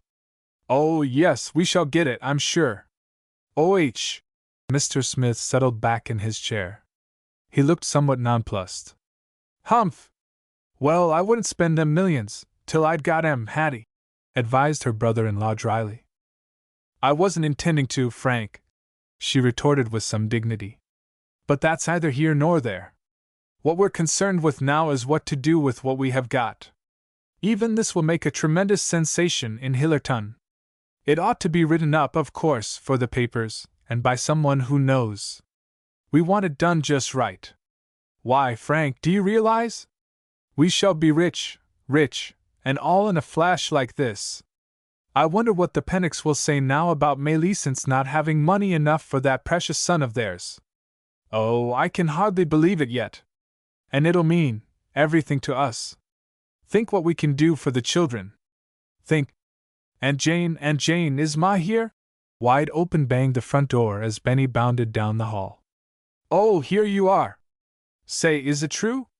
Tommy Hooker says our great-grandfather in Africa has died and left us $1 million, and that we're richer than Mr. Pennock or even the Gaylords, or anybody. Is it true? Is it? His mother laughed indulgently. Not quite, Benny, though we have been left a nice little fortune by your cousin, Stanley G. Fulton. Remember the name, dear, your cousin, Stanley G. Fulton. And it wasn't Africa, it was South America. And did you all get some, too? Panted Benny, looking eagerly about him. We sure did, nodded his Uncle Frank. All but poor Mr. Smith here. I guess Mr. Stanley G. Fulton didn't know he was a cousin, too, he joked, with a wink in Mr. Smith's direction. But where's Aunt Maggie? Why ain't she here? She got some too, didn't she? Benny began to look anxious. His mother lifted her eyebrows. No, you forget, my dear. Your Aunt Maggie is not a Blaisdell at all. She's a Duff, a very different family. I don't care, she's just as good as a Blaisdell, cut in Melisent. And she seems like one of us, anyway. And she didn't get anything? Bemoaned Benny. Say, he turned valiantly to Mr. Smith. Shouldn't you think he might have given Aunt Maggie a little of that money? I should, indeed. Mr. Smith spoke with peculiar emphasis. I guess he would if he'd known her. I'm sure he would. Once more the peculiar earnestness vibrated through Mr. Smith's voice. But now he's dead and he can't. I guess if he could see Aunt Maggie he'd wish he hadn't died, for he could fix her up just as good as the rest. I'm very sure he would. Mr. Smith was laughing now, but his voice was just as emphatic, and there was a sudden flame of color in his face. Your cousin Stanley isn't dead, my dear, that is, we are not sure he is dead, spoke up Benny's mother quickly. He just has not been heard from for 6 months. But he must be dead, or he'd have come back, reasoned Miss Flora, with worried eyes. And I, for my part, think we ought to go into mourning, too. Of course he'd have come back, declared Mrs. Jane, and kept the money himself. Don't you suppose he knew what he'd written in that letter, and don't you suppose he'd have saved those $300,000 if he could? Well, I guess he would. The man is dead. That's certain enough. Well, anyhow, we're not going into mourning till we have to. Mrs. Harriet's lips snapped together with firm decision. Of course not. I'm sure I don't see any use in having the money if we've got to wear black and not go anywhere, pouted Bessie. Are we rich, then, really, Ma? Demanded Benny. We certainly are, Benny. Richer than the Pennocks? Very much. And the Gaylords? Well, hardly that. Her face clouded perceptibly. That is, not until we get the rest, in 2 years. She brightened again. Then, if we're rich, we can have everything we want, can't we? Benny's eyes were beginning to sparkle. Well, hesitated his mother. I guess there'll be enough to satisfy your wants, Benny, laughed his Uncle Frank. Benny gave a whoop of delight. Then we can go back to the East Side and live just as we've a mind to, without carin' what other folks do, can't we? He crowed. 'Cause if we are rich we won't have to keep tryin' to make folks think we are. They'll know it without our tryin'. Benny! The rest were laughing, but Benny's mother had raised shocked hands of protest. You are incorrigible, child. The East Side, indeed! We shall live in a house of our own, now, of course, but it won't be on the East Side. And Fred'll go to college, put in Miss Flora eagerly. Yes, and I shall send Bessie to a fashionable finishing school, bowed Mrs. Harriet, with a shade of importance. Hey, Bess, you've got to be finished, chuckled Benny. What's Mel going to do? Pouted Bessie, looking not altogether pleased. Hasn't she got to be finished, too? Melisson hasn't got the money to be finished yet, observed Mrs. Jane tersely. Oh, I don't know what I'm going to do, breathed Melisson, drawing an ecstatic sigh. But I hope I'm going to do just what I want to for once. And I'll make you some pretty dresses that you can wear right off, while they're in style, beamed Miss Flora. Frank Blaisdell gave a sudden laugh. But what are you going to do, Flo? Here you've been telling what everybody else is going to do with the money. A blissful sigh, very like Melisson's own, passed Miss Flora's lips. Oh, I don't know, she breathed in an awestruck voice. It don't seem yet that it's really mine. Well, 'tisn't, declared Mrs. Jane tartly, getting to her feet. And I, for one, am going back to work, in the kitchen, where I belong. And, well, if here ain't Jim at last, she broke off, as her younger brother-in-law appeared in the doorway. You're too late, Pa, you're too late. It's all done, clamored Benny. They've got everything all settled. The man in the doorway smiled. I knew they would have, Benny, and I haven't been needed, I'm sure. Your mother's here. Mrs. Harriet bridled, but did not look unpleased. But say, Jim, breathed Miss Flora. Ain't it wonderful? Ain't it perfectly wonderful? It is, indeed, very wonderful, replied Mr. Jim. A babble of eager voices arose then, but Mr. Smith was not listening now. He was watching Mr. Jim's face, and trying to fathom its expression. A little later, when the women had gone into the kitchen and Mr. Frank had clattered back to his work downstairs, Mr. Smith thought he had the explanation of that look on Mr. Jim's face. Mr. Jim and Benny were standing over by the fireplace together. Pa, ain't you glad about the money? Asked Benny. I should be, shouldn't I, my son? But you look so funny, and you didn't say anything, hardly. There was a moment's pause. The man, with his eyes fixed on the glowing coals in the grate, appeared not to have heard. But in a moment he said, Benny, if a poor old horse had been climbing a long hill all day with the hot sun on his back, and a load that dragged and dragged at his heels, and if he couldn't see a thing but the dust of the road that blinded and choked him, and if he just felt that he couldn't go another step, in spite of the whip that snapped get there, all day in his ears, How do you suppose that poor old horse would feel if suddenly the load, and the whip, and the hill, and the dust disappeared, and he found himself in a green pasture with the cool gurgle of water under green trees in his ears? How do you suppose that poor old horse would feel? Say, he'd like it great, wouldn't he? But, Pa, you didn't tell me yet if you liked the money. The man stirred, as if waking from a trance.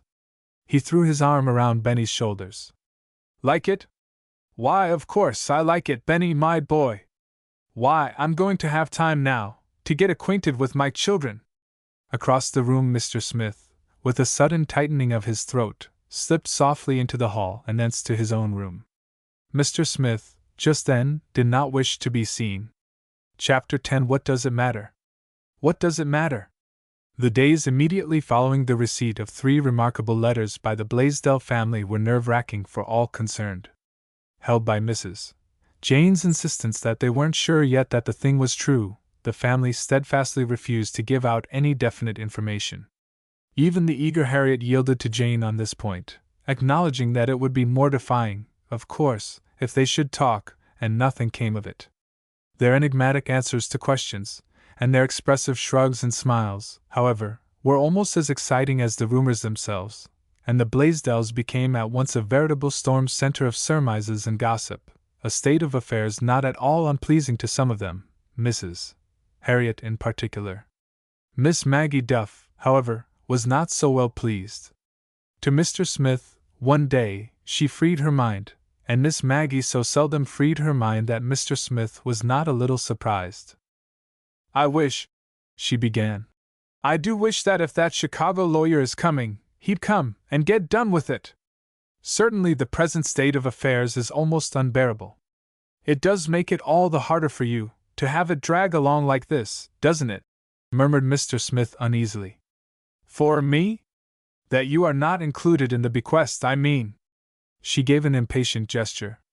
I didn't mean that. I wasn't thinking of myself. Besides, as I've told you before, there is no earthly reason why I should have been included. It's the delay, I mean, for the Blaisdells, for the whole town, for that matter. This eternal did you know, and they say is getting on my nerves. Why, Miss Maggie, I didn't suppose you had any nerves, bantered the man. She threw him an expressive glance. Haven't I? She retorted. Then again she gave the impatient gesture. But even the gossip and the questioning aren't the worst. It's the family themselves. Between Hattie's pulling one way and Jane the other, I feel like a bone between 2 quarrelsome puppies. Hattie is already house hunting, on the sly, and she's bought Bessie an expensive watch and a string of gold beads. Jane, on the other hand, insists that Mr. Fulton will come back and claim the money, so she's running her house now on the principle that she's lost $100,000, and so must economize in every possible way. You can imagine it. I don't have to imagine it, murmured the man. Miss Maggie laughed. I forgot. Of course you don't. You do live there, don't you? But that isn't all. Flora, poor soul, went into a restaurant the other day and ordered roast turkey, and now she's worrying for fear the money won't come and justify her extravagance. Millicent, with implicit faith that the 100,000 is coming, wants to wear her best frocks every day. And, as if she were not already quite excited enough, young Pennock has very obviously begun to sit up and take notice. You don't mean he is trying to come back so soon? Disbelieved Mr. Smith. Well, he's evidently caught the glitter of the gold from afar, smiled Miss Maggie. At all events, he's taking notice. And Miss Millicent? There was a note of anxiety in Mr. Smith's voice. Doesn't see him, apparently. But she comes and tells me his every last move, and he's making quite a number of them just now, so I think she does see a little. The young rascal! But she doesn't care? I think not, really. She's just excited now, as any young girl would be, and I'm afraid she's taking a little wicked pleasure in not seeing him. Humph! I can imagine it, chuckled Mr. Smith. But it's all bad, this delay, chafed Miss Maggie again. Don't you see? It's either one thing nor another. That's why I do wish that lawyer would come, if he's coming. I reckon he'll be here before long, murmured Mr. Smith, with an elaborately casual air. But I wish you were coming in on the deal. His kindly eyes were gazing straight into her face now. She shook her head. I'm a Duff, not a Blaisdell, except when they want. She bit her lip. A confused red suffused her face. I mean, I'm not a Blaisdell at all, she finished hastily. Humph! That's exactly it. Mr. Smith was sitting energetically erect. You're not a Blaisdell, except when they want something of you. Oh, please, I didn't mean to say, I didn't say that, cried Miss Maggie, in very genuine distress. No, I know you didn't, but I did, flared the man. Miss Maggie, it's a downright shame, the way they impose on you sometimes. Nonsense! I like to have them, I mean, I like to do what I can for them, she corrected hastily, laughing in spite of herself. You like to get all tired out, I suppose? I get rested, afterward. And it doesn't matter anyway, of course, he jibed. Not a bit. She smiled. Yes, I suspected that. Mr. Smith was still sitting erect, still speaking with grim terseness. But let me tell you right here and now that I don't approve of that doctrine of yours. Doctrine? That it doesn't matter doctrine of yours. I tell you it's very pernicious, very. I don't approve of it at all. There was a moment's silence. No, Miss Maggie said then, demurely. Oh, well, it doesn't matter, if you don't. He caught the twinkle in her eyes and threw up his hands despairingly. You are incorrigible! With a sudden businesslike air of determination, Miss Maggie faced him. Just what is the matter with that doctrine, please, and what do you mean? She smiled. I mean that things do matter, and that we merely shut our eyes to the real facts in the case when we say that they don't. War, death, sin, evil, the world is full of them, and they do matter. They do matter indeed. Miss Maggie was speaking very gravely now. They matter, woefully. I never say it doesn't matter to war, or death, or sin, or evil. But there are other things. But the other things matter too, interrupted the man irritably. Right here and now it matters that you don't share in the money. It matters that you slave half your time for a father who doesn't anywhere near appreciate you. It matters that you slave the rest of the time for every Tom and Dick and Harry and Jane and Mehetable and Hillerton that has run a sliver under a thumb, either literally or metaphorically. It matters that. But Miss Maggie was laughing merrily. Oh, Mr. Smith, you don't know what you are saying. I do, too. It's you who don't know what you are saying. But pray, what would you have me say? She smiled. I'd have you say it does matter, and I'd have you insist on having your rights, every time. And what if I had? She retaliated sharply. My rights, indeed! The man fell back, so sudden and so astounding was the change that had come to the woman opposite him. She was leaning forward in her chair, her lips trembling, her eyes a smoldering flame. What if I had insisted on my rights, all the way up? She quivered. Would I have come home that first time from college? Would I have stepped into Mother Blaisdell's shoes and kept the house? Would I have swept and baked and washed and ironed, day in and day out, to make a home for Father and for Jim and Frank and Flora? Would I have come back again and again, when my beloved books were calling, always calling? Would I have seen other girls love and marry and go to homes of their own, while oh, what am I saying, what am I saying? She choked, covering her eyes with the back of her hand, and turning her face away. Please, if you can, forget what I said. Indeed, I never broke out like that before. I am so ashamed. Ashamed. Well, you needn't be. Mr. Smith, on his feet, was trying to work off his agitation by tramping up and down the small room. But I am ashamed, moaned Miss Maggie, her face still averted. And I can't think why I should have been so wild. It was just something that you said, about my rights, I think. You see, all my life I've just had to learn to say it doesn't matter, when there were so many things I wanted to do, and couldn't. And don't you see, I found out, after a while, that it didn't really matter half so much, college and my own little wants and wishes as that I should do what I had to do, willingly and pleasantly at home. But good heavens, how could you keep from tearing round and throwing things? I couldn't, all the time. I I smashed a bowl once, and 2 cups. She laughed shamefacedly, and met his eyes now. But I soon found that it didn't make me or anybody else any happier, and that it didn't help things at all. So I tried to do the other way.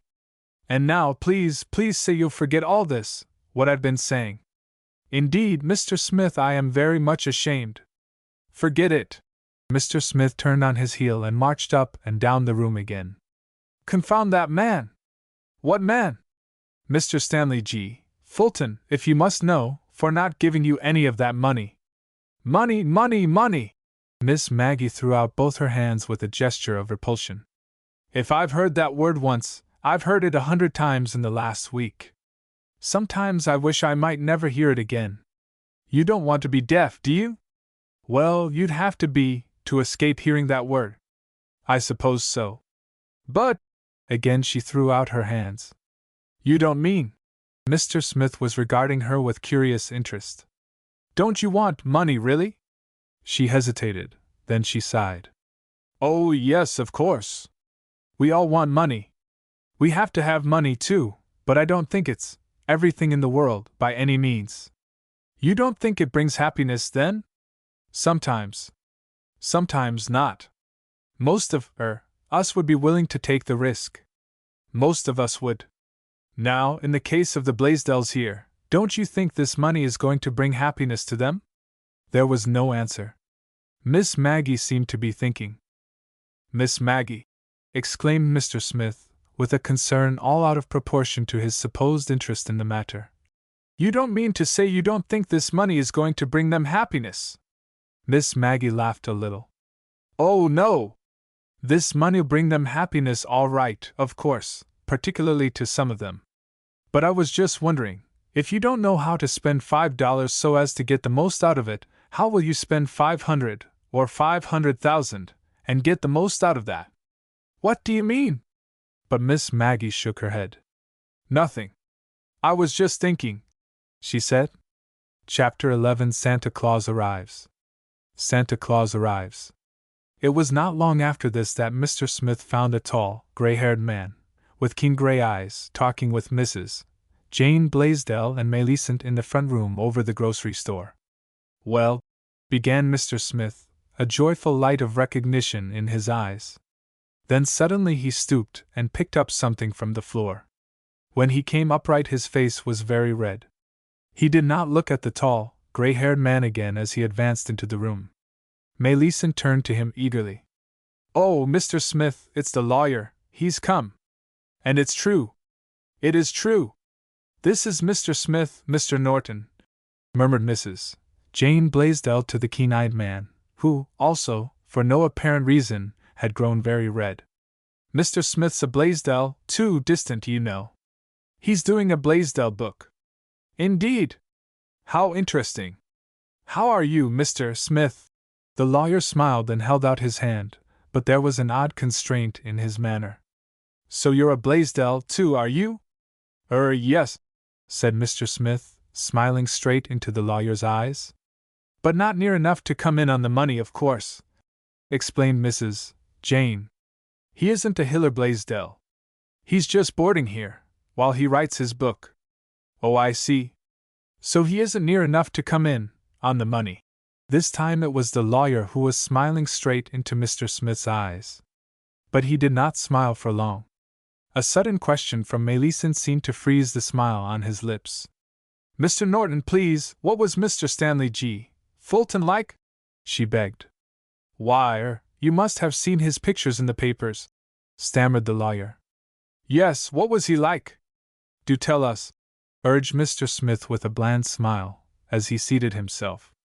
Why? The lawyer came to a still more unhappy pause. Of course, we've seen his pictures, broke in Millicent. But those don't tell us anything. And you knew him. So won't you tell us what he was like, please, while we're waiting for Father to come up? Was he nice and jolly, or was he stiff and haughty? What was he like? Yes, what was he like? Coaxed Mr. Smith again. Mr. Smith, for some reason, seemed to be highly amused. The lawyer lifted his head suddenly. An odd flash came to his eyes. Like? Oh, just an ordinary man, you know, somewhat conceited, of course. A queer little half-gasp came from Mr. Smith, but the lawyer was not looking at Mr. Smith. Eccentric, you've heard that, probably. And he has done crazy things, and no mistake. Of course, with his money and position, we won't exactly say he had bats in his belfry, isn't that what they call it? But… Mr. Smith gave a real gasp this time, and Mrs. Jane Blaisdell ejaculated, "There, I told you so! I knew something was wrong! And now he'll come back and claim the money. You see if he don't! And if we've gone and spent any of it." A gesture of despair finished her sentence. "Give yourself no uneasiness on that score, madam," the lawyer assured her gravely. "I think I can safely guarantee he will not do that." "Then you think he's dead?" "I did not say that, madam. I said I was very sure he would not come back and claim this money that is to be paid over to your husband and his brother and sister. Dead or alive, he has no further power over that money now." "Oh," breathed Millicent. "Then it is ours." "It is yours," bowed the lawyer. "But Mr. Smith says we've probably got to pay a tax on it," thrust in Mrs. Jane, in a worried voice. "Do you know how much we'll have to pay? And isn't there any way we can save doing that?" Before Mr. Norton could answer, a heavy step down the hall heralded Mr. Frank Blaisdell's advance, and in the ensuing confusion of his arrival, Mr. Smith slipped away. As he passed the lawyer, however, Millicent thought she heard him mutter, "You rascal!" But afterwards she concluded she must have been mistaken, for the two men appeared to become at once the best of friends. Mr. Norton remained in town several days, and frequently she saw him and Mr. Smith chatting pleasantly together, or starting off apparently for a walk. Millicent was very sure, therefore, that she must have been mistaken in thinking she had heard Mr. Smith utter so remarkable an exclamation as he left the room that first day. During the stay of Mr. Norton in Hillerton, and for some days afterward, the Blaisdells were too absorbed in the mere details of acquiring and temporarily investing their wealth to pay attention to anything else. Under the guidance of Mr. Norton, Mr. Robert Chalmers, and the heads of two other Hillerton banks, the three legatees set themselves to the task of finding a place to put it, as Miss Flora breathlessly termed it. Mrs. Hattie said that, for her part, she should like to leave their share all in the bank, then she'd have it to spend whenever she wanted it. She yielded to the shocked protestations of the others, however, and finally consented that her husband should invest a large part of it in the bonds he so wanted, leaving a generous sum in the bank in her own name. She was assured that the bonds were just as good as money, anyway, as they were the kind that were readily convertible into cash. Mrs. Jane, when she understood the matter, was for investing every cent of theirs where it would draw the largest interest possible. Mrs. Jane had never before known very much about interest, and she was fascinated with its delightful possibilities. She spent whole days joyfully figuring percentages, and was awakened from her happy absorption only by the unpleasant realization that her husband was not in sympathy with her ideas at all. He said that the money was his, not hers, and that, for once in his life, he was going to have his way. His way, in this case, proved to be the prompt buying out of the competing grocery on the other corner, and the establishing of good-sized bank account. The rest of the money, he said, Jane might invest for 100%, if she wanted to. Jane was pleased to this extent, and asked if it were possible that she could get such a splendid rate as 100%. She had not figured on that. She was not so pleased later, when Mr. Norton and the bankers told her what she could get, with safety, and she was very angry because they finally appealed to her husband and she was obliged to content herself with a paltry 5 or 6%, when there were such lovely mining stocks and oil wells everywhere that would pay so much more. She told Flora that she ought to thank her stars that she had the money herself in her own name, to do just as she pleased with, without any old fogey men bossing her. But Flora only shivered and said, "Mercy me!" and that, for her part, she wished she didn't have to say what to do with it. She was scared of her life of it, anyway, and she was just sure she should lose it, whatever she did with it, and she most wished she didn't have it, only it would be nice, of course, to buy things with it, and she supposed she would buy things with it, after a while, when she got used to it, and was not afraid to spend it. Miss Flora was, indeed, quite breathless most of the time, these days. She tried very hard to give the kind gentlemen who were helping her no trouble, and she showed herself eager always to take their advice. But she wished they would not ask her opinion. She was always afraid to give it, and she didn't have one, anyway. Only she did worry, of course, and she had to ask them sometimes if they were real sure the places they had put her money were perfectly safe, and just couldn't blow up. It was so comforting always to see them smile, and hear them say, "Perfectly, my dear Miss Flora, perfectly. Give yourself no uneasiness." To be sure, one day, the big fat man, not Mr. Chalmers, did snap out, "No, madam, only the Lord Almighty can guarantee a government bond. The whole country may be blown to atoms by a volcano tomorrow morning." She was startled, terribly startled, but she saw at once, of course, that it must be just his way of joking, for of course there wasn't any volcano big enough to blow up the whole United States. And anyway, she did not think it was nice of him, and it was almost like swearing, to say, "The Lord Almighty," in that tone of voice. She never liked that fat man again. After that she always talked to Mr. Chalmers, or to the other man with a wart on his nose. Miss Flora had never had a checkbook before, but she tried very hard to learn how to use it, and to show herself not too stupid. She was glad there were such a lot of checks in the book, but she didn't believe she'd ever spend them all, such a lot of money. She had had a savings bank book, to be sure, but she'd not been able to put anything in the bank for a long time, and she had been worrying a good deal lately for fear she would have to draw some out, business had been so dull. But she would not have to do that now, of course, with all this money that had come to her. They told her that she could have all the money she wanted by just filling out one of the little slips in her checkbook the way they had told her to do it, and taking it to Mr. Chalmers's bank, that there were a good many $1,000s there waiting for her to spend, just as she liked, and that, when they were gone, Mr. Chalmers would tell her how to sell some of her bonds and get more. It seemed very wonderful. There were other things, too, that they had told her, too many for her to remember, something about interest, and things called coupons that must be cut off the bonds at certain times. She tried to remember it all, but Mr. Chalmers had been very kind and had told her not to fret. He would help her when the time came.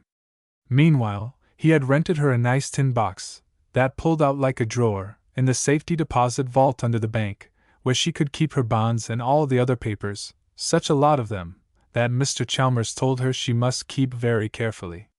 But it was all so new and complicated, and everybody was always talking at once, so no wonder, indeed, that Miss Flora was quite breathless with it all. By the time the Blaisdells found themselves able to pay attention to Hillerton, or to anything outside their own astounding personal affairs, they became suddenly aware of the attention Hillerton was paying to them. The whole town was agog. The grocery store, the residence of Frank Blaisdell, and Miss Flora's humble cottage might be found at nearly any daylight hour with from 1 to a dozen curious-eyed gazers on the sidewalk before them.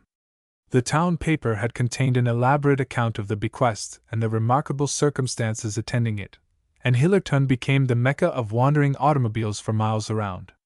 Big metropolitan dailies got wind of the affair, recognized the magic name of Stanley G. Fulton, and sent reporters post-haste to Hillerton. Speculation as to whether the multimillionaire was really dead was prevalent everywhere, and a search for some clue to his reported South American exploring expedition was undertaken in several quarters. Various rumors concerning the expedition appeared immediately, but none of them seemed to have any really solid foundation. Interviews with the great law firm having the handling of Mr. Fulton's affairs were printed, but even here little could be learned save the mere fact of the letter of instructions, upon which they had acted according to directions, and the other fact that there still remained one more packet, understood to be the last will and testament, to be opened in 2 years' time if Mr. Fulton remained unheard from. The lawyers were bland and courteous, but they really had nothing to say, they declared, beyond the already published facts. In Hillerton the Blaisdells accepted this notoriety with characteristic variation. Miss Flora, after cordially welcoming one nice young man, and telling him all about how strange and wonderful it was, and how frightened she felt, was so shocked and distressed to find all that she said, and a great deal that she did not say, staring at her from the first page of a big newspaper, that she forthwith barred her doors, and refused to open them till she satisfied herself, by surreptitious peeps through the blinds, that it was only a neighbor who was knocking for admittance.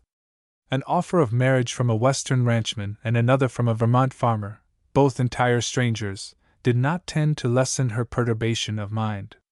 Frank, at the grocery store, rather welcomed questioners, so long as there was a hope of turning them into customers, but his wife and Millicent showed almost as much terror of them as did Miss Flora herself. James Blaisdell and Fred stoically endured such as refused to be silenced by their brusque noncommittalism. Benny, at first welcoming everything with the enthusiasm he would accord to a circus, soon sniffed his disdain, as at a show that had gone stale. Of them all, perhaps Mrs. Hattie was the only one that found in it any real joy and comfort. Even Bessie, excited and interested as she was, failed to respond with quite the enthusiasm that her mother showed. Mrs.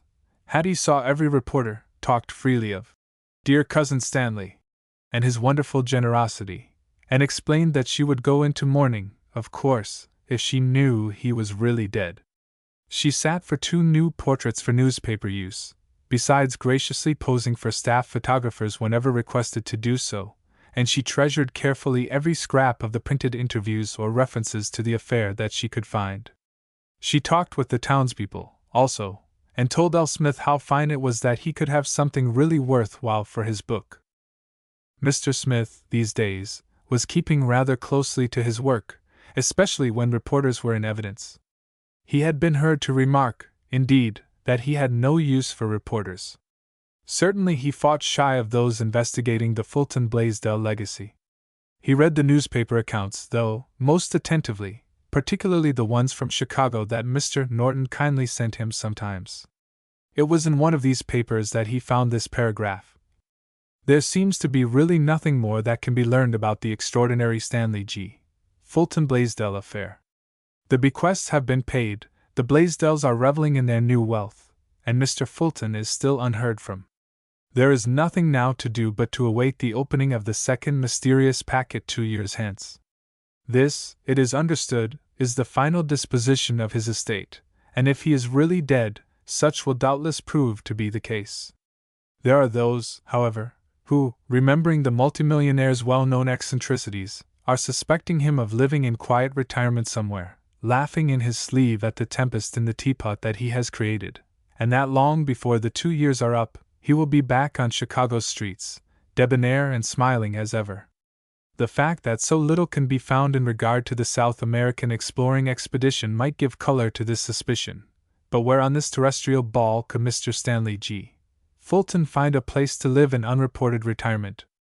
Mr. Smith did not show this paragraph to the Blaisdells. He destroyed the paper containing it, indeed, promptly and effectually, with a furtive glance over his shoulder as he did so. It was at about this time, too, that Mr. Smith began to complain of his eyes and to wear smoked glasses. He said he found the new snow glaring. "But you look so funny, Mr. Smith," said Benny, the first time he saw him. "Why, I didn't hardly know you." "Didn't you, Benny?" asked Mr. Smith, with suddenly a beaming countenance. "Oh, well, that doesn't matter, does it?"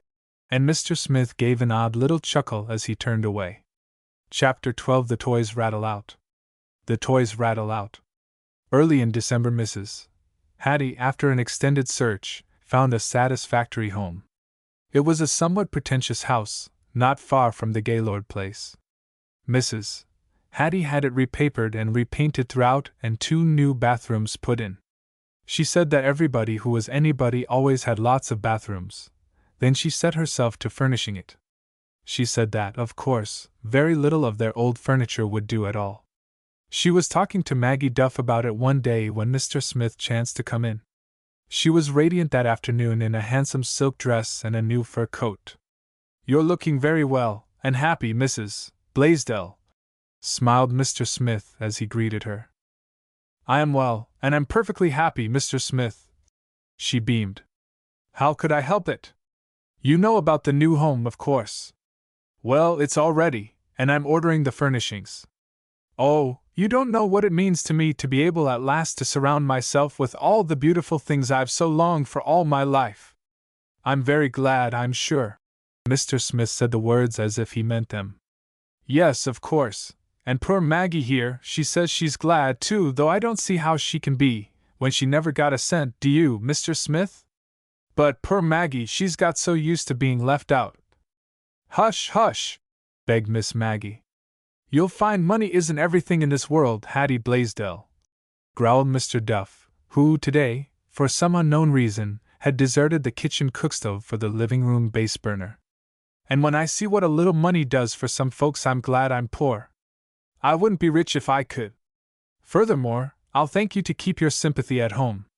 It ain't needed nor wanted, here." "Why, Father Duff," bridled Mrs. Hattie indignantly, "you know how poor Maggie has had to." But tell us about the new home," interrupted Mr. Smith quickly, "and the fine new furnishings." "Why, there isn't much to tell yet, about the furnishings, I mean. I haven't got them yet. But I can tell you what I'm going to have." Mrs. Hattie settled herself more comfortably, and began to look happy again.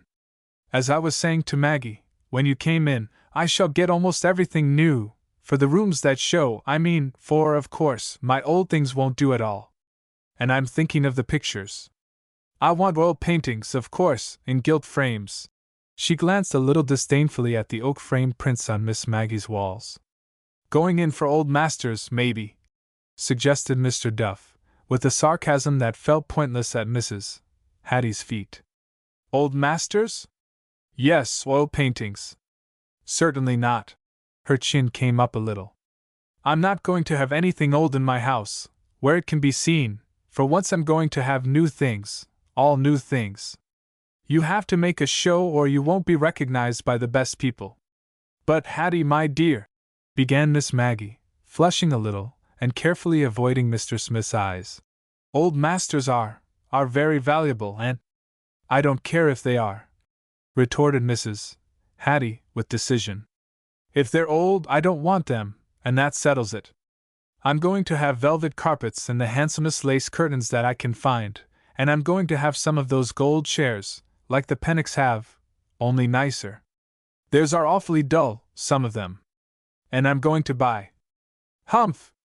Pity you can't buy a little common sense, somewhere," snarled Old Man Duff, getting stiffly to his feet. "You'll need it, to swing all that style." "Oh, Father!" murmured Miss Maggie. "Oh, I don't mind what Father Duff says," laughed Mrs. Hattie. But there was a haughty tilt to her chin and an angry sparkle in her eyes as she, too, arose. "I'm just going, anyway, so you don't need to disturb yourself, Father Duff." But Father Duff, with another "Humph!" and a muttered something about having all he wanted already of silly chatter, stamped out into the kitchen, with the usual emphasis of his cane at every other step. It was just as well, perhaps, that he went, for Mrs. Hattie Blaisdell had been gone barely 5 minutes when her sister-in-law, Mrs. Jane, came in. "I've come to see you about a very important matter, Maggie," she announced as she threw off her furs, not new ones, and unbuttoned her coat, which also was not new.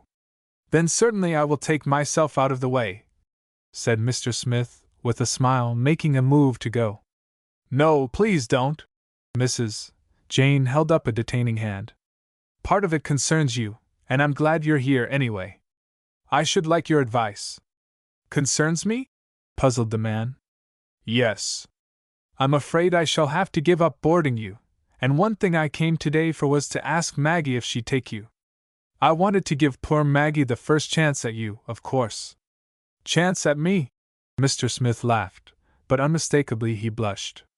"The first, but my dear woman, it is just possible that Miss Maggie may wish to, decline this great honor which is being conferred upon her, and she may hesitate, for the sake of my feelings, to do it before me. Now I'm very sure I ought to have left at once." "Nonsense!" Was Miss Maggie blushing the least bit, too? "I shall be very glad to take Mr. Smith as a boarder if he wants to come, but he's got something to say about it, remember. But tell me, why are you letting him go, Jane? Now this surely will be embarrassing." laughed Mr. Smith again nervously. Do I eat too much, or am I merely noisy and a nuisance generally? But Mrs. Jane did not appear to have heard him. She was looking at Miss Maggie, her eyes somber, intent. Well, I'll tell you. It's Hattie. Hattie! Exclaimed two amazed voices. Yes. She says it's perfectly absurd for me to take boarders, with all our money, and she's making a terrible fuss about where we live. She says she's ashamed, positively ashamed of us, that we haven't moved into a decent place yet. Miss Maggie's lips puckered a little. Do you want to go? Why, yes, only it will cost so much. I've always wanted a house, with a yard, I mean, and 'twould be nice for Millicent, of course. Well, why don't you go? You have the money. Why, yes, I know I have, but it'll cost so much, Maggie. Don't you see? It costs not only the money itself, but all the interest that the money could be earning. Why, Maggie, I never saw anything like it. Her face grew suddenly alert and happy. I never knew before how much money, just money, could earn, while you didn't have to do a thing but sit back and watch it do it. It's the most fascinating thing I ever saw. I counted up the other day how much we'd have if we didn't spend a cent of it for 10 years, the legacy, I mean. But great Scott, madam, expostulated Mr. Smith. Aren't you going to spend any of that money before 10 years' time? Mrs. Jane fell back in her chair. The anxious frown came again to her face. Oh, yes, of course. We have spent a lot of it already. Frank has bought out that horrid grocery across the street, and he's put a lot in the bank, and he spends from that every day, I know. And I'm willing to spend some, of course. But we had to pay so much inheritance tax and all that it would be my way not to spend much till the interest had sort of made that up, you know. But Frank and Millicent, they won't hear to it a minute. They want to move, too, and they're teasing me all the time to get new clothes, both for me and for her. But Hattie's the worst. I can't do a thing with Hattie. Now what shall I do? I should move. You say yourself you'd like to, answered Miss Maggie promptly. What do you say, Mr. Smith? Mr. Smith leaped to his feet and thrust his hands into his pockets as he took a nervous turn about the room, before he spoke. Good heavens, woman, that money was given you to, that is, it was probably given you to use. Now, why don't you use it? But I am using it, argued Mrs. Jane earnestly. I think I'm making the very best possible use of it when I put it where it will earn more. Don't you see? Besides, what does the Bible say about that man with one talent that didn't make it earn more? With a jerk, Mr. Smith turned on his heel and renewed his march. I think the only thing money is good for is to exchange it for something you want, observed Miss Maggie sententiously. There, that's it, triumphed Mr. Smith, wheeling about. That's exactly it. Mrs. Jane sighed and shook her head. She gazed at Miss Maggie with fondly reproving eyes. Yes, we all know your ideas of money, Maggie. You're very sweet and dear, and we love you, but you are extravagant. Extravagant, demurred Miss Maggie. Yes. You use everything you have every day, and you never protect a thing. Actually, I don't believe there's a tidy or a linen slip in this house. Did Mr. Smith breathe a fervent, "Thank the Lord"? Miss Maggie wondered. And that brings me right up to something else I was going to say. I want you to know that I'm going to help you. Miss Maggie looked distressed and raised a protesting hand, but Mrs. Jane smilingly shook her head and went on. Yes, I am. I always said I should, if I had money, and I shall, though I must confess that I'd have a good deal more heart to do it if you weren't quite so extravagant. I've already given you Mr. Smith to board. Oh, I say, spluttered Mr. Smith. But again she only smilingly shook her head and continued speaking. And if we move, I'm going to give you the parlor carpet, and some rugs to protect it. Thank you, but really, I don't want the parlor carpet, refused Miss Maggie, a tiny smoldering fire in her eyes. And I shall give you some money too, smiled Mrs. Jane, very graciously. When the interest begins to come in, you know. I shall give you some of that. It's too bad you should have nothing while I have so much. Jane, please! The smoldering fire in Miss Maggie's eyes had become a flame now. Nonsense, Maggie, you mustn't be so proud. It's no shame to be poor. Wasn't I poor just the other day? However, since it distresses you so, we won't say any more about it now. I'll go back to my own problems. Then you both advise me, to move, do you? I do, most certainly, bowed Miss Maggie, still with a trace of constraint. And you, Mr. Smith? Mr. Smith turned and threw up both his hands. For heaven's sake, lady, go home and spend some of that money. Mrs. Jane laughed a bit ruefully. Well, I don't see but what I shall have to, with everybody against me like this. She sighed, getting slowly to her feet. But if either of you knew, how really valuable money is, and how much it would earn for you, if you'd only let it, I don't believe you'd be quite so fast to tell me to go and spend it. Perhaps not, but then, you see, we don't know, smiled Miss Maggie, once again her cheery self. Mr. Smith said nothing. Mr. Smith had turned his back just then. When Mrs. Jane was gone, Mr. Smith faced Miss Maggie with a quizzical smile. Well? He hazarded. You mean? I'm awaiting orders, as your new boarder. Oh. They'll not be alarming, I assure you. Do you really want to come? Indeed I do. And I think it's mighty good of you to take me. But should you, do you think? Haven't you got enough, with your father to care for? Won't it be too hard for you? She shook her head. I think not. Besides, I'm going to have help. Annabel and Florence Martin, a farmer's daughters, are very anxious to be in town to attend school this winter, and I have said that I would take them. They will work for their board. The man gave a disdainful sniff. I can imagine how much work you'll let them do. It strikes me the help is on the other foot. However, we'll let that pass. I shall be glad enough to come, and I'll stay, unless I find you're doing too much and going beyond your strength. But how about your father? Oh, he won't mind. I'll arrange that he proposes the idea himself. Besides, she twinkled merrily, you really get along wonderfully with father, you know. And as for the work, I shall have more time now. Hattie will have someone else to care for her headaches, and Jane won't put down any more carpets, I fancy, for a while. Well, I should hope. He shrugged. Honestly, Miss Maggie, one of the best things about this Blaisdell money, in my eyes, is that it may give you a little rest from being chief cook and bottle washer and head nurse combined, on tap for any minute. But say, that woman will spend some of that money, won't she? Miss Maggie smiled significantly. I think she will. I saw Frank last evening, though I didn't think it necessary to say so to her.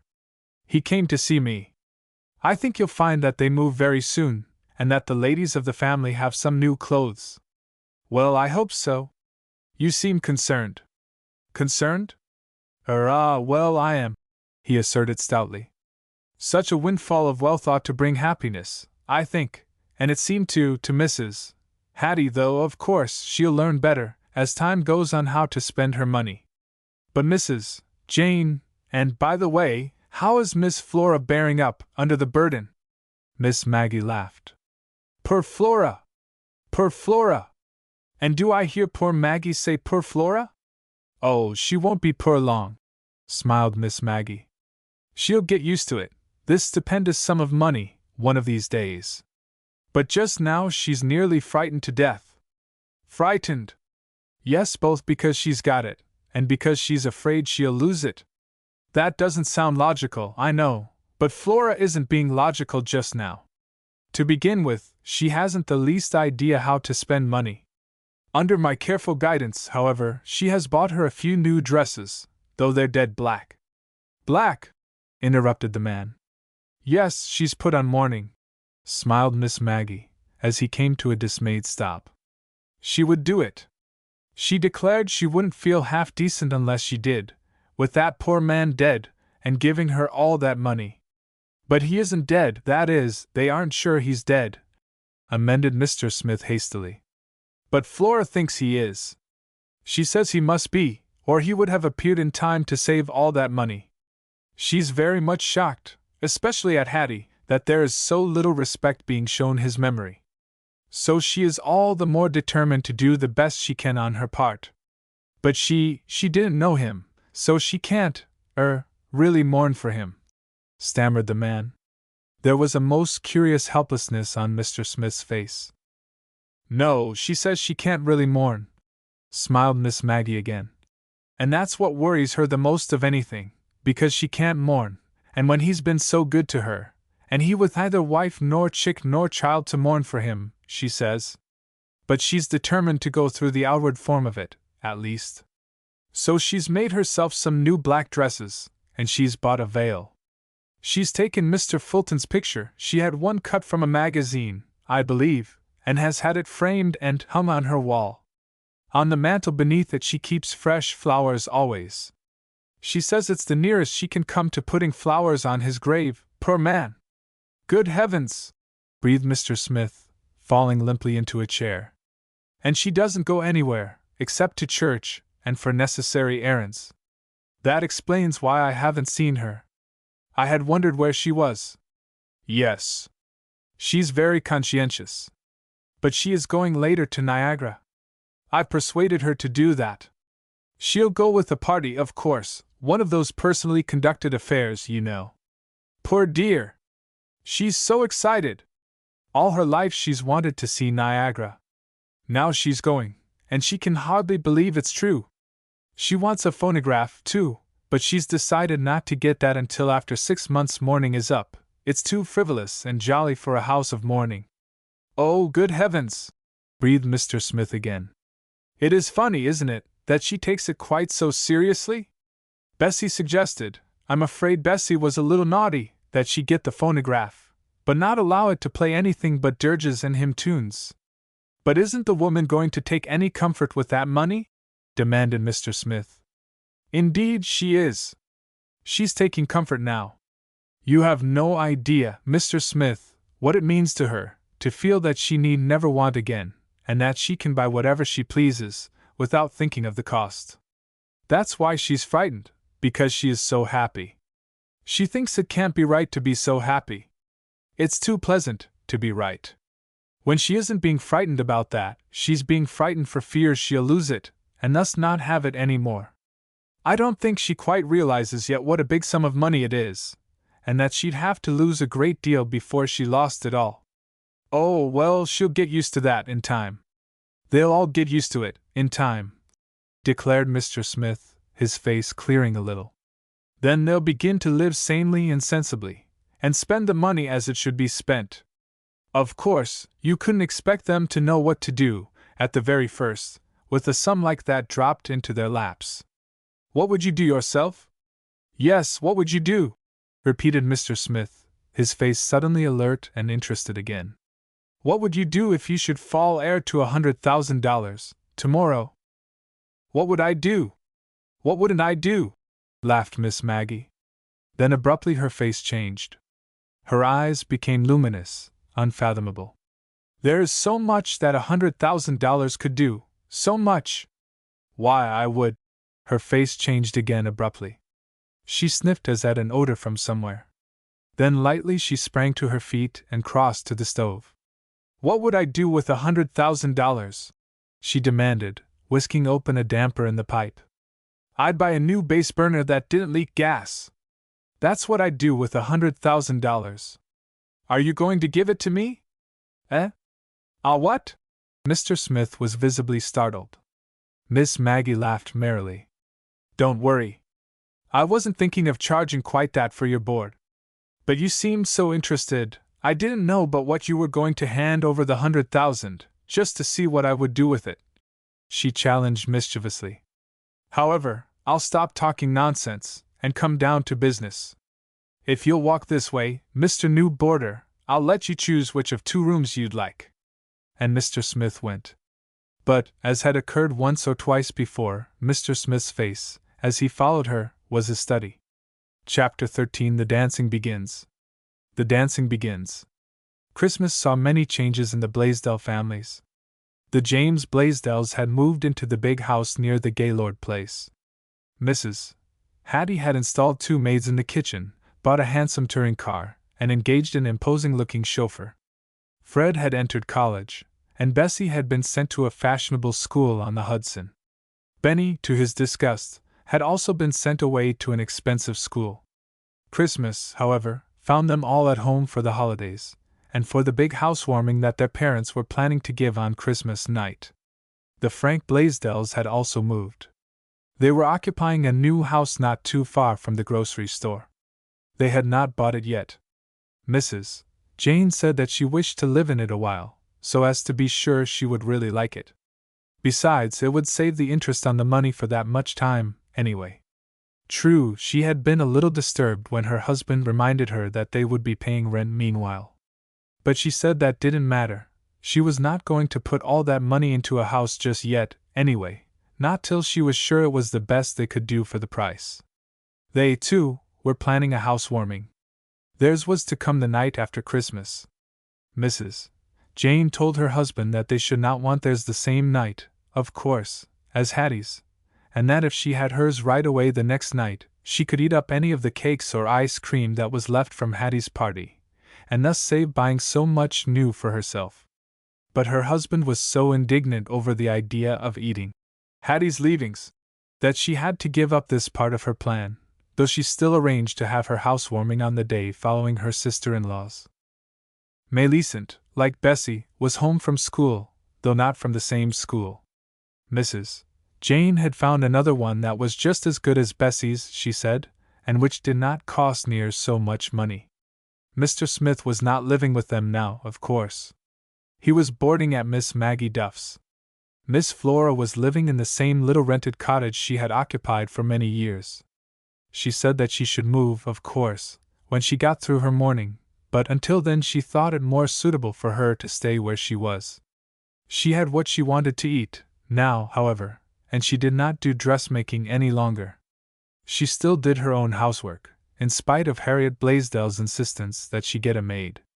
She said that there was plenty of time for all those things when she had finished her mourning. She went out very little, though she did go to the housewarming at her brother James's. Being a relative, so she decided that no criticism could be made. It seemed as if all Hillerton went to that housewarming. Those who were not especially invited to attend went as far as the street or the gate, and looked on enviously. Mrs. Hattie had been very generous with her invitations, however. She said that she had asked everybody who ever pretended to go anywhere. She told Maggie Duff that, of course, after this, she should be more exclusive, very exclusive, in fact, but that this time Jim wanted to ask everybody, and she didn't mind so much. She was really rather glad to have all these people see the house, and they certainly never would have the chance again. Mr. Smith attended with Miss Maggie. Mrs. Hattie had very kindly included him in the invitation. She had asked Father Duff, too, especially, though she said she knew, of course, that he would not go. He never went anywhere. Father Duff bristled up at this, and declared that he guessed he would go, after all, just to show them that he could, if he wanted to. Mrs. Hattie grew actually pale, but Miss Maggie exclaimed joyfully that, of course, he would go, he ought to go, to show proper respect. Father Duff said no then, very decidedly, that nothing could hire him to go, and that he had no respect to show. He declared that he had no use for gossip and gabble and unwholesome eating, and he said that he should not think Maggie would care to go, either, unless she could be in the kitchen, where it would seem natural to her. Mrs. Hattie, however, smiled kindly, and said of course, now she could afford to hire better help than Maggie, caterers from the city and all that, so Maggie would not have to be in the kitchen, and that with practice she would soon learn not to mind at all being round among folks in the parlor. Father Duff had become so apoplectically angry at this that Mr. Smith, who chanced to be present, and who also was very angry, was forced to forget his own wrath in his desire to make the situation easier for Miss Maggie. He had not supposed that Miss Maggie would go at all, after that. He had even determined not to go himself. But Miss Maggie, after a day's thought, had laughed and had said, with her eyes twinkling, "Oh, well, it doesn't matter, you know, it doesn't really matter, does it?" And they had gone. It was a wonderful party. Mr. Smith enjoyed it hugely. He saw almost everybody he knew in Hillerton, and many that he did not know. He heard the Blaisdells and their new wealth discussed from all viewpoints, and he heard some things about the missing millionaire benefactor that were particularly interesting to him. The general opinion seemed to be that the man was dead, though a few admitted that there was a possibility, of course, that he was merely lost somewhere in darkest South America and would eventually get back to civilization, certainly long before the time came to open the second letter of instructions. Many professed to know the man well. Through magazine and newspaper accounts, there were times when Mr. Smith adjusted more carefully the smoked glasses which he was still wearing, and some had much to say of the millionaire's characteristics, habits, and eccentricities, all of which Mr. Smith enjoyed greatly. Then, too, there were the Blaisdells themselves. They were all there, even to Miss Flora, who was in dead black, and Mr. Smith talked with them all. Miss Flora told him that she was so happy she could not sleep nights, but that she was rather glad she couldn't sleep, after all, for she spent the time mourning for poor Mr. Fulton, and thinking how good he had been to her. And that made it seem as if she was doing something for him. She said yes, oh yes, she was going to stop black mourning in 6 months, and go into grays and lavenders, and she was glad Mr. Smith thought that was long enough, quite long enough for the black, but she could not think for a moment of putting on colors now, as he suggested. She said, too, that she had decided not to go to Niagara for the present. And when he demurred at this, she told him that really she would rather not. It would be warmer in the spring, and she would much rather wait till she could enjoy every minute without feeling that, well, that she was almost dancing over the poor man's grave, as it were. Mr. Smith did not urge her after that. He turned away, indeed, rather precipitately, so precipitately that Miss Flora wondered if she could have said anything to offend him. Mr. Smith talked next with Mrs. Jane Blaisdell. Mrs. Jane was looking particularly well that evening. Her dress was new, and in good style, yet she in some way looked odd to Mr. Smith. In a moment he knew the reason: she wore no apron. Mr. Smith had never seen her without an apron before. Even on the street she wore a black silk one. He complimented her gallantly on her fine appearance. But Mrs. Jane did not smile. She frowned. Yes, I know. Thank you, of course, she answered worriedly. But it cost an awful lot, this dress did, but Frank and Melisande would have it. That child, have you seen her tonight? Miss Melisande? Yes, in the distance. She, too, is looking most charming, Mrs. Blaisdell. The woman tapped her foot impatiently. Yes, I know she is, and some other folks so too, I notice. Was she with that Pennock boy? Not when I saw her. Well, she will be, if she isn't now. He follows her everywhere. But I thought that was broken up. Mr. Smith now was frowning. It was. You know what that woman said, the insult. But now, since this money came. She let an expressive gesture complete the sentence. Mr. Smith laughed. I wouldn't worry, Mrs. Blaisdell. I don't think he'll make much headway, now. Indeed, he won't, if I can help myself, flashed the woman indignantly. I reckon he won't stand much show with Miss Melisande, after what's happened. I guess he won't, snapped the woman. He isn't worth half what she is now. As if I'd let her look at him. But I meant. Mr. Smith stopped abruptly. There was an odd expression on his face. Mrs. Blaisdell filled the pause. But really, Mr. Smith, I don't know what I am going to do with Melisande. She sighed. Do with her? Yes. She's as wild as a hawk and as flighty as a hummingbird since this money came. She's so crazy with joy and excited. What if she is? Challenged Mr. Smith, looking suddenly very happy himself. Youth is the time for joy and laughter, and I'm sure I'm glad she is taking a little pleasure in life. Mrs.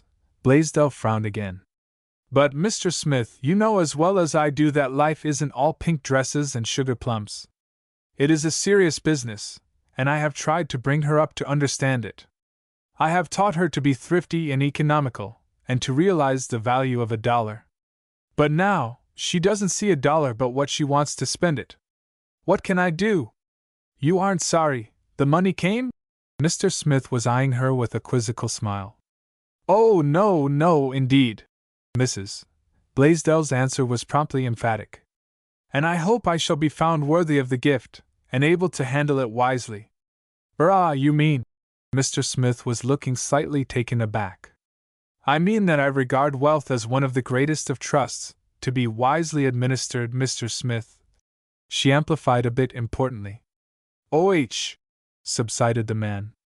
That is why it distresses me so to see my daughter so carried away with the mere idea of spending. I thought I'd taught her differently, sighed the woman. Perhaps you taught her too well. But I wouldn't worry, smiled Mr. Smith, as he turned away. Deliberately then Mr. Smith went in search of Millicent. He found her in the music room, which had been cleared for dancing. She was surrounded by 4 young men. One held her fan, one carried her white scarf on his arm, a third was handing her a glass of water. The fourth was apparently writing his name on her dance card. The one with the scarf Mr. Smith recognized as Carl Pennock. The one writing on the dance program he knew was young Hibbard Gaylord. Mr. Smith did not approach at once. Leaning against the window casing nearby, he watched the kaleidoscopic throng, bestowing a not too conspicuous attention upon the group about Miss Millicent Blaisdell. Millicent was the picture of radiant loveliness. The rose in her cheeks matched the rose of her gown, and her eyes sparkled with happiness. So far as Mr. Smith could see, she dispensed her favors with rare impartiality, though, as he came toward them finally, he realized at once that there was a merry wrangle of some sort afoot. He had not quite reached them when, to his surprise, Millicent turned to him in very evident relief. Here's Mr. Smith, she cried gaily.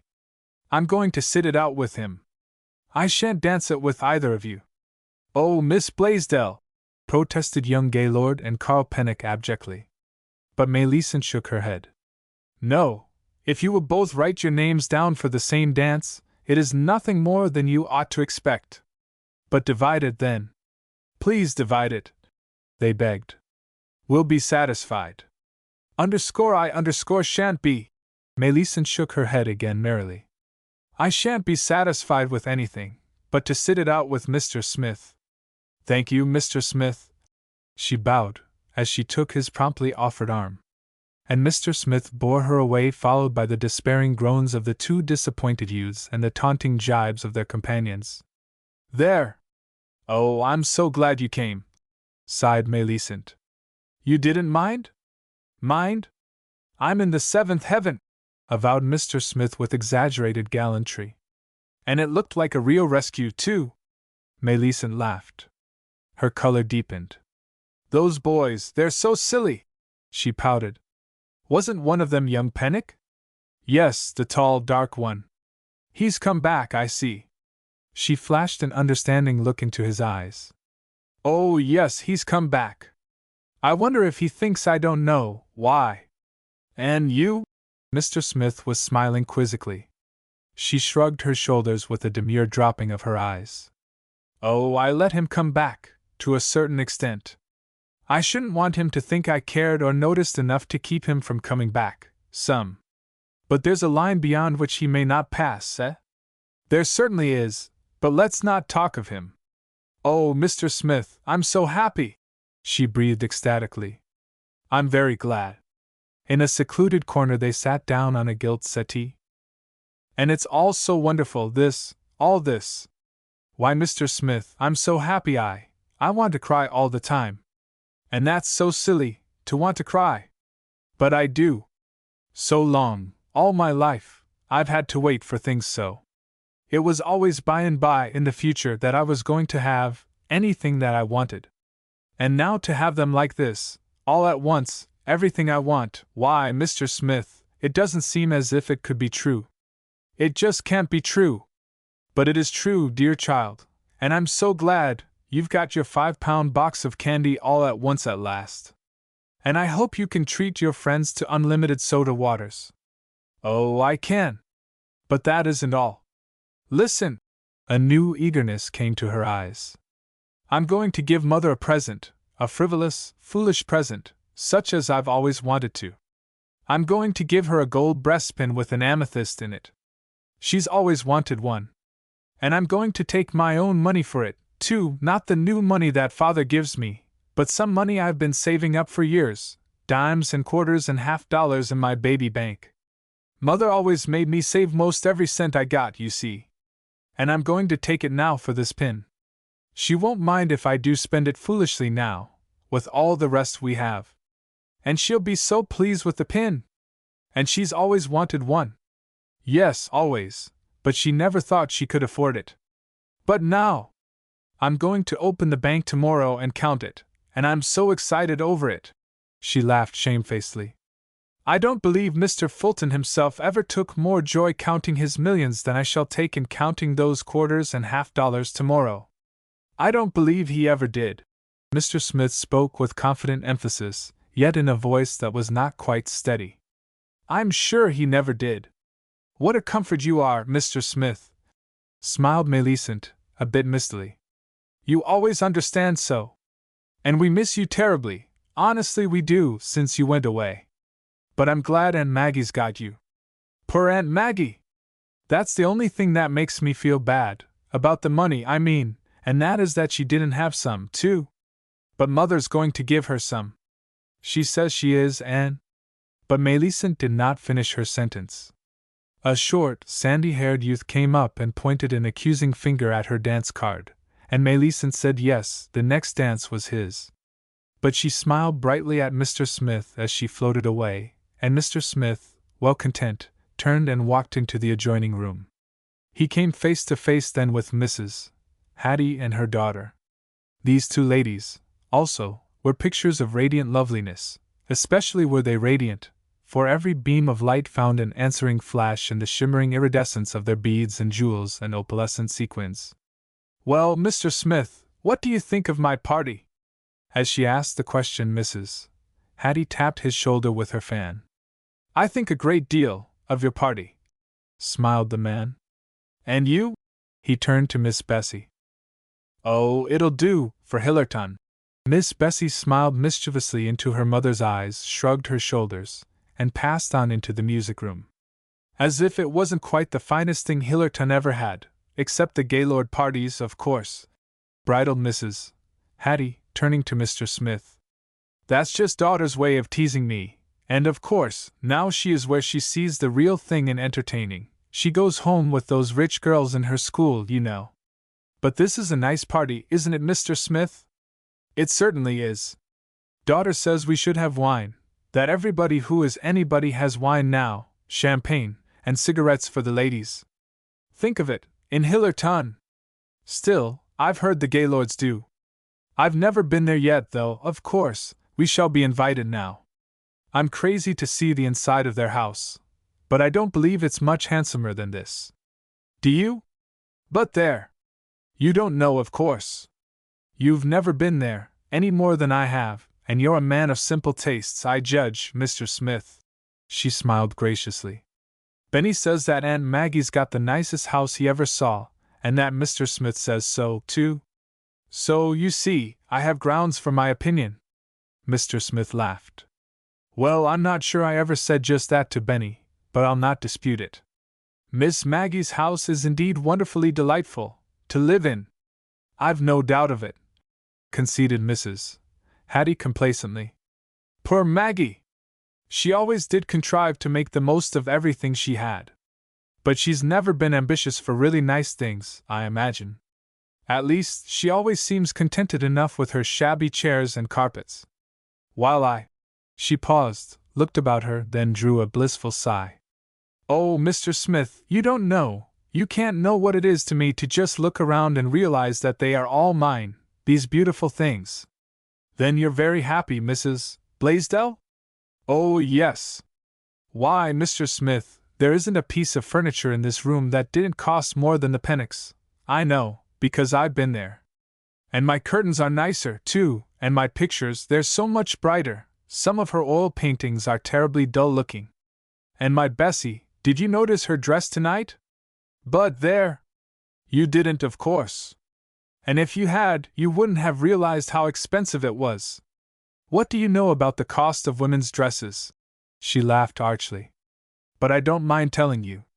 It was $150, $150, and it came from New York.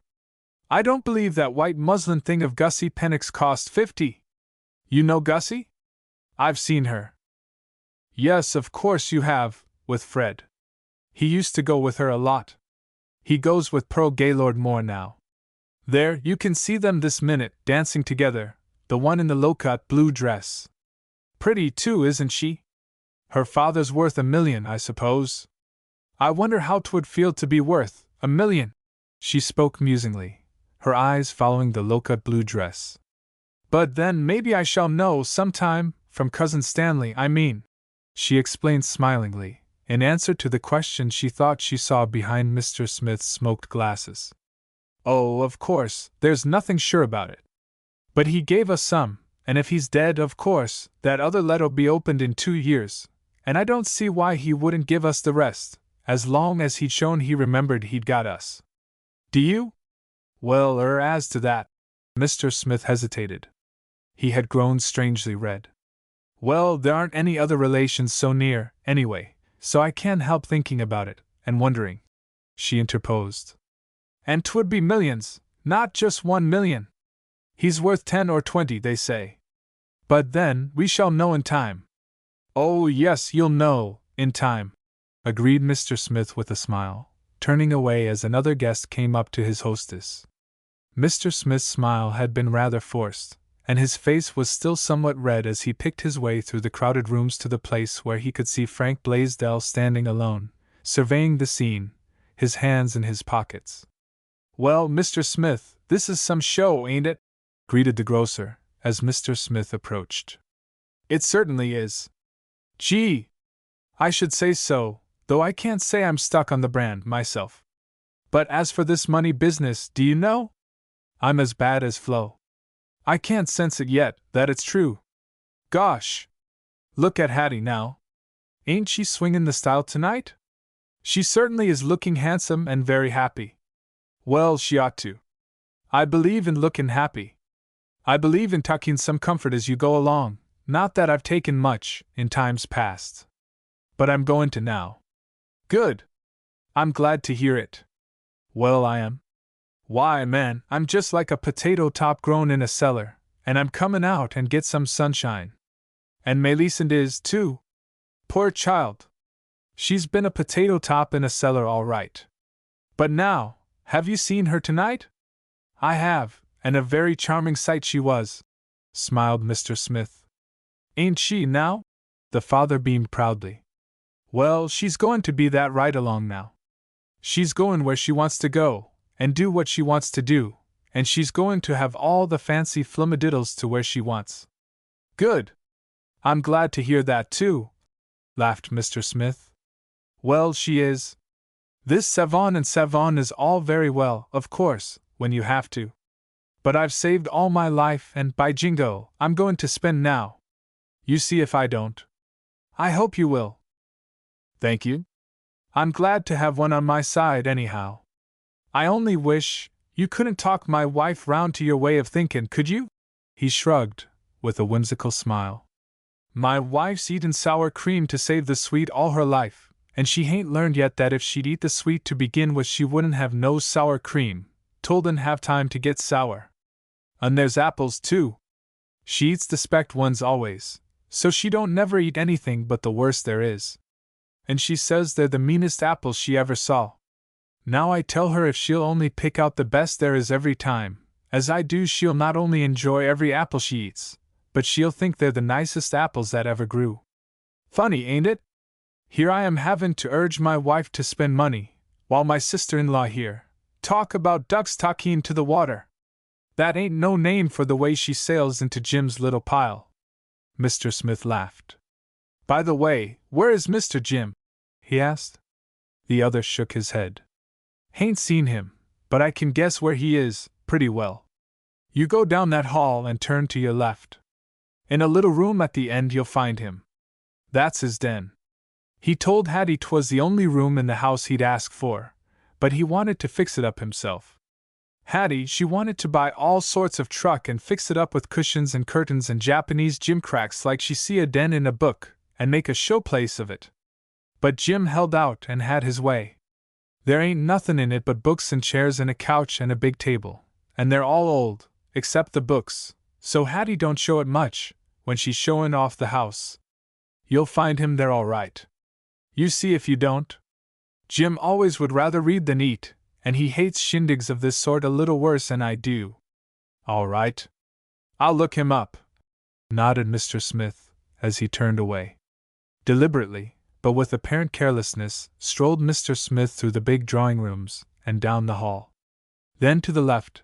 The directions were not hard to follow, and the door of the room at the end was halfway open, giving a glimpse of James Blaisdell and Benny before the big fireplace. With a gentle tap and a cheerful, "Do you allow intruders?" Mr. Smith pushed open the door. James Blaisdell sprang to his feet. Oh, Mr. Smith, come in, come right in." The frown on his face gave way to a smile. Well, never mind what I thought. Sit down, won't you? Thank you, if you don't mind. Mr. Smith dropped into a chair and looked about him. Ain't it great? Beamed Benny. It's most as nice as Aunt Maggie's, ain't it? And I can eat all the cookies here I want to, and come in even if my shoes are muddy, and bring the boys in, too. It certainly is great, agreed Mr. Smith, his admiring eyes sweeping the room again. To Mr. Smith it was like coming into another world. The deep, comfortable chairs, the shaded lights, the leaping fire on the hearth, the book-lined walls, even the rhythmic voices of the distant violins seemed to sing of peace and quietness and rest. "Dad's been showin' me the books he used to like when he was a little boy like me," announced Benny. "Hain't he got a lot of 'em, books, I mean?" "He certainly has." Mr. James Blaisdell stirred a little in his chair. "I suppose I have crowded them a little," he admitted. "But you see, there were so many I'd always wanted, and when the chance came, well, I just bought them, that's all. And you have the time now to read them." "I have, I suppose I should say thanks to Mr. Stanley G. Fulton." He laughed, with some embarrassment. "I wish Mr. Fulton could know how much I do thank him," he finished soberly, his eyes caressing the rows of volumes on the shelves.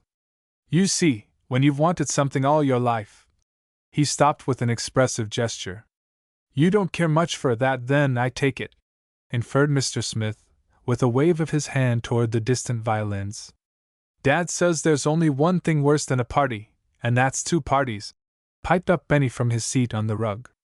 Mr. Smith laughed heartily, but the other looked still more discomfited. "I'm afraid Benny is telling tales out of school," he murmured. "Well, 'tis out of school, ain't it?" maintained Benny. "Say, Mr. Smith, did you have to go to a private school when you were a little boy? Ma says everybody does who is anybody. But if it's Cousin Stanley's money that's made us somebody, I wished he'd kept it at home, for I had to go to that old school." "Oh, come, my boy," remonstrated the father, drawing his son into the circle of his arm. "That's neither kind nor grateful. Besides, you don't know what you're talking about. Come, suppose we show Mr. Smith some of the new books." From case to case, then, they went, the host eagerly displaying and explaining, the guest almost as eagerly watching and listening. And in the kindling eye and reverent fingers of the man handling the volumes, Mr. Smith caught some inkling of what those books meant to Jim Blaisdell. "You must be fond of books, Mr. Blaisdell," he said somewhat awkwardly, after a time. "Ma says Dad'd rather read than eat," giggled Benny. "But Pa says readin' is eatin'. But I'd rather have a cookie, wouldn't you, Mr. Smith?" "You wait till you find what there is in these books, my son," smiled his father. "You'll love them as well as I do, some day. And your brother—" He paused, a swift shadow on his face. He turned to Mr. Smith. "My boy Fred loves books, too. He helped me a lot in my buying. He was in here, a little while ago. But he couldn't stay, of course. He said he had to go and dance with the girls. His mother expected it." "Ho! Mother! Just as if he didn't want to go himself," grinned Benny derisively. "You couldn't hire him ter stay away, 'specially if Pro Gaylord's round." "Oh, well, he's young, and young feet always dance when Pan pipes," explained the father, with a smile that was a bit forced. "But Pan doesn't always pipe, and he's ambitious, Fred is. The man turned eagerly to Mr. Smith again. He's going to be a lawyer, you see, he's got a chance now. He's a fine student. He led his class in high school, and he'll make good in college, I'm sure. He can have the best there is now, too, without killing himself with work to get it. He's got a fine mind and… The man stopped abruptly, with a shamed laugh. But enough of this. You'll forgive the fond father, I know. I always forget myself when I'm talking of that boy, or rather perhaps it's that I'm remembering myself. You see, I want him to do all that I wanted to do, and couldn't. And… Jim! It was Mrs. Hattie in the doorway. There, I might have known where I'd find you. Come, the guests are going, and are looking for you to say good night. Jim, you'll have to come. Why, what'll people say? They'll think we don't know anything, how to behave, and all that. Mr. Smith, you'll excuse him, I know. Most certainly, declared Mr. Smith. I must be going myself, for that matter, he finished, as he followed his hostess through the doorway. 5 minutes later he had found Miss Maggie, and was making his adieus. Miss Maggie, on the way home, was strangely silent. Well, that was some party, began Mr. Smith after waiting for her to speak. It was, indeed. Quite a house. Yes. Illustration with caption. Jim, you'll have to come. How pretty Miss Millicent looked. Very pretty. I'm glad at last to see that poor child enjoying herself. Yes. Mr. Smith frowned and stole a sidewise glance at his companion. Was it possible? Could Miss Maggie be showing at last a tinge of envy and jealousy? It was so unlike her. And yet, even Miss Flora seemed to be having a good time, in spite of that funereal black. He hazarded again. Yes. And I'm sure Mrs. James Blaisdell and Miss Bessie were very radiant and shining. Oh, yes, they shone. Mr. Smith bit his lip and stole another sidewise glance. How did you enjoy it? Did you have a good time? Oh, yes, very. There was a brief silence. Mr. Smith drew a long breath and began again. I had no idea Mr. James Blaisdell was so fond of books. I had quite a chat with him in his den. No answer. He says, Fred, did you see that Gaylord girl? Miss Maggie was galvanized into sudden life. He's perfectly bewitched with her. And she, that ridiculous dress, and for a young girl. Oh, I wish Hattie would let those people alone. Oh, well, he'll be off to college next week, soothed Mr. Smith. Yes, but whom with? Her brother, and he's worse than she is, if anything. Why, he was drunk tonight, actually drunk, when he came. I don't want Fred with him. I don't want Fred with any of them. No, I don't like their looks myself very well, but I fancy young Blaisdell has a pretty level head on him. His father says? His father worships him, interrupted Miss Maggie. He worships all those children. But into Fred he's pouring his whole lost youth. You don't know. You don't understand, of course, Mr. Smith. You haven't known him all the way, as I have. Miss Maggie's voice shook with suppressed feeling. Jim was always the dreamer. He fairly lived in his books. They were food and drink to him. He planned for college, of course. From boyhood he was going to write great plays, great poems, great novels. He was always scribbling something. I think he even tried to sell his things in his teens, but of course nothing came of that, but rejection slips. At 19 he entered college. He was going to work his way. Of course, we couldn't send him. But he was too frail. He couldn't stand the double task, and he broke down completely. We sent him into the country to recuperate, and there he met Hattie Snow, fell head over heels in love with her blue eyes and golden hair, and married her on the spot. Of course, there was nothing to do then but to go to work, and Mr. Hammond took him into his real estate and insurance office. He's been there ever since, plodding. By George, murmured Mr. Smith sympathetically. You can imagine there wasn't much time left for books. I think, when he first went there, he thought he was still going to write the great poem, the great play, the great novel, that was to bring him fame and money. but he soon learned better. Hattie had little patience with his scribbling, and had less with the constant necessity of scrimping and economizing. She was always ambitious to get ahead and be somebody, and of course, as the babies came and the expenses increased, the demand for more money became more and more insistent. But Jim, poor Jim! He never was a money maker. He worked, and worked hard, and then he got a job for evenings and worked harder. But I don't believe he ever quite caught up. That's why I was so glad when this money came, for Jim. And now, don't you see? He's thrown his whole lost youth into Fred. And Fred is going to make good. You see if he doesn't. I hope he will. But I wish those Gaylords had been at the bottom of the Red Sea before they ever came to Hillerton.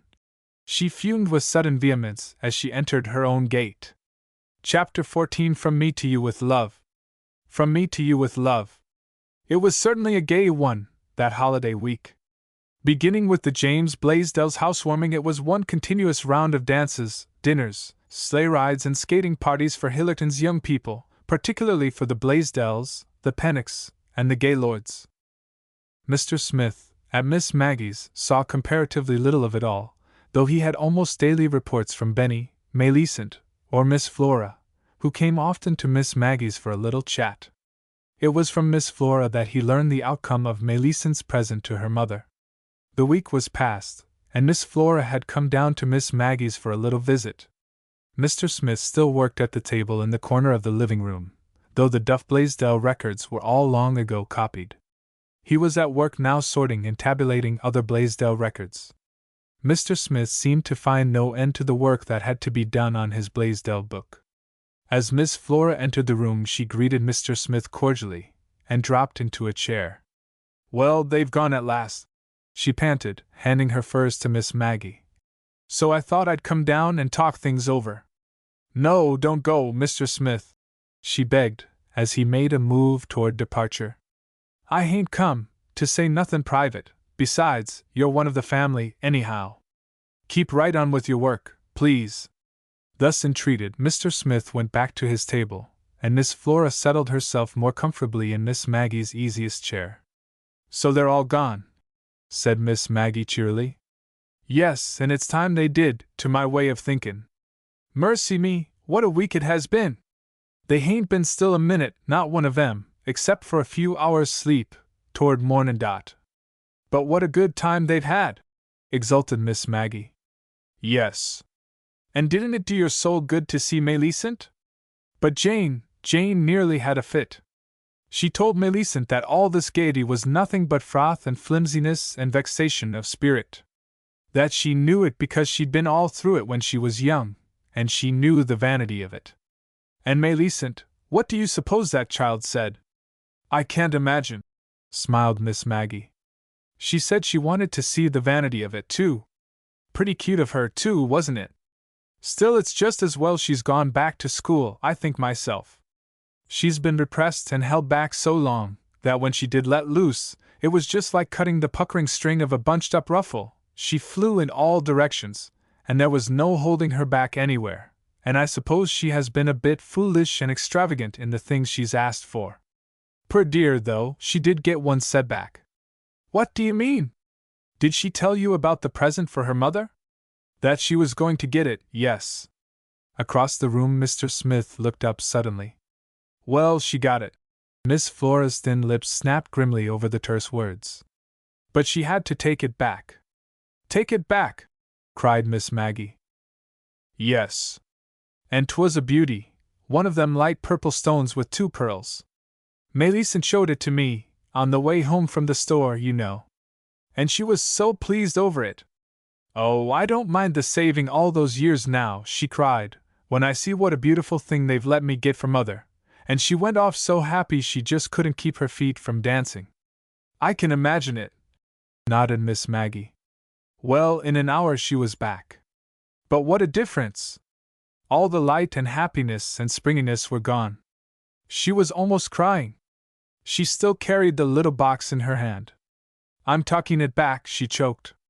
'Mother doesn't like it.' 'Don't like that beautiful pin,' says I. 'What does she want?' 'Oh, yes, she liked the pin,' said Millicent, all teary. She thinks it's beautiful. But she doesn't want anything. She says she never heard of such foolish goings-on, paying all that money for a silly, useless pin. I told her 'twas a present from me, but she made me take it back. I'm on my way now back to the store. I'm to get the money if I can. If I can't, I'm to get a credit slip. Mother says we can take it up in forks and spoons and things we need. I told her 'twas a present, but she couldn't say another word, poor child. She just turned and almost ran from the room. That was last night. She went away this morning, I suppose? I didn't see her again, so I don't know how she did come out with the storeman. Too bad, sympathized Miss Maggie. Over at the table Mr. Smith had fallen to writing furiously, with vicious little jabs of his pencil. But Jane never did believe in present giving. They never gave presents to each other even at Christmas. She always called it a foolish, wasteful practice, and Millicent was always so unhappy Christmas morning. I know it. And that's just what the trouble is. Don't you see? Jane never let 'em take even comfort, and now that they can take some comfort, Jane's got so out of the habit, she don't know how to begin. Careful, Flora, laughed Miss Maggie. I don't think you can say much on that score. Why, Maggie Duff, I'm taking comfort, bridled Miss Flora.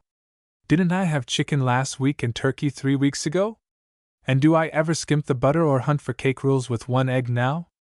And ain't I going to Niagara and have a phonograph and move into a fine place just as soon as my morning is up?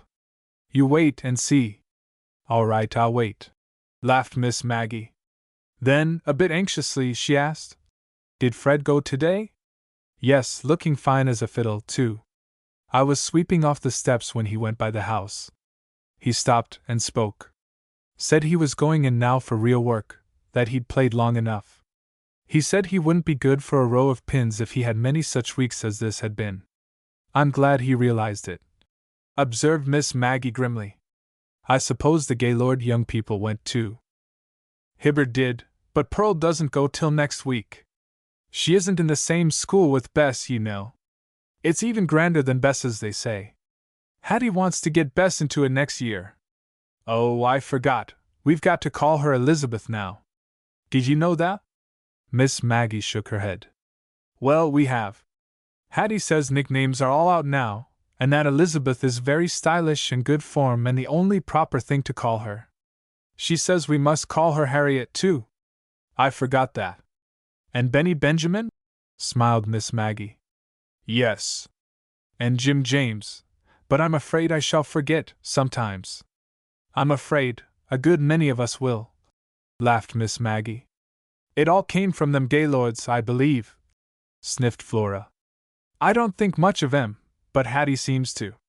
I notice she don't put nothin' discouragin' in the way of young Gaylord and Bess. But he pays most as much attention to Millicent, so far as I can see, whenever Carl Pennock will give him a chance. Did you ever see the beat of that boy? It's the money, of course. I hope Millicent'll give him a good lesson before she gets through with it. He deserves it, she ejaculated, as she picked up her fur neckpiece and fastened it with a jerk. In the doorway she paused and glanced cautiously toward Mr. Smith.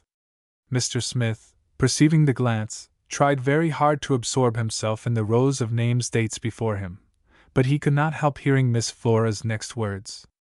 Maggie, hain't you changed your mind a mite yet? Won't you let me give you some of my money? I'd so love to, dear.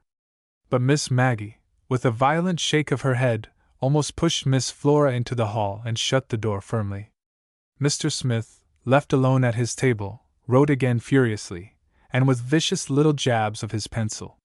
One by one the winter days passed. At the Duffs Mr. Smith was finding a most congenial home. He liked Miss Maggie better than ever, on closer acquaintance. The Martin girls fitted pleasantly into the household, and plainly did much to help the mistress of the house.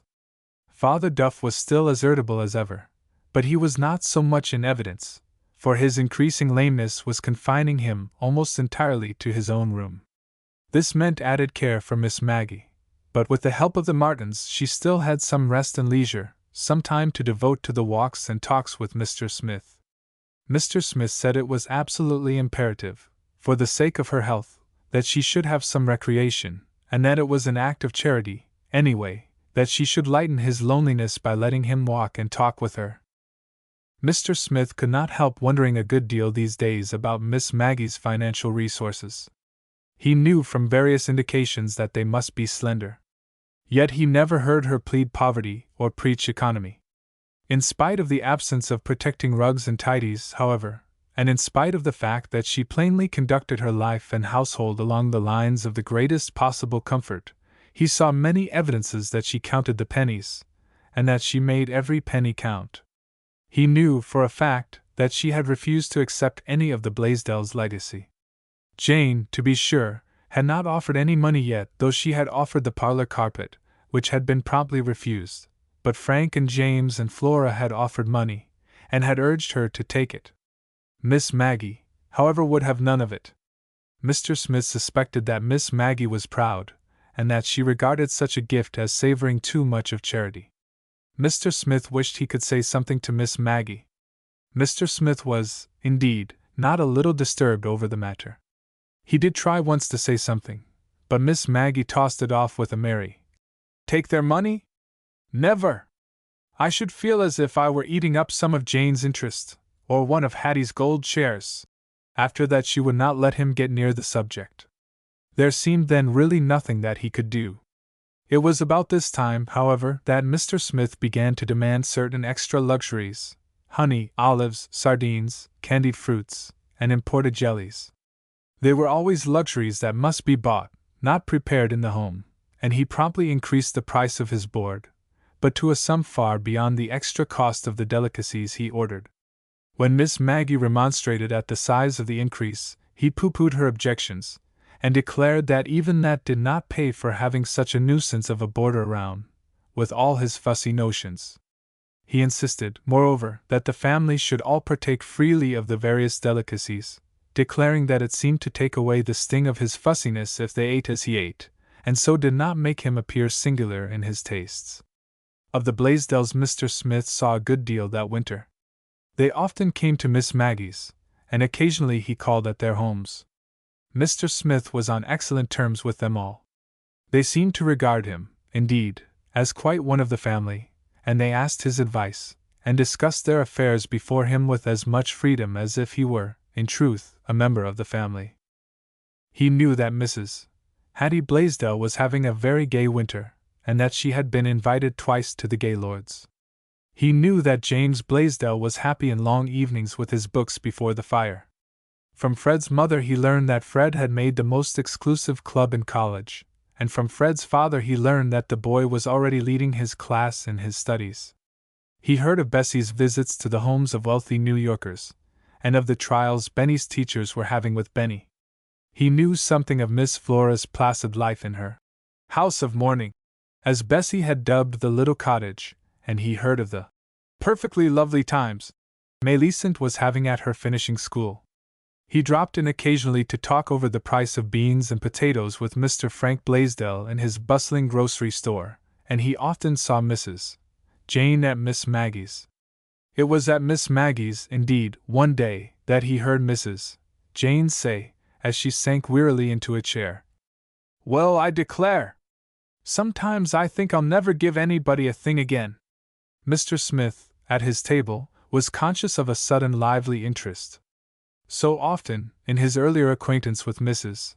Jane, while he boarded there, had he heard her say to mission workers, church solicitors, and doorway beggars, alike, something similar to this: "No, I can give you nothing. I have nothing to give. I'd love to if I could, really I would. It makes me quite unhappy to hear of all this need and suffering. I'd so love to do something. And if I were rich I would, but as it is, I can only give you my sympathy and my prayers." Mr. Smith was thinking of this now. He had wondered several times, since the money came, as to Mrs. Jane's giving. Hence his interest now in what she was about to say. "Why, Jane, what's the matter?" Miss Maggie was querying. "Everything's the matter," snapped Jane. "And positively a more ungrateful set of people all around I never saw. To begin with, take the church. You know I've never been able to do anything. We couldn't afford it. And now I was so happy that I could do something, and I told them so, and they seemed real pleased at first. I gave $2 apiece to the Ladies' Aid, the Home Missionary Society, and the Foreign Missionary Society, and do you know? They hardly even thanked me. They acted for all the world as if they expected more, the grasping things. And listen! On the way home, just as I passed the Gale girls, I heard Sue say, "What's $2 to her? She'll never miss it." They meant me, of course. So you see, it wasn't appreciated. Now, was it? Perhaps not. What's the good of giving, if you aren't going to get any credit, or thanks, just because you're rich, I should like to know? And they aren't the only ones. Nothing has been appreciated, went on Mrs. Jane discontentedly. Look at Cousin Mary Davis. You know how poor they've always been, and how hard it's been for them to get along. Her Carrie, Millicent's age, you know, has had to go to work in Hooper's store. Well, I sent Millicent's old white lace party dress to Mary. 'Twas some soiled, of course, and a little torn, but I thought she could clean it and make it over beautifully for Carrie. But what do you think? Back it came the next day with a note from Mary saying very crisply that Carrie had no place to wear white lace dresses, and they had no time to make it over if she did. No place to wear it, indeed! Didn't I invite her to my housewarming? And didn't Hattie too? But how are you going to help a person like that? But Jane, there must be ways, some ways. Miss Maggie's forehead was wrinkled into a troubled frown. They need help, I know. Mr. Davis has been sick a long time, you remember? Yes, I know he has, and that's all the more reason, to my way of thinking, why they should be grateful for anything, anything. The trouble is, she wants to be helped in ways of her own choosing. They wanted Frank to take Sam, the boy, he's 18 now, into the store, and they wanted me to get embroidery for Nellie to do at home. She's lame, you know, but she does do beautiful work. But I couldn't do either.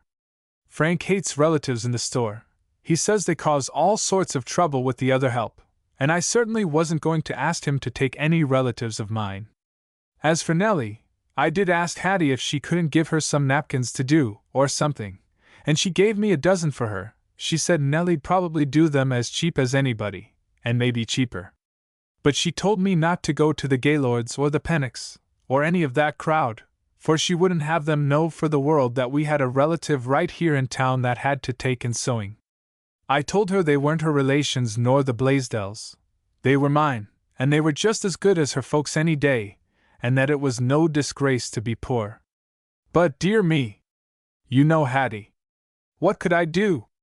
Besides, she got mad then, and took back the dozen napkins she'd given me. So I didn't have anything for poor Nellie. Wasn't it a shame? I think it was. Miss Maggie's lips shut in a thin straight line. Well, what could I do? Bridled Jane defiantly. Besides, if I'd taken them to her, they wouldn't have appreciated it, I know. They never appreciate anything. Why, last November, when the money came, I sent them nearly all of Millicent's and my old summer things, and if little Tati didn't go and say afterwards that her mamma did wish Cousin Jane wouldn't send muslins in December when they hadn't room enough to store a safety pin. Oh, of course, Mary didn't say that to me, but she must have said it somewhere, else Tati wouldn't have got hold of it. Children and fools, you know, she finished meaningly, as she rose to go. Mr. Smith noticed that Miss Maggie seemed troubled that evening, and he knew that she started off early the next morning and was gone nearly all day, coming home only for a hurried luncheon. It being Saturday, the Martin girls were both there to care for Father Duff and the house. Not until some days later did Mr. Smith suspect that he had learned the reason for all this. Then a thin-faced young girl with tired eyes came to tea one evening and was introduced to him as Miss Carrie Davis. Later, when Miss Maggie had gone upstairs to put Father Duff to bed, Mr. Smith heard Carrie Davis telling Annabel Martin all about how kind Miss Maggie had been to Nellie, finding her all that embroidery to do for that rich Mrs. Gaylord, and how wonderful it was that she had been able to get such a splendid job for Sam right in Hooper's store where she was. Mr. Smith thought he understood then Miss Maggie's long absence on Saturday. Mr. Smith was often running across little kindnesses that Miss Maggie had done. He began to think that Miss Maggie must be a very charitable person, until he ran across several cases that she had not helped. Then he did not know exactly what to think. His first experience of this kind was when he met an unmistakably down and out on the street one day, begging clothing, food, anything, and telling a sorry tale of his unjust discharge from a local factory. Mr. Smith gave the man $1 and sent him to Miss Maggie. He happened to know that Father Duff had discarded an old suit that morning, and Father Duff and the beggar might have been taken for twins as to size.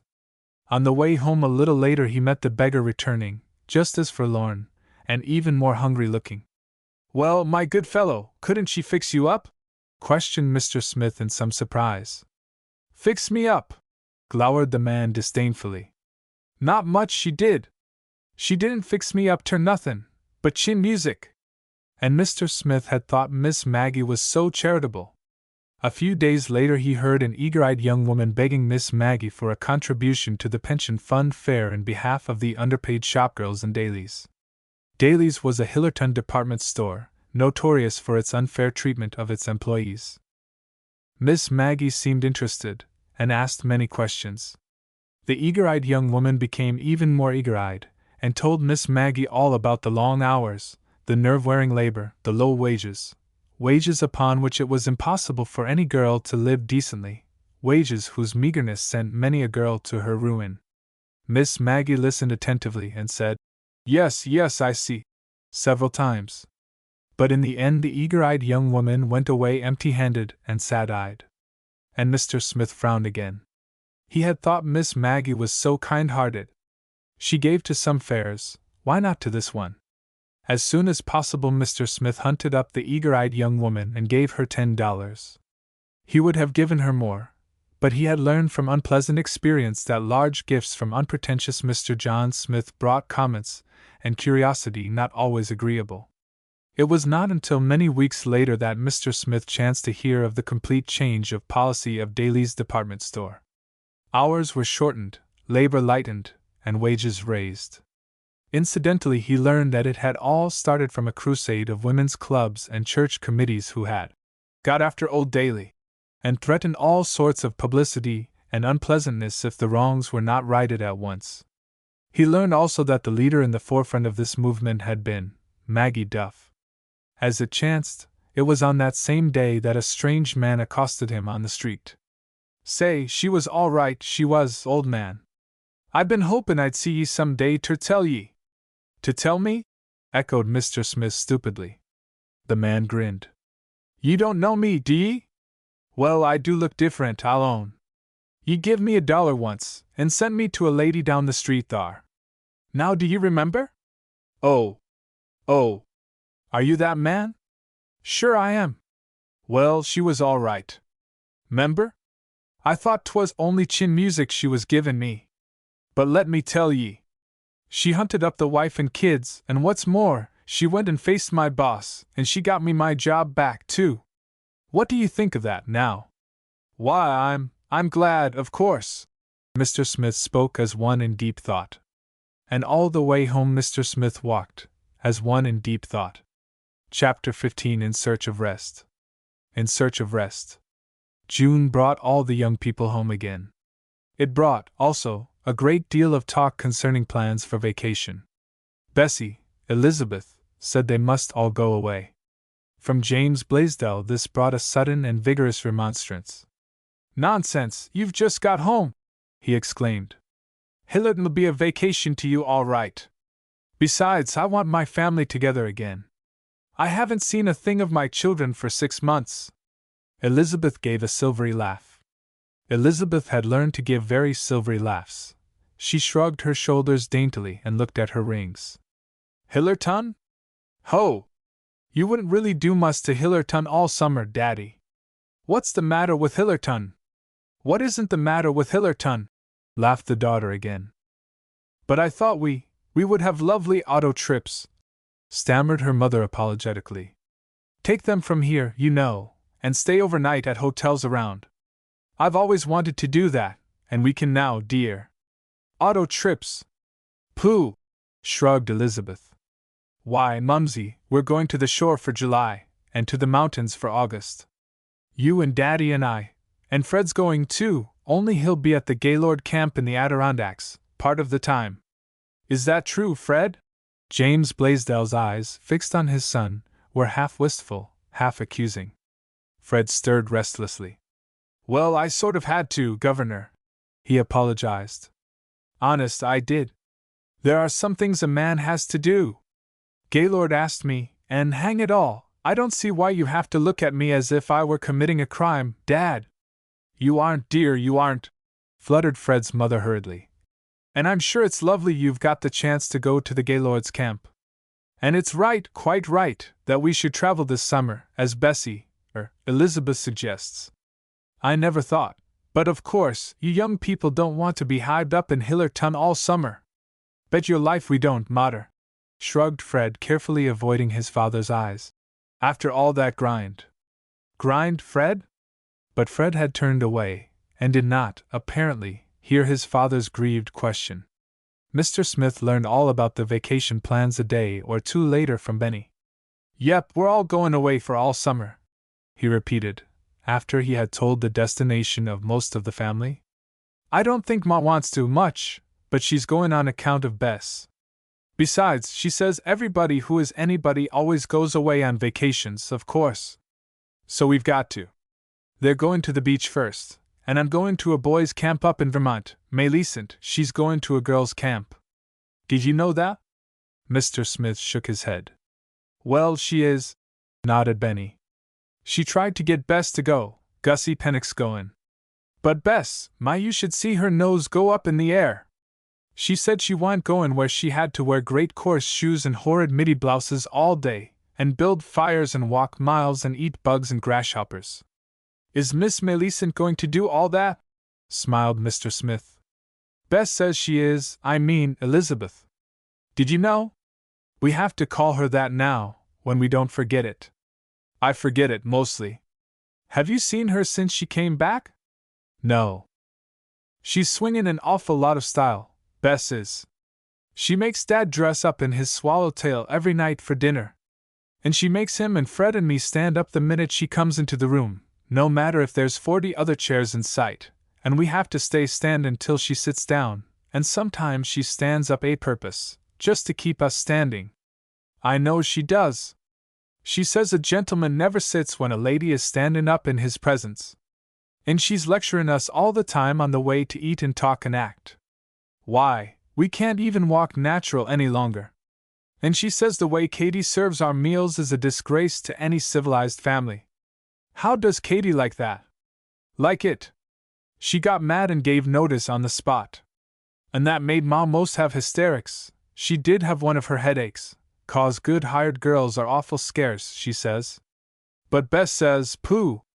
We'll get some from the city next time that know their business, and we're going away all summer anyway, and won't Ma please call them maids, as she ought to, and not that plebeian hired girl. Bess loves that word. Everything's plebeian with Bess now. Oh, we're having great times at our house since Elizabeth, came, grinned Benny, tossing his cap in the air, and dancing down the walk much as he had danced the first night Mr. Smith saw him a year before. The James Blaisdells were hardly off to shore and camp when Miss Flora started on her travels. Mr. Smith learned all about her plans, too, for she came down one day to talk them over with Miss Maggie. Miss Flora was looking very well in a soft gray and white summer silk. Her forehead had lost its lines of care, and her eyes were no longer peering for wrinkles. Miss Flora was actually almost pretty. How nice you look! Exclaimed Miss Maggie. Do I? Panted Miss Flora, as she fluttered up the steps and sank into one of the porch chairs. Indeed you do! Exclaimed Mr. Smith admiringly. Mr. Smith was putting up a trellis for Miss Maggie's new rosebush. He was working faithfully, but not with the skill of accustomedness. I'm so glad you like it!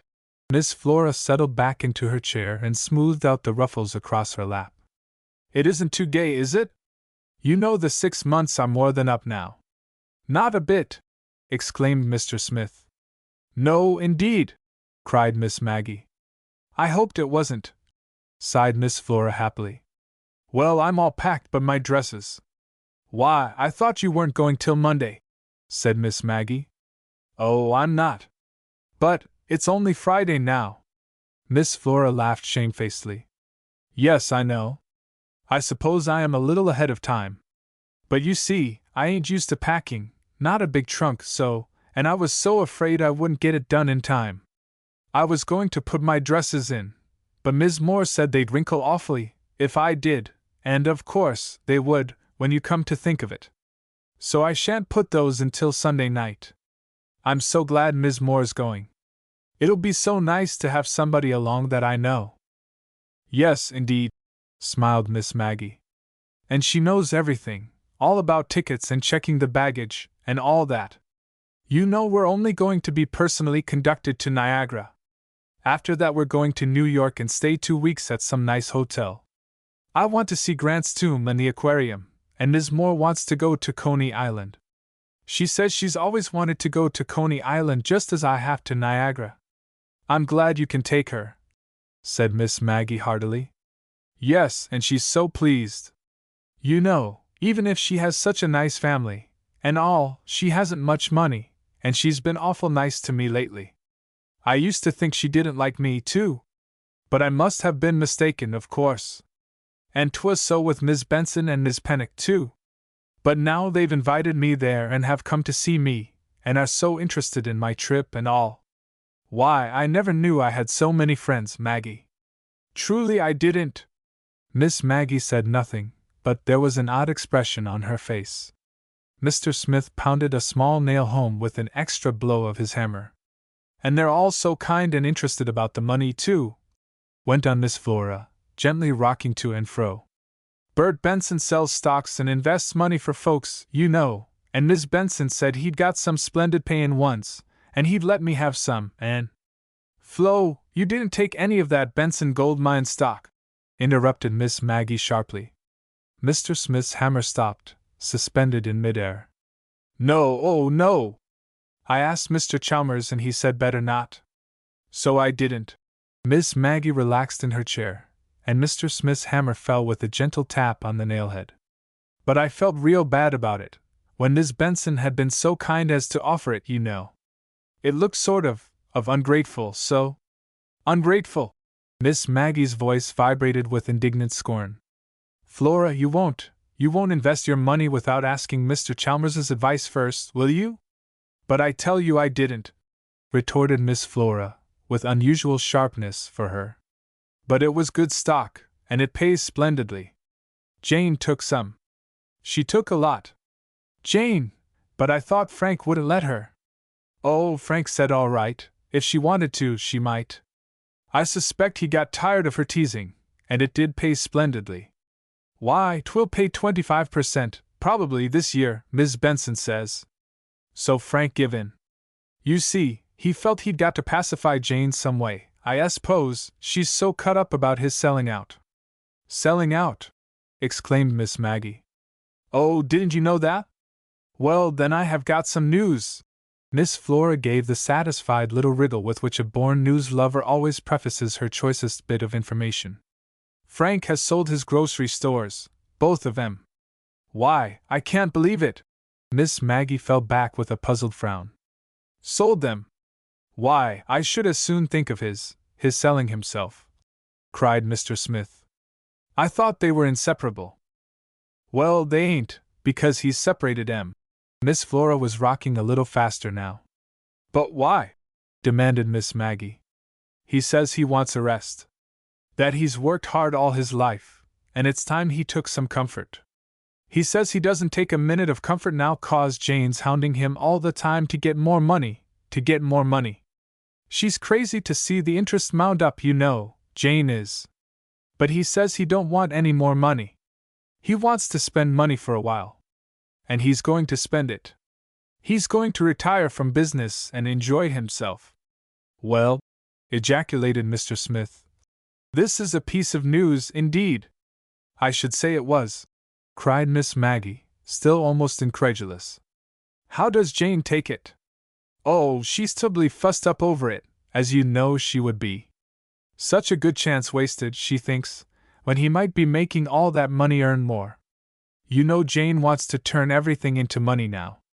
Honestly, Maggie, I don't believe Jane can look at the moon nowadays without wishing it was really gold, and she had it to put out to interest. Oh, Flora! Remonstrated Miss Maggie faintly. Well, it's so, maintained Miss Flora. So 'tain't any wonder, of course, that she's upset over this. That's why Frank give in to her, I think, and let her buy that Benson stock. Besides, he's feeling especially flush, because he's got the cash the stores brought, too. So he told her to go ahead. I'm sorry about that stock, frowned Miss Maggie. Oh, it's perfectly safe.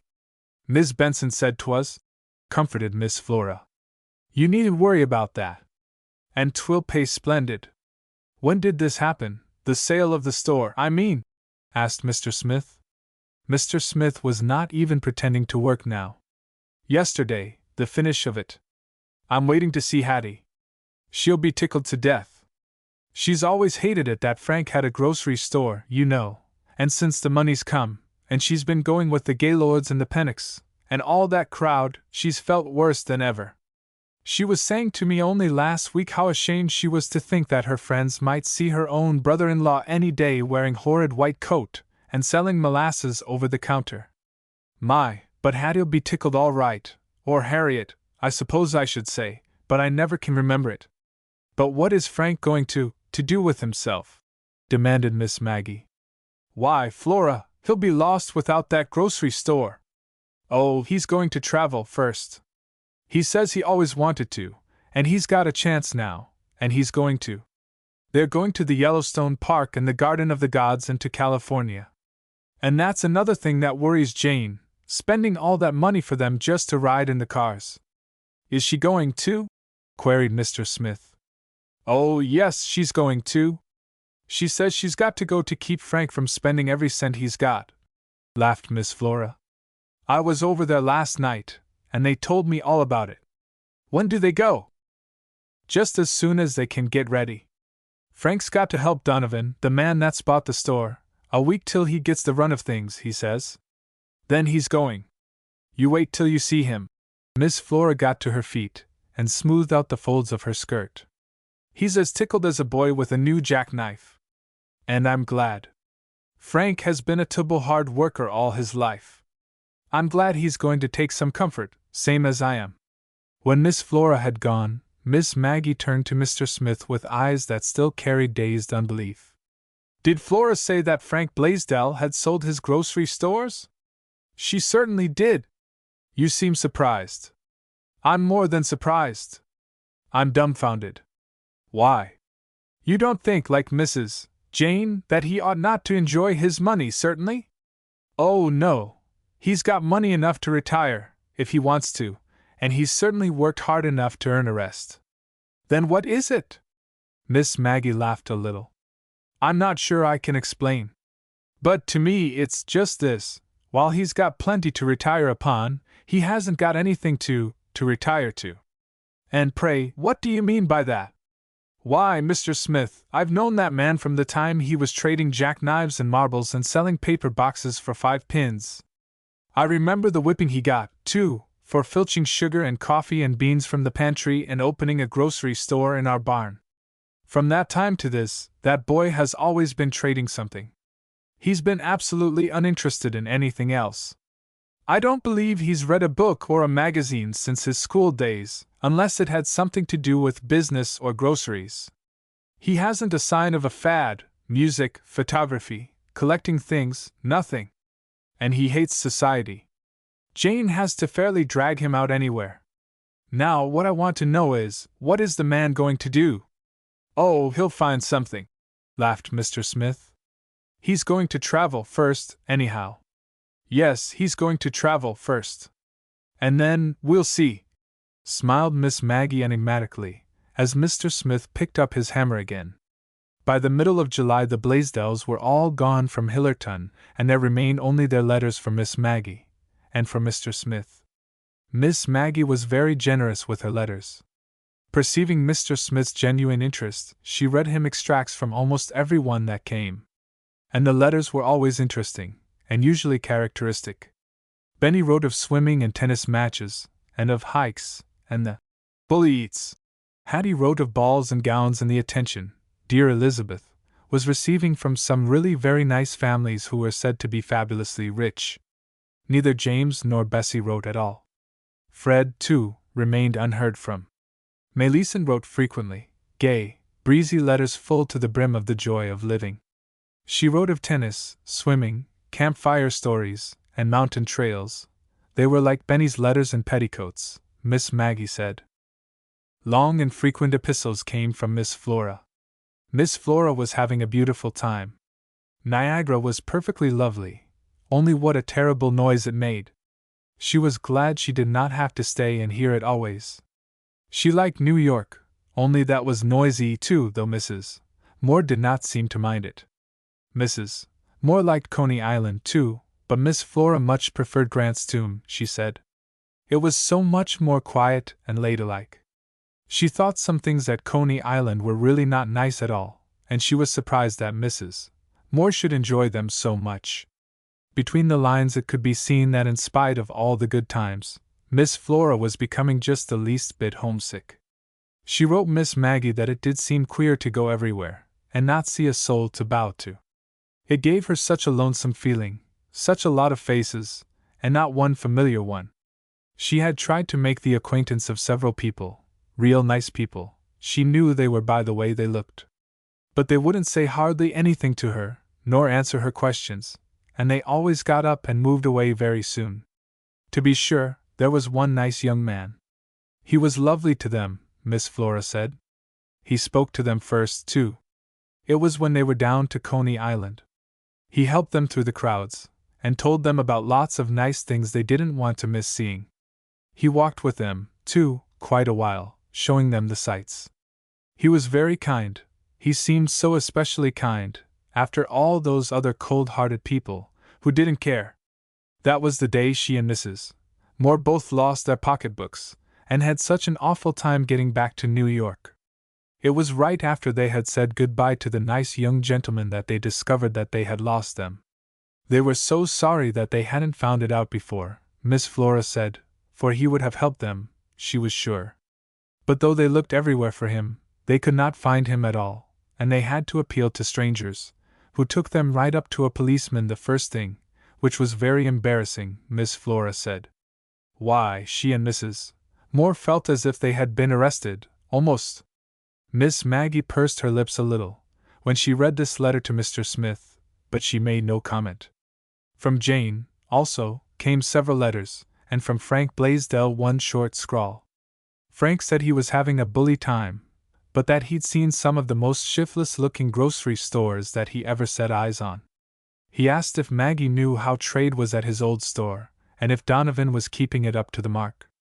He said that Jane was well, only she was getting pretty tired because she would try to see everything at once, for fear she'd lose something, and not get her money's worth, for all the world just as she used to eat things to save them. Jane wrote that she was having a very nice time, of course, she couldn't help it, with all those lovely things to see, but she said she never dreamed that just potatoes, meat, and vegetables could cost so much anywhere as they did in hotels, and as for the prices those dining cars charged, it was robbery, sheer robbery. And why an able-bodied man should be given 10 cents every time he handed you your own hat, she couldn't understand. At Hillerton, Mr. Smith passed a very quiet summer, but a very contented one. He kept enough work ahead to amuse him, but never enough to drive him. He took frequent day trips to the surrounding towns, and when possible he persuaded Miss Maggie to go with him. Miss Maggie was wonderfully good company. As the summer advanced, however, he did not see so much of her as he wanted to, for Father Duff's increasing infirmities made more and more demands on her time. The Martin girls were still there. Annabel was learning the milliner's trade, and Florence had taken a clerkship for afternoons during the summer. They still helped about the work, and relieved Miss Maggie whenever possible. They were sensible, jolly girls, and Mr. Smith liked them very much. Chapter 16 The Fly in the Ointment. The Fly in the Ointment. In August Father Duff died. Miss Flora came home at once. James Blaisdell was already in town. Hattie was at the mountains. She wrote that she could not think of coming down for the funeral, but she ordered an expensive wreath. Frank and Jane were in the far west, and could not possibly have arrived in time, anyway. None of the young people came. Mr. Smith helped in every way that he could help, and Miss Maggie told him that he was a great comfort, and that she did not know what she would have done without him. Miss Flora and Mr. James Blaisdell helped, too, in every way possible, and at last the first hard sad days were over, and the household had settled back into something like normal conditions again. Miss Maggie had more time now, and she went often to drive or for motor rides with Mr. Smith. Together they explored cemeteries for miles around, and although Miss Maggie worried sometimes because they found so little Blaisdell data, Mr. Smith did not seem to mind it at all. In September, Miss Flora moved into an attractive house on the west side, bought some new furniture, and installed a maid in the kitchen, all under Miss Maggie's kindly supervision.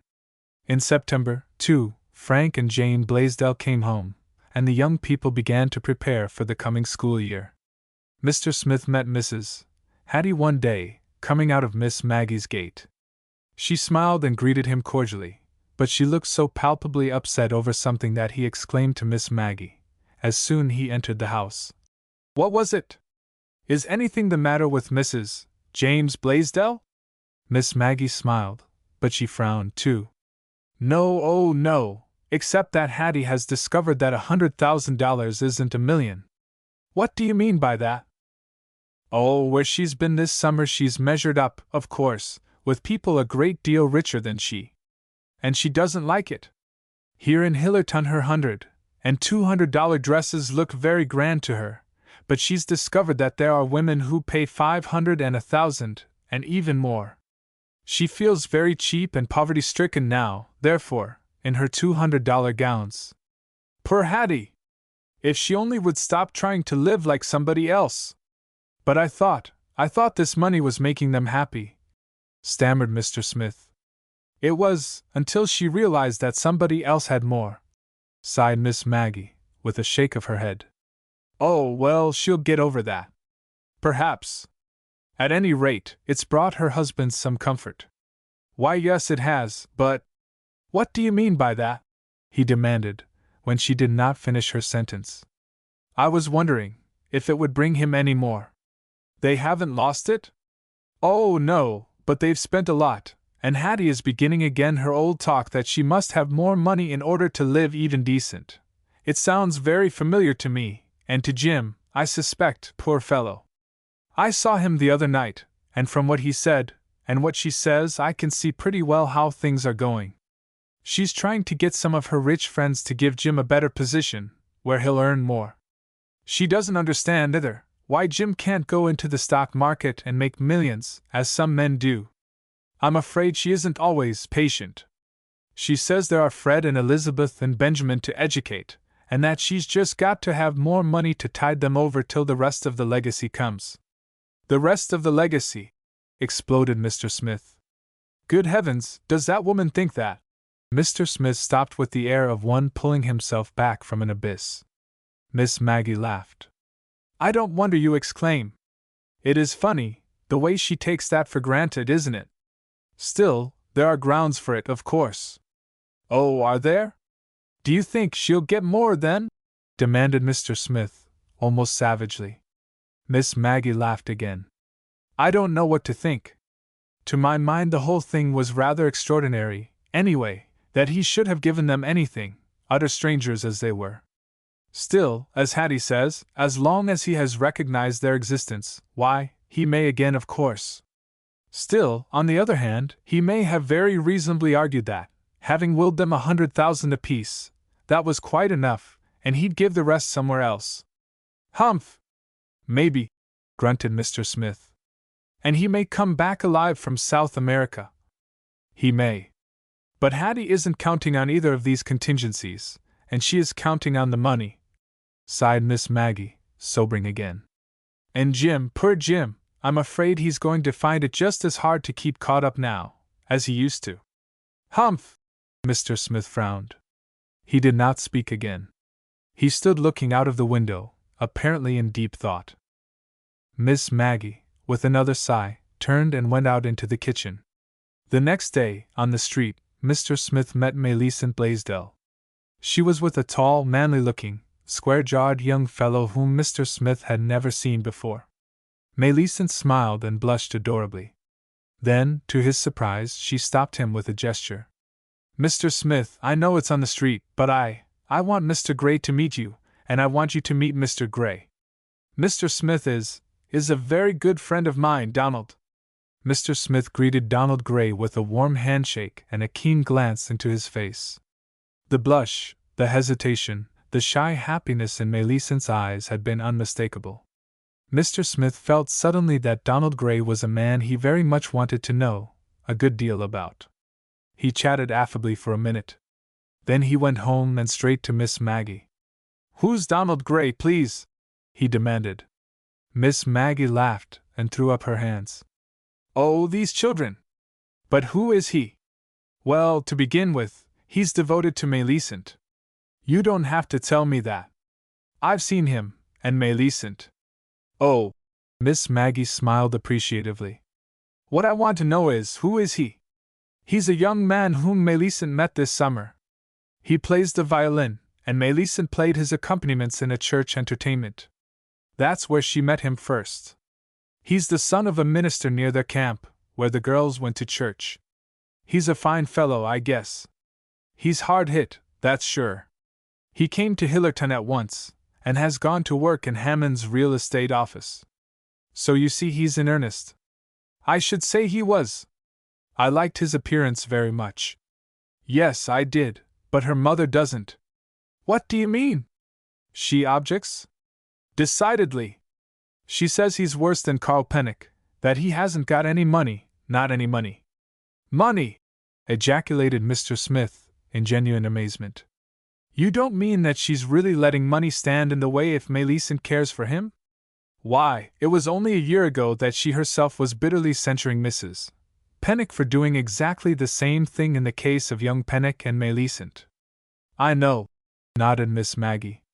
"But she seems to have forgotten that. Shoes on the other foot this time. It seems to be."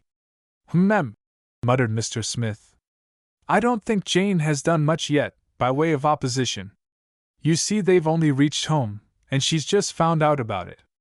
But she told me she shouldn't let it go on, not for a moment. She has other plans for Millicent." "Shall I be meddling in what isn't my business if I ask what they are?" queried Mr. Smith diffidently. "You know I am very much interested in Miss Millicent." "Not a bit. I'm glad to have you.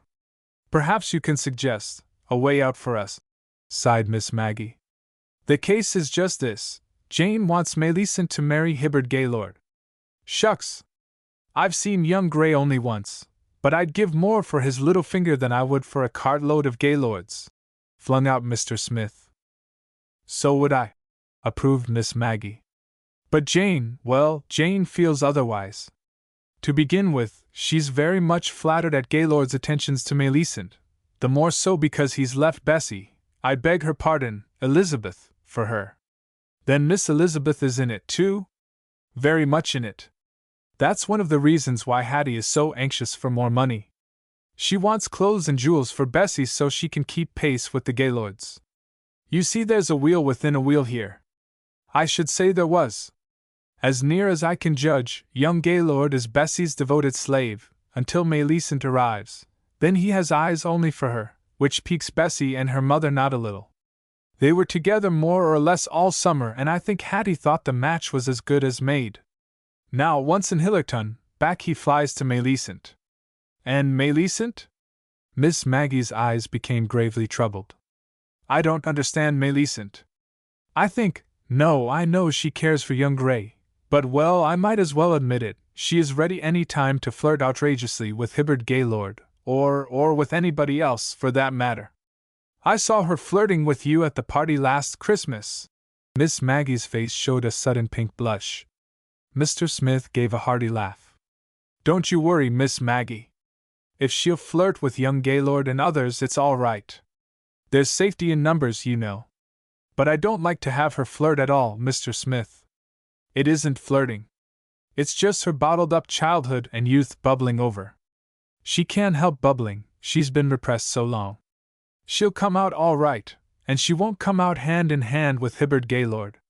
You see if she does. Miss Maggie shook her head and sighed. You don't know Jane. Jane will never give up. She'll be quiet, but she'll be firm. With one hand she'll keep Gray away, and with the other she'll push Gaylord forward. Even Melisande herself won't know how it's done. But it'll be done, and I tremble for the consequences. Mr. Smith's eyes had lost their twinkle now. To himself he muttered, I wonder if maybe I hadn't better take a hand in this thing myself. You said I didn't understand what you said, murmured Miss Maggie doubtfully. Nothing, Miss Maggie, replied the man. Then, with businesslike alertness, he lifted his chin. How long do you say this has been going on? Why, especially since they all came home 2 weeks ago. Jane knew nothing of Donald Gray till then. Where does Carl Pennock come in? Miss Maggie gave a gesture of despair. Oh, he comes in anywhere that he can find a chance, though, to do her justice, Melisande doesn't give him many chances. What does her father say to all this? How does he like young Gray? Miss Maggie gave another gesture of despair. He says nothing, or rather, he laughs, and says, oh, well, it will come out all right in time. Young folks will be young folks. But does he like Gray? He knows him, of course. Oh, yes, he likes him. He's taken him to ride in his car once, to my knowledge. His car? Then Mr. Frank Blaisdell has a car? Oh, yes, he's just been learning to run it. Jane says he's crazy over it, and that he's teasing her to go all the time. She says he wants to be on the move somewhere every minute. He's taken up golf, too. Did you know that? Well, no, I didn't. Oh, yes, he's joined the Hillerton Country Club, and he goes up to the links every morning for practice. I can't imagine it, Frank Blaisdell spending his mornings playing golf. You forget, smiled Miss Maggie. Frank Blaisdell is a retired businessman. He has begun to take some pleasure in life now. Humph! Muttered Mr. Smith, as he turned to go into his own room. Mr. Smith called on the Frank Blaisdells that evening. Mr. Blaisdell took him out to the garage, very lately a barn, and showed him the shining new car.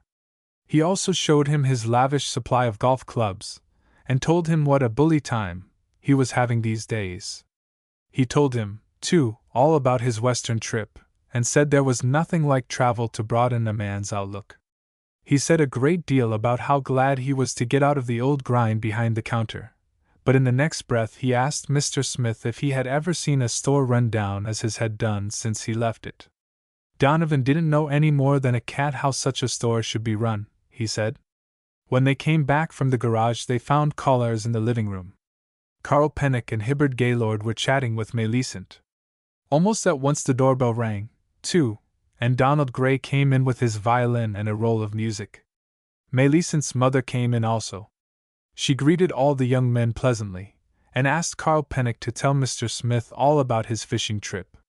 Then she sat down by young Gray and asked him many questions about his music. She was so interested in violins, she said. Gray waxed eloquent, and seemed wonderfully pleased, for about 5 minutes. Then Mr. Smith saw that his glance was shifting more and more frequently and more unhappily to Melisande and Hibbard Gaylord, talking tennis across the room. Mr. Smith apparently lost interest in young Pennock's fish story then. At all events, another minute found him eagerly echoing Mrs. Blaisdell's interest in violins, but with this difference: violins in the abstract with her became a violin in the concrete with him, and he must hear it at once. Mrs. Jane herself could not have told exactly how it was done, but she knew that 2 minutes later young Gray and Melisande were at the piano, he, shining-eyed and happy, drawing a tentative bow across the strings, she, no less shining-eyed and happy, giving him A on the piano. Mr. Smith enjoyed the music very much, so much that he begged for another selection and yet another. Mr. Smith did not appear to realize that Messrs. Pennock and Gaylord were passing through sham interest and frank boredom to disgusted silence. Equally oblivious was he of Mrs. Jane's efforts to substitute some other form of entertainment for the violin playing. He shook hands very heartily, however, with Pennock and Gaylord when they took their somewhat haughty departure, a little later, and strange to say, his interest in the music seemed to go with their going, for at once then he turned to Mr. and Mrs. Frank Blaisdell with a very animated account of some Blaisdell data he had found only the week before. He did not appear to notice that the music of the piano had become nothing but soft, fitful snatches with a great deal of low talk and laughter between. He seemed interested only that Mr. Blaisdell, and especially Mrs. Blaisdell, should know the intimate history of one Ephraim Blaisdell, born in 1720, and his 10 children and 49 grandchildren.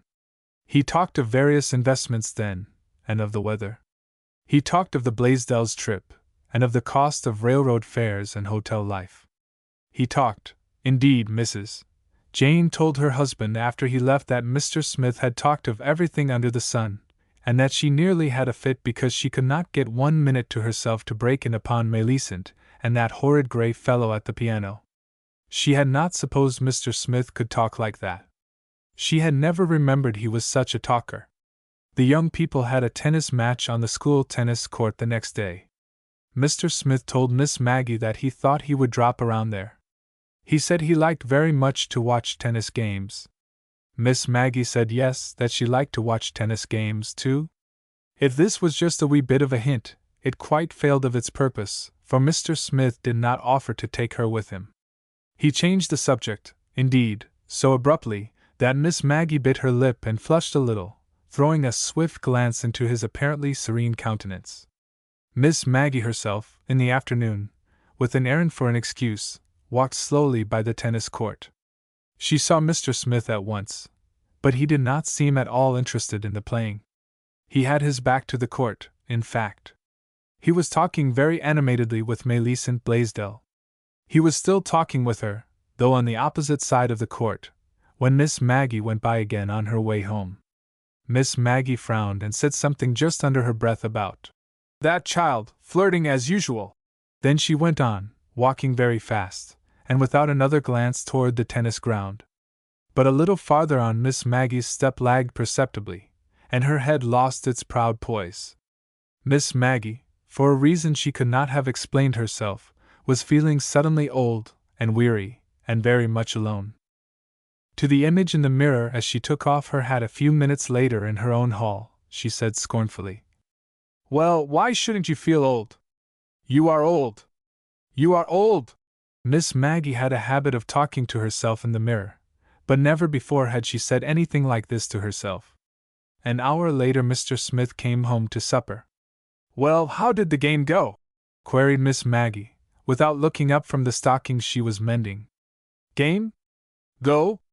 Oh! Why, I don't remember who did win finally," he answered. Nor did it apparently occur to him that for one who was so greatly interested in tennis, he was curiously uninformed. It did occur to Miss Maggie, however. The next day Mr. Smith left the house soon after breakfast, and contrary to his usual custom, did not mention where he was going. Miss Maggie was surprised and displeased. More especially was she displeased because she was displeased. As if it mattered to her where he went, she told herself scornfully. The next day and the next it was much the same. On the third day she saw Jane. "Where's Mr. Smith?" demanded Jane, without preamble, glancing at the vacant chair by the table in the corner. Miss Maggie, to her disgust, could feel the color burning in her cheeks, but she managed to smile as if amused. "I don't know, I'm sure.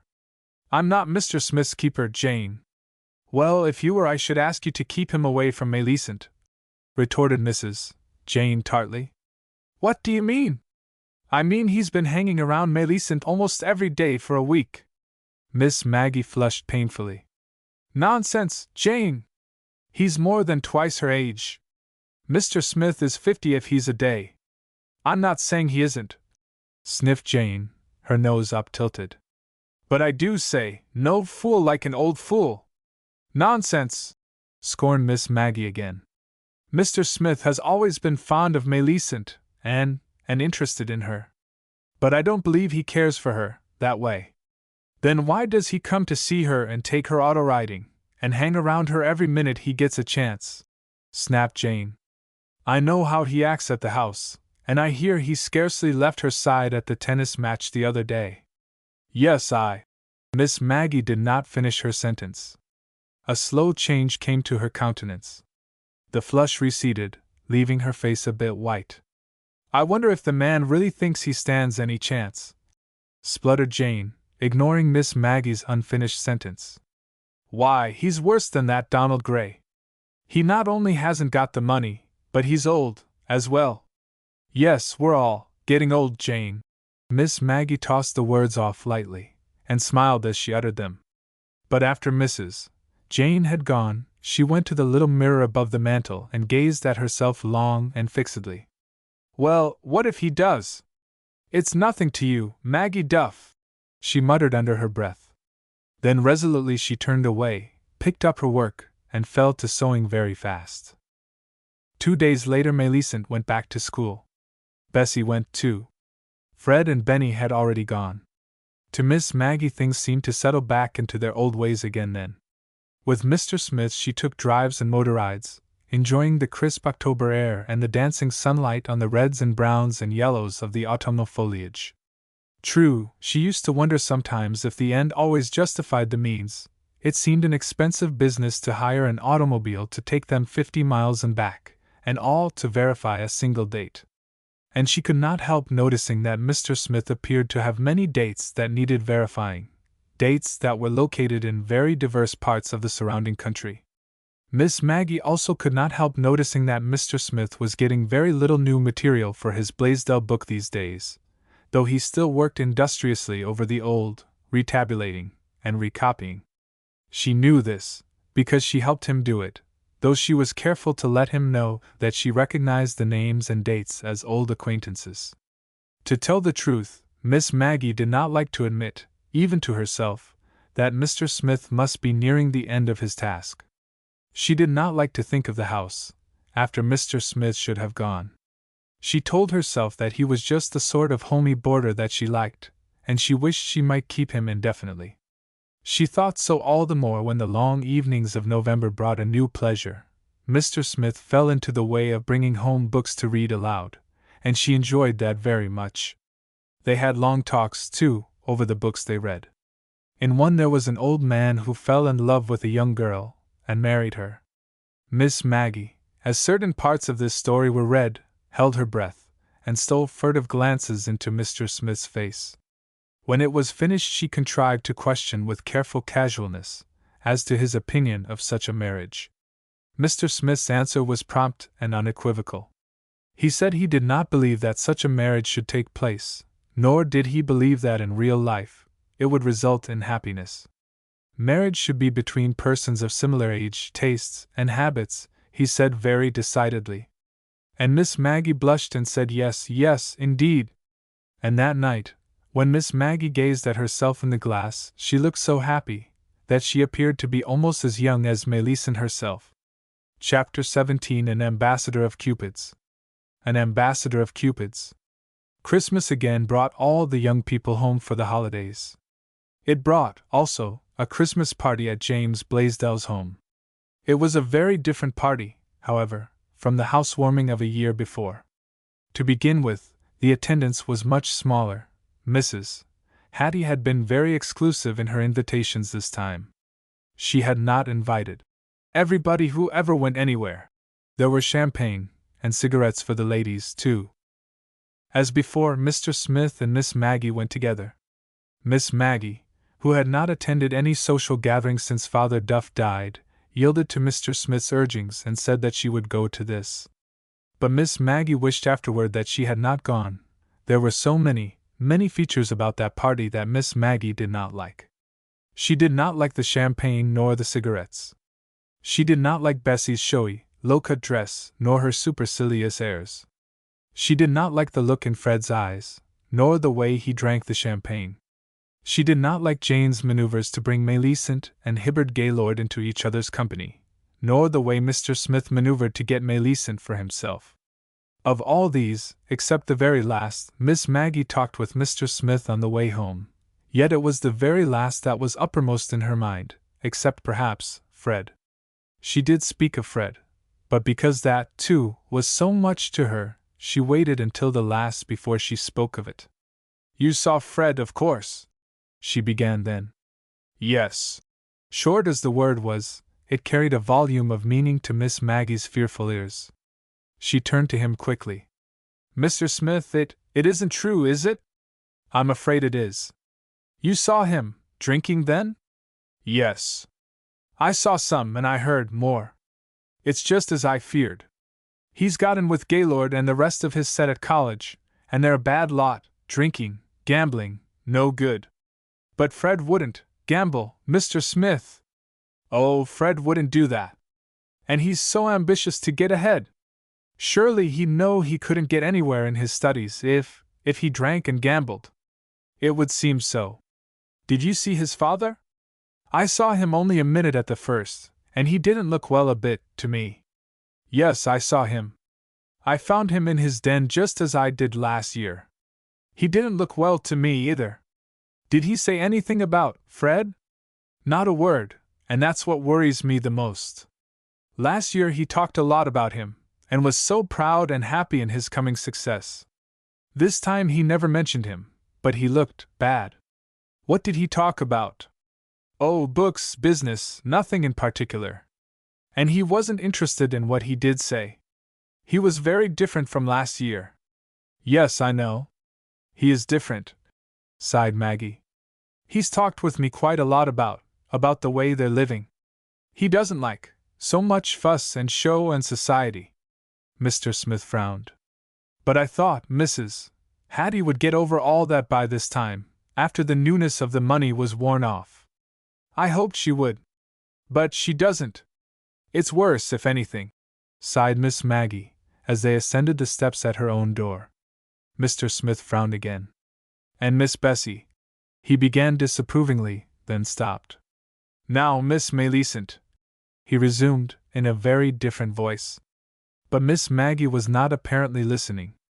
With a rather loud rattling of the doorknob, she was pushing open the door. Why, how hot it is! Did I leave that damper open? She cried, hurrying into the living room. And Mr. Smith, hurrying after, evidently forgot to finish his sentence. Miss Maggie did not attend any more of the merrymakings of that holiday week. But Mr. Smith did. It seemed to Miss Maggie, indeed, that Mr. Smith was away nearly every minute of that long week, and it was a long week to Miss Maggie. Even the Martin girls were away many of the evenings. Miss Maggie told herself that that was why the house seemed so lonesome. But though Miss Maggie did not participate in the gay doings, she heard of them. She heard of them on all sides, except from Mr. Smith, and on all sides she heard of the devotion of Mr. Smith to Miss Millicent. She concluded that this was the reason why Mr. Smith himself was so silent. Miss Maggie was shocked and distressed. She was also very much puzzled. She had supposed that Mr. Smith understood that Millicent and young Gray cared for each other, and she had thought that Mr. Smith even approved of the affair between them. Now to push himself on the scene in this absurd fashion, and try to cut everybody out, as it was vulgarly termed, she never would have believed it of Mr. Smith in the world. And she was disappointed, too. She liked Mr. Smith very much. She had considered him to be a man of good sense and good judgment. And had he not himself said, not so long ago, that he believed lovers should be of the same age, tastes, and habits? And yet here now he was. And there could be no mistake about it. Everybody was saying the same thing. The Martin girls brought it home as current gossip. Jane was highly exercised over it, and even Harriet had exclaimed over the shameful flirtation Millicent was carrying on with that man old enough to be her father. No, there was no mistake. Besides, did she not see with her own eyes that Mr. Smith was gone every day and evening, and that, when he was at home at meal-time, he was silent and preoccupied, and not like himself at all? And it was such a pity, she had thought so much of Mr. Smith. It really made her feel quite ill. And Miss Maggie looked ill on the last evening of that holiday week when, at 9 o'clock, Mr. Smith found her sitting idle-handed before the stove in the living room. "Why, Miss Maggie, what's the matter with you?" cried the man, in very evident concern. "You don't look like yourself tonight." Miss Maggie pulled herself up hastily. "Nonsense! I'm perfectly well. I'm just tired, I guess." You're home early, Mr. Smith. In spite of herself, Miss Maggie's voice carried a tinge of something not quite pleasant. Mr. Smith, however, did not appear to notice it. Yes, I'm home early for once, thank heaven, he half groaned, as he dropped himself into a chair. It has been a strenuous week for you, hasn't it? Again the tinge of something not quite pleasant in Miss Maggie's voice. Yes, but it's been worth it. Of course. Mr. Smith turned deliberately and looked at Miss Maggie. There was a vague questioning in his eyes. Obtaining, apparently, however, no satisfactory answer from Miss Maggie's placid countenance, he turned away and began speaking again. Well, anyway, I've accomplished what I set out to do.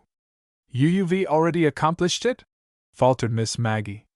She was gazing at him now with startled, half-frightened eyes. Yes.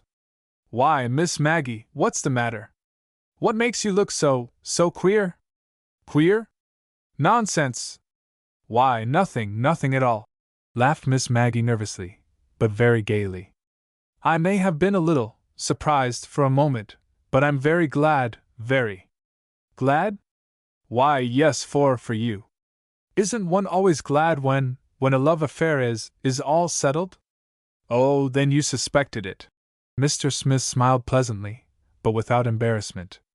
It doesn't matter, of course, only, well, I had hoped it wasn't too conspicuous. Oh, but you couldn't expect to hide a thing like that, Mr. Smith, retorted Miss Maggie, with what was very evidently intended for an arch smile. I heard it everywhere. The mischief you did, frowned Mr. Smith, looking slightly annoyed. Well, I suppose I couldn't expect to keep a thing like that entirely in the dark. Still, I don't believe the parties themselves quite understood. Of course, Pennock and Gaylord knew that they were kept effectually away, but I don't believe they realized just how systematically it was done. Of course, Gray understood from the first. Poor Mr. Gray! I can't help being sorry for him. Sorry for him? Certainly, and I should think you might give him a little sympathy, rejoined Miss Maggie spiritedly. You know how much he cared for Millicent. Mr. Smith sat suddenly erect in his chair. Cared for her? Sympathy? Why, what in the world are you talking about? Wasn't I doing the best I could for them all the time? Of course, it kept him away from her, too, just as it did Pennock and Gaylord, but he understood. Besides, he had her part of the time. I let him in whenever it was possible. Let him in? Miss Maggie was sitting erect now. Whatever in the world are you talking about? Do you mean to say you were doing this for Mr. Gray, all the time? Why, of course.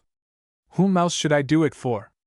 You didn't suppose it was for Pennock or Gaylord, did you? Nor for. He stopped short and stared at Miss Maggie in growing amazement and dismay. You didn't think I was doing that for myself? Well, of course, I. Miss Maggie was laughing and blushing painfully, but there was a new light in her eyes. Well, anyway, everybody said you were. She defended herself stoutly. Oh, good heavens! Mr. Smith leaped to his feet and thrust his hands into his pockets, as he took a nervous turn about the room. For myself, indeed! As if, in my position, how perfectly absurd! He wheeled and faced her irritably. And you believe that? Why, I'm not a marrying man. I never saw the woman yet that I. With his eyes on Miss Maggie's flushed, half-averted face, he stopped again abruptly. Well, I'll be. Even under his breath he did not finish his sentence, but with a new, quite different expression on his face, he resumed his nervous pacing of the room, throwing now and then a quick glance at Miss Maggie's still averted face.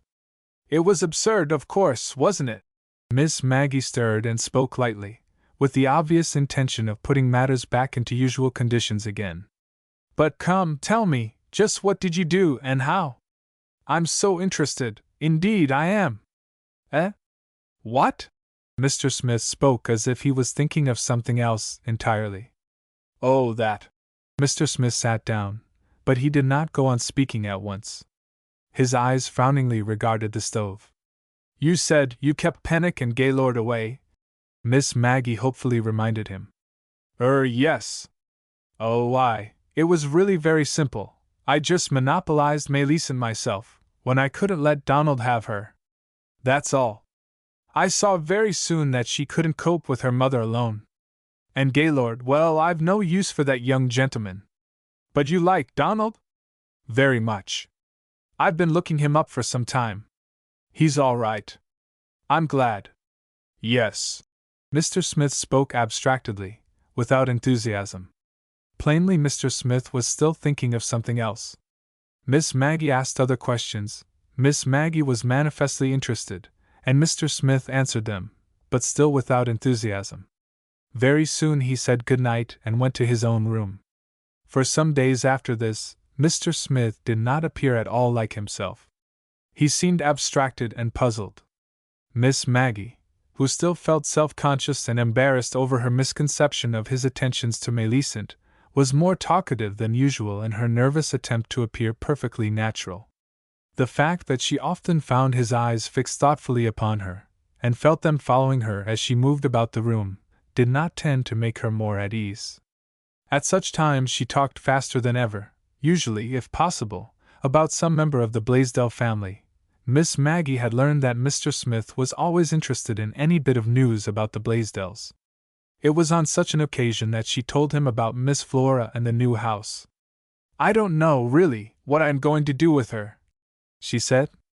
I wonder if perhaps you could help me. Help you, about Miss Flora? Yes. Can you think of any way to make her contented? Contented? Why, I thought, don't tell me she isn't happy.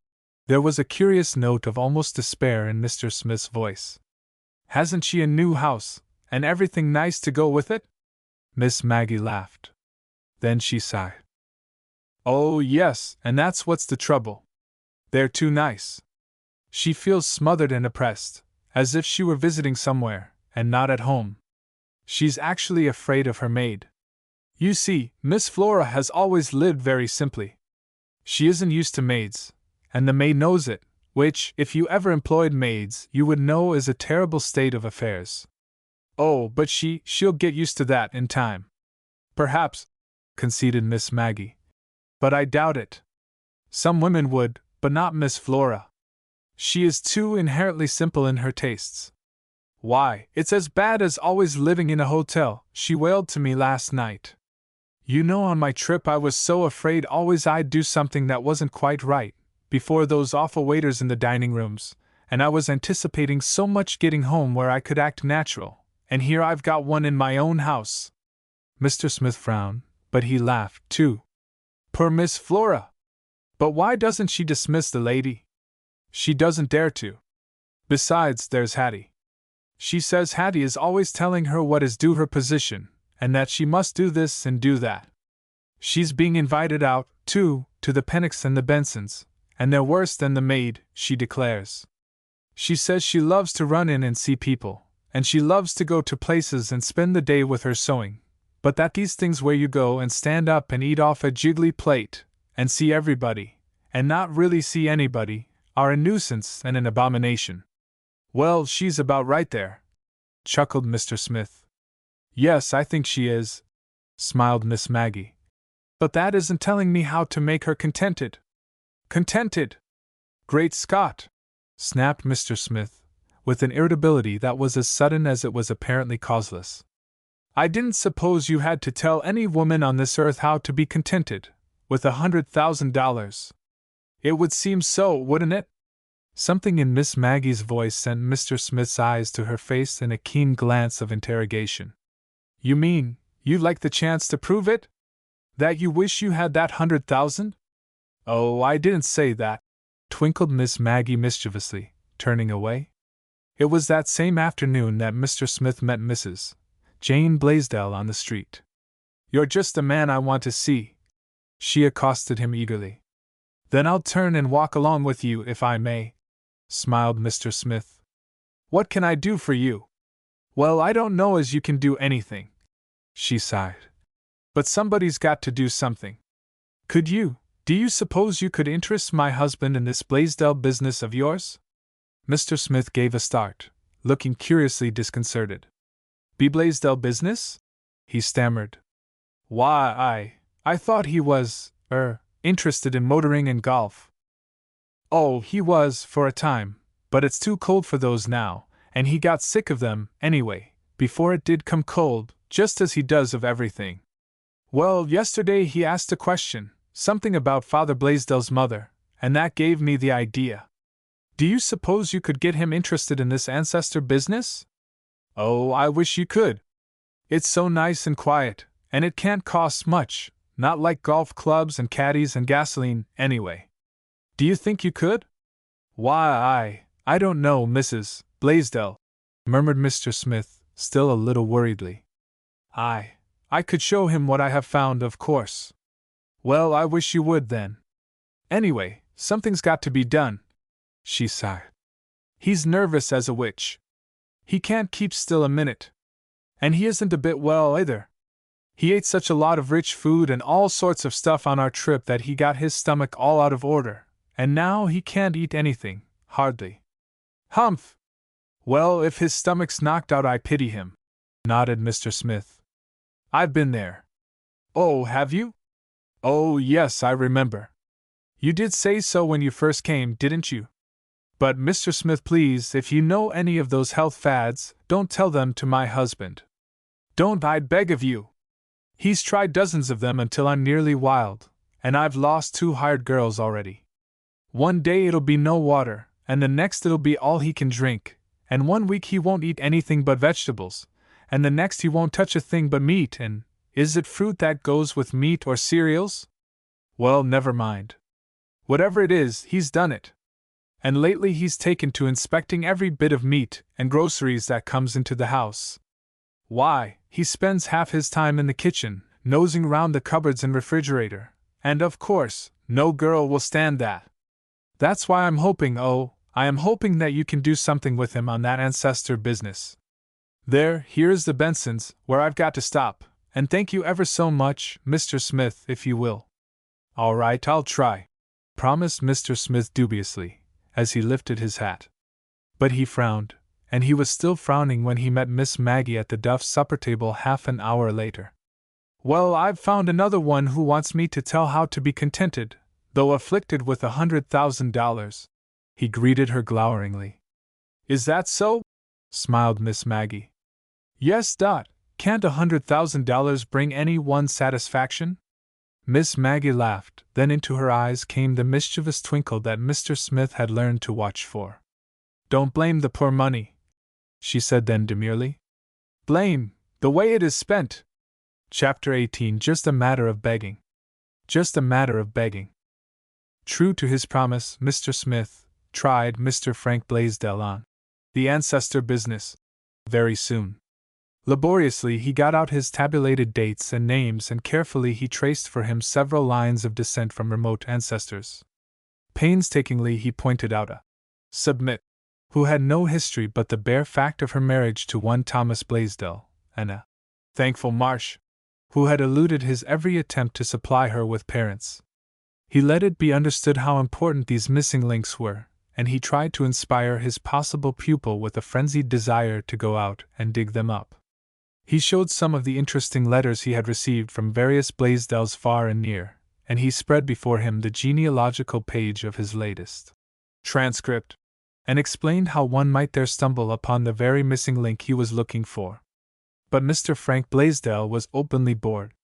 He said he didn't care how many children his great-grandfather had, nor what they died of, and as for Mrs. Submit and Miss Thankful, the ladies might bury themselves in the transcript, or hide behind that wall of dates and names till doomsday, for all he cared. He shouldn't disturb them. He never did like figures, he said, except figures that represented something worthwhile, like a day's sales or a year's profits. And speaking of grocery stores, had Mr. Smith ever seen a store run down as his old one had since he sold out? For that matter, something must have got into all the grocery stores, for a poorer lot of goods than those delivered every day at his home he never saw. It was a disgrace to the trade. He said a good deal more about his grocery store, but nothing whatever more about his Blaisdell ancestors, so Mr. Smith felt justified in considering his efforts to interest Mr. Frank Blaisdell in the ancestor business a failure. Certainly he never tried it again. It was in February that a certain metropolitan reporter, short for feature articles, ran up to Hillerton and contributed to his paper, the following Sunday, a write-up on the Blaisdells 1 year after, enlarging on the fine new homes, the motor cars, and the luxurious living of the three families. And it was 3 days after this article was printed that Miss Flora appeared at Miss Maggie's, breathless with excitement. "Just see what I've got in the mail this morning," she cried to Miss Maggie, and to Mr. Smith, who had opened the door for her. With trembling fingers she took from her bag a letter, and a small picture evidently cut from a newspaper. "There, see," she panted, holding them out. "It's a man in Boston, and these are his children. There are 7 of them. He wrote me a beautiful letter. He said he knew I must have a real kind heart, and he's in terrible trouble. He said he saw in the paper about the wonderful legacy I'd had, and he told his wife he was going to write to me, to see if I wouldn't help them. If only a little, it would aid them that much. He wants money, then." Miss Maggie had taken the letter and the picture rather gingerly in her hands. Mr. Smith had gone over to the stove suddenly, to turn a damper, apparently, though a close observer might have noticed that he turned it back to its former position almost at once. "Yes," palpitated Miss Flora. "He's sick, and he lost his position, and his wife's sick, and 2 of the children, and one of 'em's lame, and another's blind.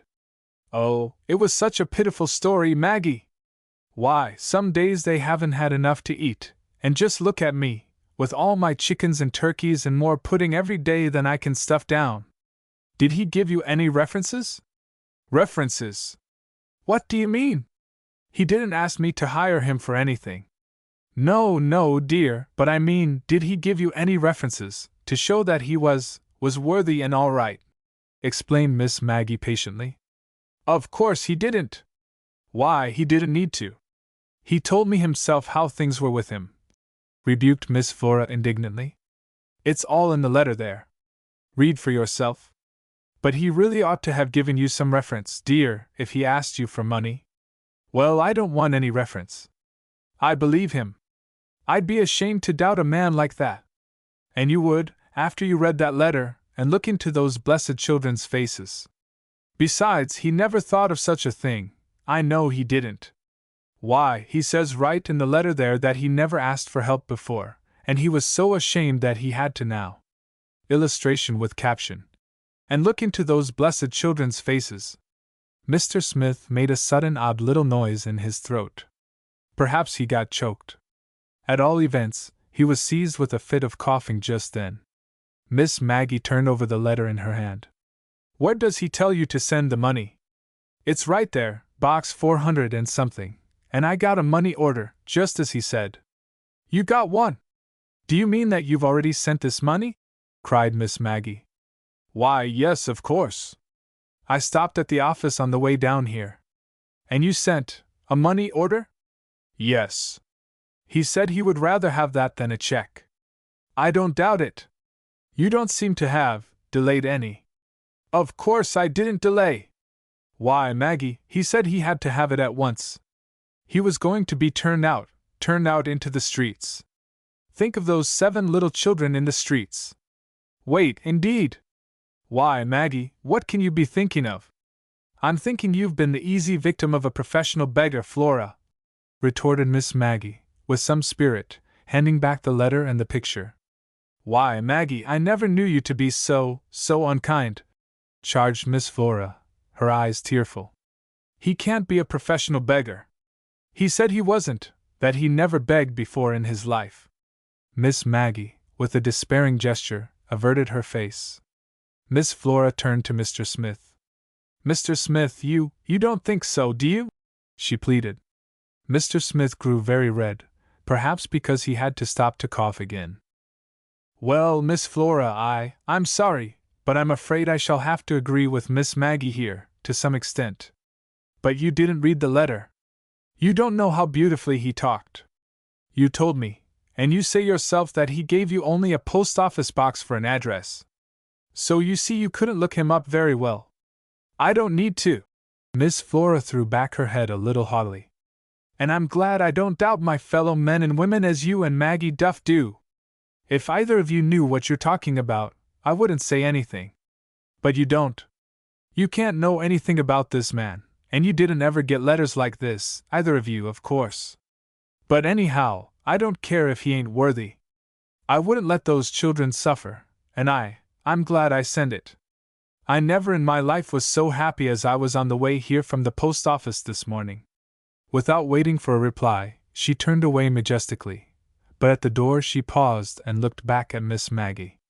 And let me tell you that, however good or bad this particular man may be, it's given me an idea anyway. She choked. The haughtiness was all gone now. I know now why it hasn't seemed right to be so happy. It's because there are so many other folks in the world that aren't happy. Why, my chicken and turkey would choke me now if I didn't give some of it to all these others. And I'm going to, she reiterated, as she fled from the room. As the door shut crisply, Miss Maggie turned and looked at Mr. Smith. But Mr. Smith had crossed again to the stove and was fussing with the damper. Miss Maggie, after a moment's hesitation, turned and went out into the kitchen, without speaking. Mr. Smith and Miss Maggie saw very little of Miss Flora after this for some time. But they heard a good deal about her. They heard of her generous gifts to families all over town. A turkey was sent to every house on Mill Street, without exception, and so much candy given to the children that half of them were made ill, much to the distress of Miss Flora, who, it was said, promptly sent a physician to undo her work. The Dow family, hard-working and thrifty, and the Nolans, notorious for their laziness and shiftlessness, each received $100 outright. The Whalens, always with both hands metaphorically outstretched for alms, were loud in their praises of Miss Flora's great kindness of heart, but the Devises, Mrs. Jane Blaisdell's impecunious relatives, had very visible difficulty in making Miss Flora understand that gifts bestowed as she bestowed them were more welcome unmade. Every day, from one quarter or another, came stories like these to the ears of Miss Maggie and Mr. Smith. But Miss Flora was seen very seldom. Then one day, about a month later, she appeared as before at the Duff cottage, breathless and agitated. Only this time, plainly, she had been crying. "Why, Flora, what in the world is the matter?" cried Miss Maggie, as she hurried her visitor into a comfortable chair and began to unfasten her wraps. "I'll tell you in a minute. I came on purpose to tell you. But I want Mr. Smith, too." "Oh, he ain't here, is he?" she lamented, with a disappointed glance toward the vacant chair by the table in the corner. "I thought maybe he could help me, some way. I won't go to Frank or Jim. They've said so many things. Oh, I did so hope Mr. Smith was here." "He is here, dear. He's in his room. He just came in." "I'll call him," comforted Miss Maggie, taking off Miss Flora's veil and hat and smoothing back her hair. "But you don't want him to find you crying like this, Flora." "What is it, dear?" Yes, I know, but I'm not crying. I mean, I won't any more. And I'll tell you just as soon as you get Mr. Smith. It's only that I've been so silly, I suppose. Please get Mr. Smith." "All right, dear." Miss Maggie, still with the disturbed frown between her eyebrows, summoned Mr. Smith. Then together they sat down to hear Miss Flora's story. "It all started, of course, from that day I brought the letter here, from that man in Boston with 7 children, you know." "Yes, I remember," encouraged Miss Maggie. "Well, I did quite a lot of things after that. I was so glad and happy to discover I could do things for folks. It seemed to take away the wickedness of my having so much, you know, and so I gave food and money, lots of places here in town, everywhere, most, that I could find that anybody needed it." "Yes, I know. We heard of the many kind things you did, dear." Miss Maggie had the air of one trying to soothe a grieved child. "But they didn't turn out to be kind, all of them," quavered Miss Flora. "Some of them went wrong. I don't know why. I tried to do 'em all right." "Of course you did." "I know, but 'tain't those I came to talk about. It's the others, the letters." "Letters?" "Yes. I got 'em, lots of 'em, after the first one, the one you saw. First I got one, then another and another, till lately I've been getting 'em every day, most, and some days 2 or 3 at a time. And they all wanted money, I suppose, observed Mr. Smith. For their sick wives and children, I suppose? Oh, not for children always, though it was them a good deal. But it was for different things, and such a lot of them.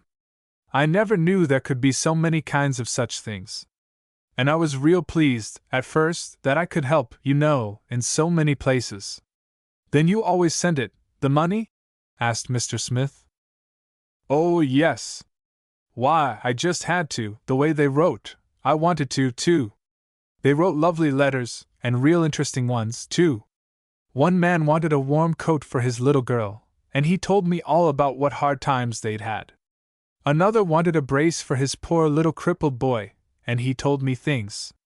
Why, I never supposed folks could have such awful things, and live. One woman just wanted to borrow $20 while she was so sick. She didn't ask me to give it to her.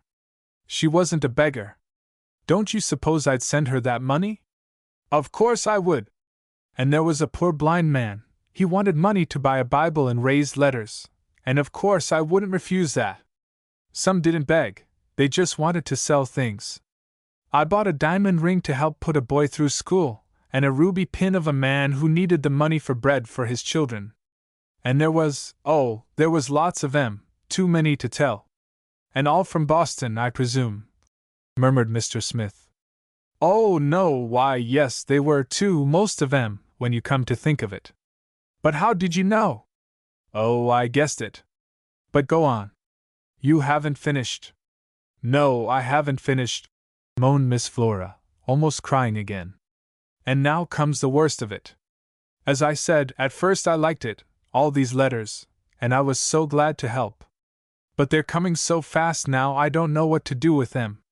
And I never saw such a lot of things as they want, pensions and mortgages, and pianos, and educations, and wedding dresses, and clothes to be buried in, and there were so many, and so queer, some of them, that I began to be afraid maybe they weren't quite honest, all of them, and of course I can't send to such a lot as there are now, anyway, and I was getting so worried. Besides, I got another one of those awful proposals from those dreadful men that want to marry me. As if I didn't know that was for my money! Then today, this morning, I got the worst of all. From her bag she took an envelope and drew out a small picture of several children, cut apparently from a newspaper. Look at that. Did you ever see that before? She demanded. Miss Maggie scrutinized the picture. Why, no, yes, it's the one you brought us a month ago, isn't it? Miss Flora's eyes flashed angrily. Indeed it ain't. The one I showed you before is in my bureau drawer at home.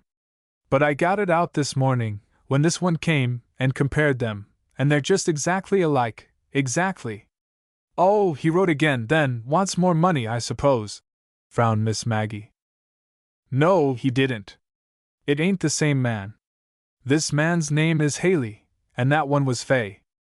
But Mr. Haley says this is a picture of his children, and he says that the little girl in the corner is Katie, and she's deaf and dumb, but Mr. Fay said her name was Rosie, and that she was lame. And all the others, their names ain't the same either, and there ain't any of 'em blind. And of course I know now that one of those men is lying to me. Why, they cut them out of the same newspaper, they've got the same reading on the back. And I don't know what to believe now. And there are all those letters at home that I haven't answered yet, and they keep coming. Why, I just dread to see the postman turn down our street. And one man, he wrote twice.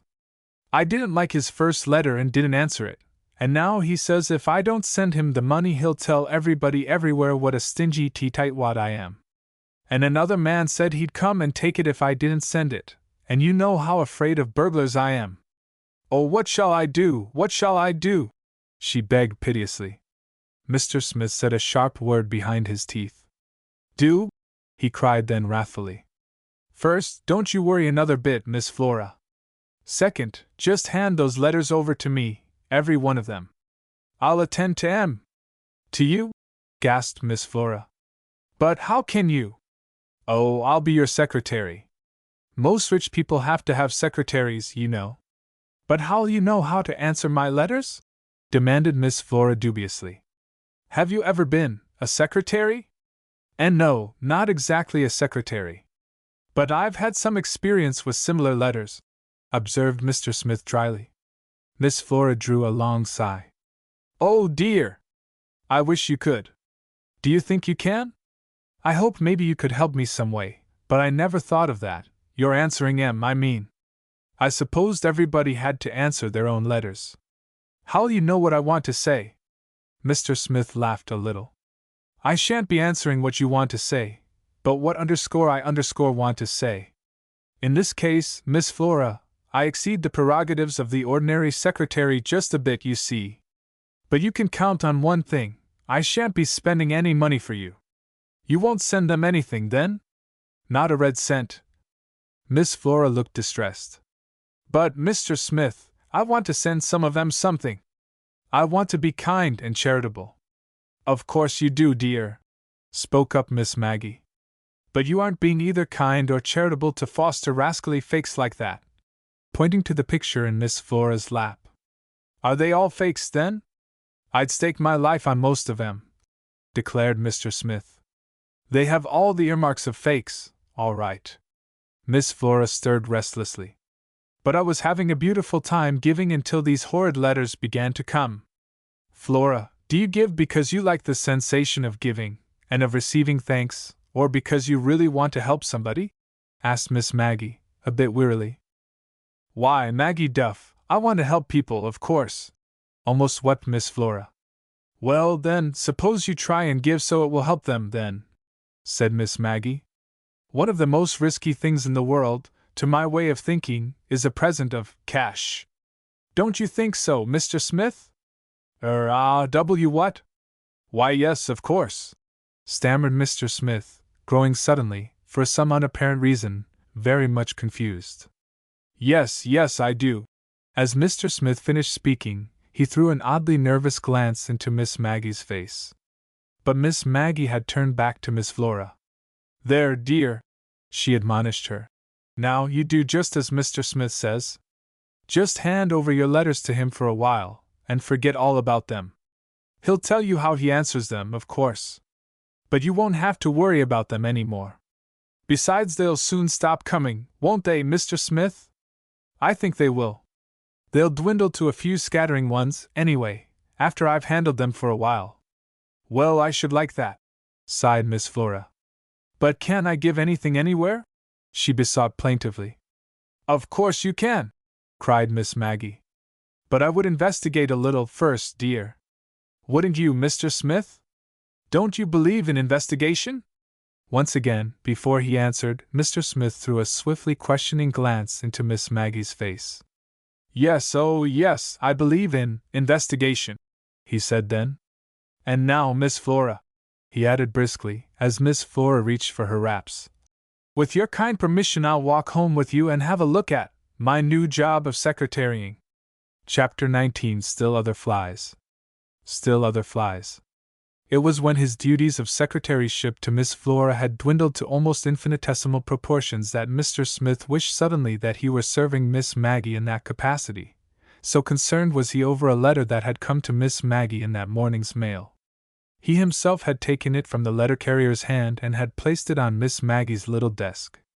Casually, as he did so, he had noticed that it bore a name he recognized as that of a Boston law firm, but he had given it no further thought until later, when, as he sat at his work in the living room, he had heard Miss Maggie give a low cry and had looked up to find her staring at the letter in her hand, her face going from red to white and back to red again.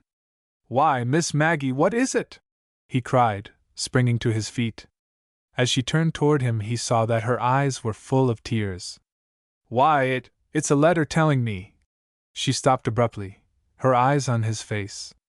Yes, tell me, he begged. Why, you are crying, dear. Mr. Smith, plainly quite unaware of the caressing word he had used, came nearer, his face aglow with sympathy, his eyes very tender. The red surged once more over Miss Maggie's face. She drew back a little, though manifestly with embarrassment, not displeasure. It's nothing, really it's nothing, she stammered. It's just a letter that surprised me. But it made you cry. Oh, well, I I cry easily sometimes." With hands that shook visibly, she folded the letter and tucked it into its envelope. Then, with a carelessness that was a little too elaborate, she tossed it into her open desk. Very plainly, whatever she had meant to do in the first place, she did not now intend to disclose to Mr. Smith the contents of that letter. "Miss Maggie, please tell me, was it bad news?" "Bad? Why, of course not!" She laughed gaily. Mr. Smith thought he detected a break very like a sob in the laugh. "But maybe I could help you," he pleaded. She shook her head. "You couldn't, indeed you couldn't. Miss Maggie, was it money matters?" He had his answer in the telltale color that flamed instantly into her face, but her lips said, "It was nothing, it was nothing that need concern you." She hurried away then to the kitchen, and Mr. Smith was left alone to fume up and down the room and frown savagely at the offending envelope tip-tilted against the ink bottle in Miss Maggie's desk, just as Miss Maggie's carefully careless hand had thrown it. Miss Maggie had several more letters from the Boston law firm, and Mr. Smith knew it, though he never heard Miss Maggie cry out at any of the other ones. That they affected her deeply, however, he was certain. Her very evident efforts to lead him to think that they were of no consequence would convince him of their real importance to her if nothing else had done so. He watched her, therefore, covertly, fearfully, longing to help her, but not daring to offer his services. That the affair had something to do with money matters he was sure. That she would not deny this naturally strengthened him in this belief. He came in time, therefore, to formulate his own opinion. She had lost money, perhaps a good deal, for her, and she was too proud to let him or anyone else know it. He watched then all the more carefully to see if he could detect any new economies or new deprivations in her daily living. Then, because he could not discover any such, he worried all the more. If she had lost that money, she ought to economize, certainly. Could she be so foolish as to carry her desire for secrecy to so absurd a length as to live just exactly as before when she really could not afford it? It was at about this time that Mr. Smith requested to have hot water brought to his room morning and night, for which service he insisted, in spite of Miss Maggie's remonstrances, on paying $3 a week extra. There came a strange man to call one day. He was a member of the Boston law firm. Mr. Smith found out that much, but no more. Miss Maggie was almost hysterical after his visit. She talked very fast and laughed a good deal at supper that night, yet her eyes were full of tears nearly all the time, as Mr. Smith did not fail to perceive. "And I suppose she thinks she's hiding it from me, that her heart is breaking," muttered Mr. Smith savagely to himself, as he watched Miss Maggie's nervous efforts to avoid meeting his eyes. "I vow I'll have it out of her. I'll have it out, tomorrow." Mr. Smith did not have it out with Miss Maggie the following day, however. Something entirely outside of himself sent his thoughts into a new channel. He was alone in the Duff living room, and was idling over his work, at his table in the corner, when Mrs. Hattie Blaisdell opened the door and hurried in, wringing her hands. Her face was red and swollen from tears. "Where's Maggie? I want Maggie! Isn't Maggie here?" she implored. Mr. Smith sprang to his feet and hastened toward her. "Why, Mrs. Blaisdell, what is it?" "No, she isn't here." "I'm so sorry. Can I do anything?" "Oh, I don't know, moaned the woman, flinging herself into a chair. "There can't anybody do anything, I suppose, but I've got to have somebody. I can't stay there in that house, I can't. No, of course not." "And you shan't," soothed the man. "And she'll be here soon, I'm sure, Miss Maggie will. But just let me help you off with your things," he urged, somewhat awkwardly trying to unfasten her heavy wraps. "You'll be so warm here." "Yes, I know. Impatiently she jerked off the rich fur coat and tossed it into his arms. Then she dropped into the chair again and fell to wringing her hands. "Oh, what shall I do? "But what is it?" stammered Mr. Smith helplessly. "Can I do something? Can I send for your husband?" At the mention of her husband, Mrs. Blaisdell fell to weeping afresh. No! He's gone to Fred, you know." To Fred? Yes, yes, that's what's the matter.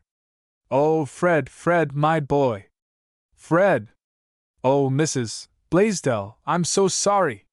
But what is it? The woman dropped her hands from her face and looked up wildly, half defiantly. Mr. Smith, you know Fred. You liked him, didn't you? He isn't bad and wicked, is he? And they can't shut him up if we pay it back, all of it that he took? They won't take my boy to prison? To prison, Fred! At the look of horror on Mr. Smith's face, she began to wring her hands again. You don't know, of course. I'll have to tell you, I'll have to, she moaned. But, my dear woman, not unless you want to. I do want to, I do want to. I've got to talk to somebody. It's this way. With a visible effort, she calmed herself a little and forced herself to talk more coherently. We got a letter from Fred. It came this morning. He wanted some money quick. He wanted $700.42. He said he'd got to have it. If he didn't, he'd go and kill himself. He said he'd spent all of his allowance, every cent, and that's what made him take it, this other money, in the first place. You mean, money that didn't belong to him? Mr. Smith's voice was a little stern. Yes, but you mustn't blame him, Mr. Smith. He said he owed it. It was a debt of honor. Those were his very words. Oh! A debt of honor, was it? Mr. Smith's lips came together grimly. Yes, and oh, Maggie, Maggie, what shall I do? What shall I do? She broke off wildly, leaping to her feet as Miss Maggie pushed open the door and hurried in. Yes, I know. Don't worry. We'll find something to do. Miss Maggie, white-faced, but with a cheery smile, was throwing off her heavy coat and her hat. A moment later she came over and took Mrs. Hattie's trembling hands in both her own. Now, first, tell me all about it, dear. You know, then? Only a little, answered Miss Maggie, gently pushing the other back into her chair. I met Frank. Jim telephoned him something, just before he left. But I want the whole story. Now, what is it? I was just telling Mr. Smith. She began to wring her hands again, but Miss Maggie caught and held them firmly.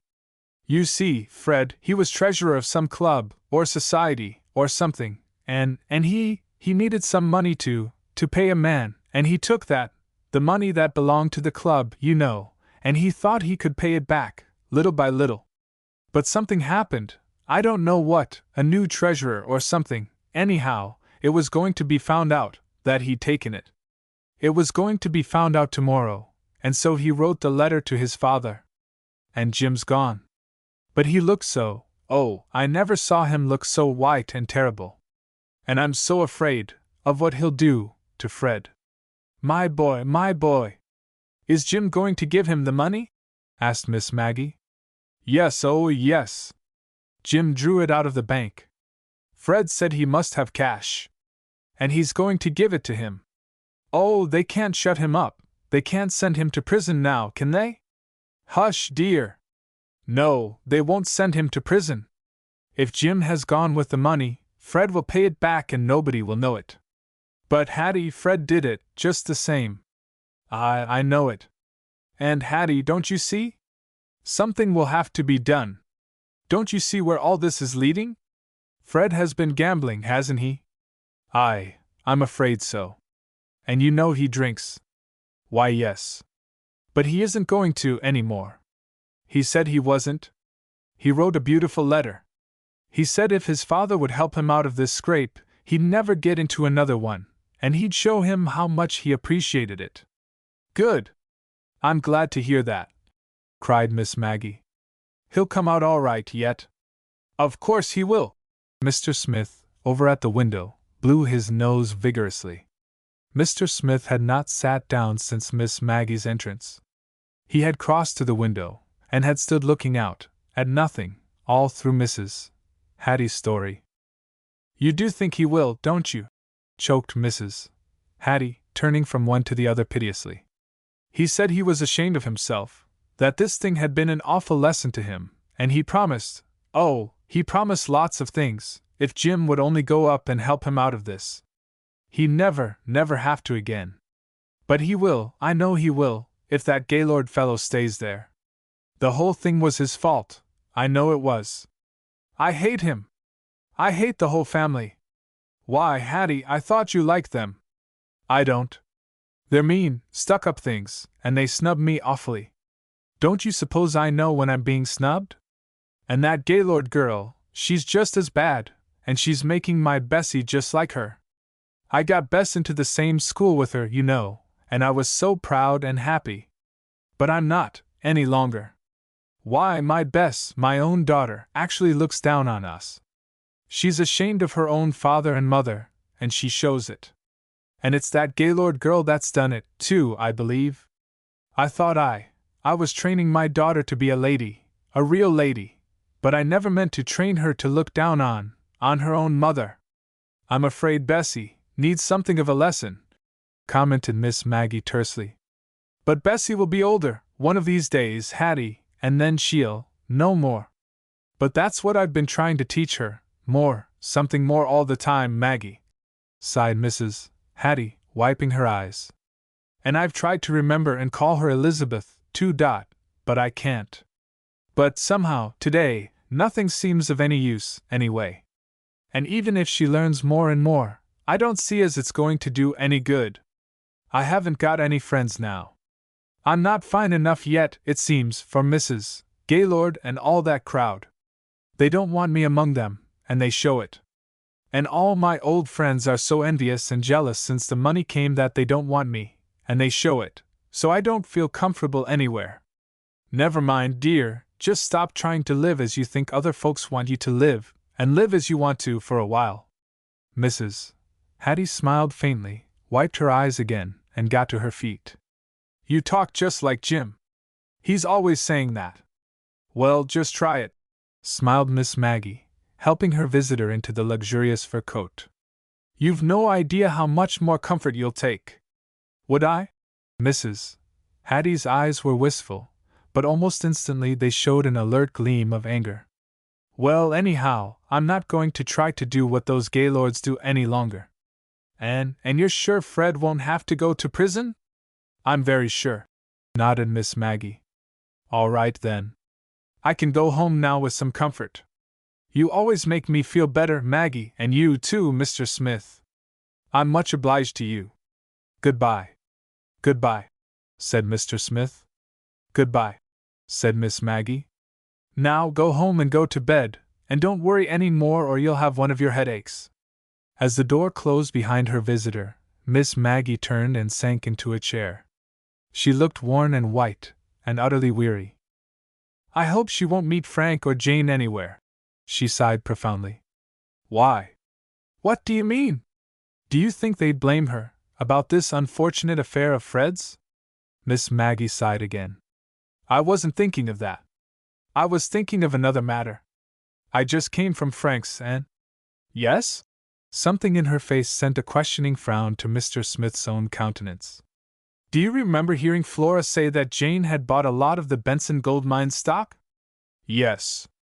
Well, Benson has failed, and they've just found out that that gold mine stock is worth about 2 cents on a dollar. 2 cents? And how much? About $40,000, said Miss Maggie wearily. Mr. Smith sat down. Well, I'll be… He did not finish his sentence. Chapter 20 Frankenstein, being a letter from John Smith to Edward D. Norton, attorney at law. Frankenstein, being a letter from John Smith to Edward D. Norton, attorney at law. My dear Ned, wasn't there a story written once about a fellow who created some sort of a machine man without any soul that raised the very dickens and all for him? Frankenstein? I guess that was it. Well, I've created a Frankenstein creature, and I'm dead up against it to know what to do with him. Ned, what in heaven's name am I going to do with Mr. John Smith? Mr. John Smith, let me tell you, is a very healthy, persistent, insistent, important person, with many kind friends, a definite position in the world, and no small degree of influence. Worse yet, now prepare for a stunning blow, Ned. Mr. Smith has been so inconsiderate as to fall in love. Yes, he has. And he has fallen in love as absolutely and as idiotically as if he were 21 instead of 52. Now, will you kindly tell me how Mr. John Smith is going to fade away into nothingness? And even if he finds the way to do that, shall he, before fading, pop the question for Mr. Stanley G. Fulton, or shall he trust to Mr. Stanley G. Fulton's being able to win for himself the love Mr. John Smith fondly hopes is his? Seriously, joking aside, I'm afraid I've made a mess of things, not only for myself, but for everybody else. First, my own future. I'll spare you rhapsodies, Ned. They say, anyway, that there's no fool like an old fool. But I will admit that that future looks very dark to me if I am not to have the companionship of the little woman, Maggie Duff. Oh, yes, it's poor Maggie. You've probably guessed as much. As for Miss Maggie herself, perhaps it's conceited, but I believe she's not entirely indifferent to Mr. John Smith. How she'll like Mr. Stanley G. Fulton I have my doubts, but alas! I have no doubts whatever as to what her opinion will be of Mr. Stanley G. Fulton's masquerading as Mr. John Smith. And I don't envy Mr. Stanley G. Fulton the job he's got on his hands to put himself right with her either. But there's one thing he can be sure of, at least, if she does care for Mr. John Smith, it wasn't Mr. Stanley G. Fulton's money that was the bait. Poor Maggie! There! You see already I have adopted the Hillerton vernacular, but I fear Miss Maggie is indeed poor, now. She has had several letters that I don't like the looks of, and a call from a villainous-looking man from Boston, one of your craft, I believe, begging your pardon. I think she's lost some money, and I don't believe she had any extra to lose. She's as proud as Lucifer, however, and she's determined no one shall find out she's lost any money, so her laugh is gayer than ever. But I know, just the same, I can hear something in her voice that isn't laughter. Jove! Ned, what a mess I have made of it. I feel more than ever now like the boy with his ear to the keyhole. These people are my friends, or rather, they are Mr. John Smith's friends. As for being mine, who am I, Smith, or Fulton?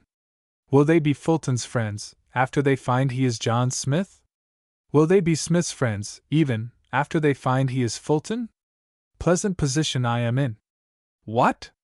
Oh, yes, I can hear you say that it serves me right, and that you warned me, and that I was deaf to all remonstrances. It does. You did. I was. Now, we'll waste no more time on that. I've admitted all you could say. I've acknowledged my error, and my transgression is ever before me. I built the box, I walked into it, and I deliberately shut the cover down. But now I want to get out. I've got to get out, some way. I can't spend the rest of my natural existence as John Smith, hunting Blaisdell data, though sometimes I think I'd be willing to, if it's the only way to stay with Miss Maggie. I tell you, that little woman can make a home out of. But I couldn't stay with Miss Maggie. John Smith wouldn't have money enough to pay his board, to say nothing of inviting Miss Maggie to board with him, would he? The opening of Mr. Stanley G. Fulton's last will and testament on the first day of next November will effectually cut off Mr. John Smith's source of income. There is no provision in the will for Mr. John Smith. Smith would have to go to work. I don't think he'd like that. By the way, I wonder, do you suppose John Smith could earn his salt if he was hard put to it? Very plainly, then, something has got to be done about getting John Smith to fade away, and Stanley G. Fulton to appear before next November. And I had thought it would be so easy. Early this summer John Smith was to pack up his Blaisdell data, bid a pleasant adieu to Hillerton, and betake himself to South America. In due course, after a short trip to some obscure Inca city, or down some little-known river, Mr. Stanley G. Fulton would arrive at some South American hotel from the interior, and would take immediate passage for the States, reaching Chicago long before November 1st. There would be a slight flurry, of course, and a few annoying interviews and write-ups, but Mr. Stanley G. Fulton always was known to keep his affairs to himself pretty well, and the matter would soon be put down as merely another of the multimillionaire's eccentricities. The whole thing would then be all over, and well over. But nowhere had there been taken into consideration the possibilities of a Maggie Duff. And now, to me, that same Maggie Duff is the only thing worth considering, anywhere. So there you are.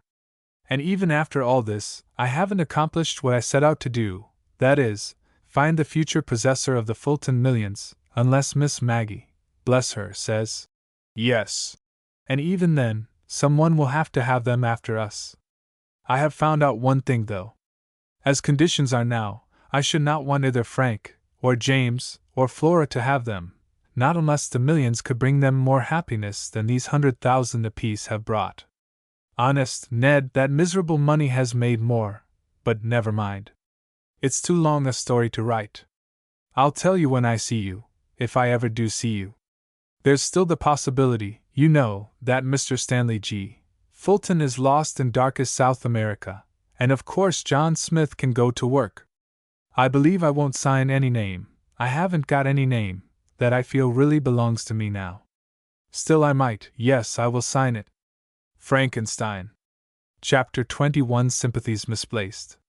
Sympathies misplaced.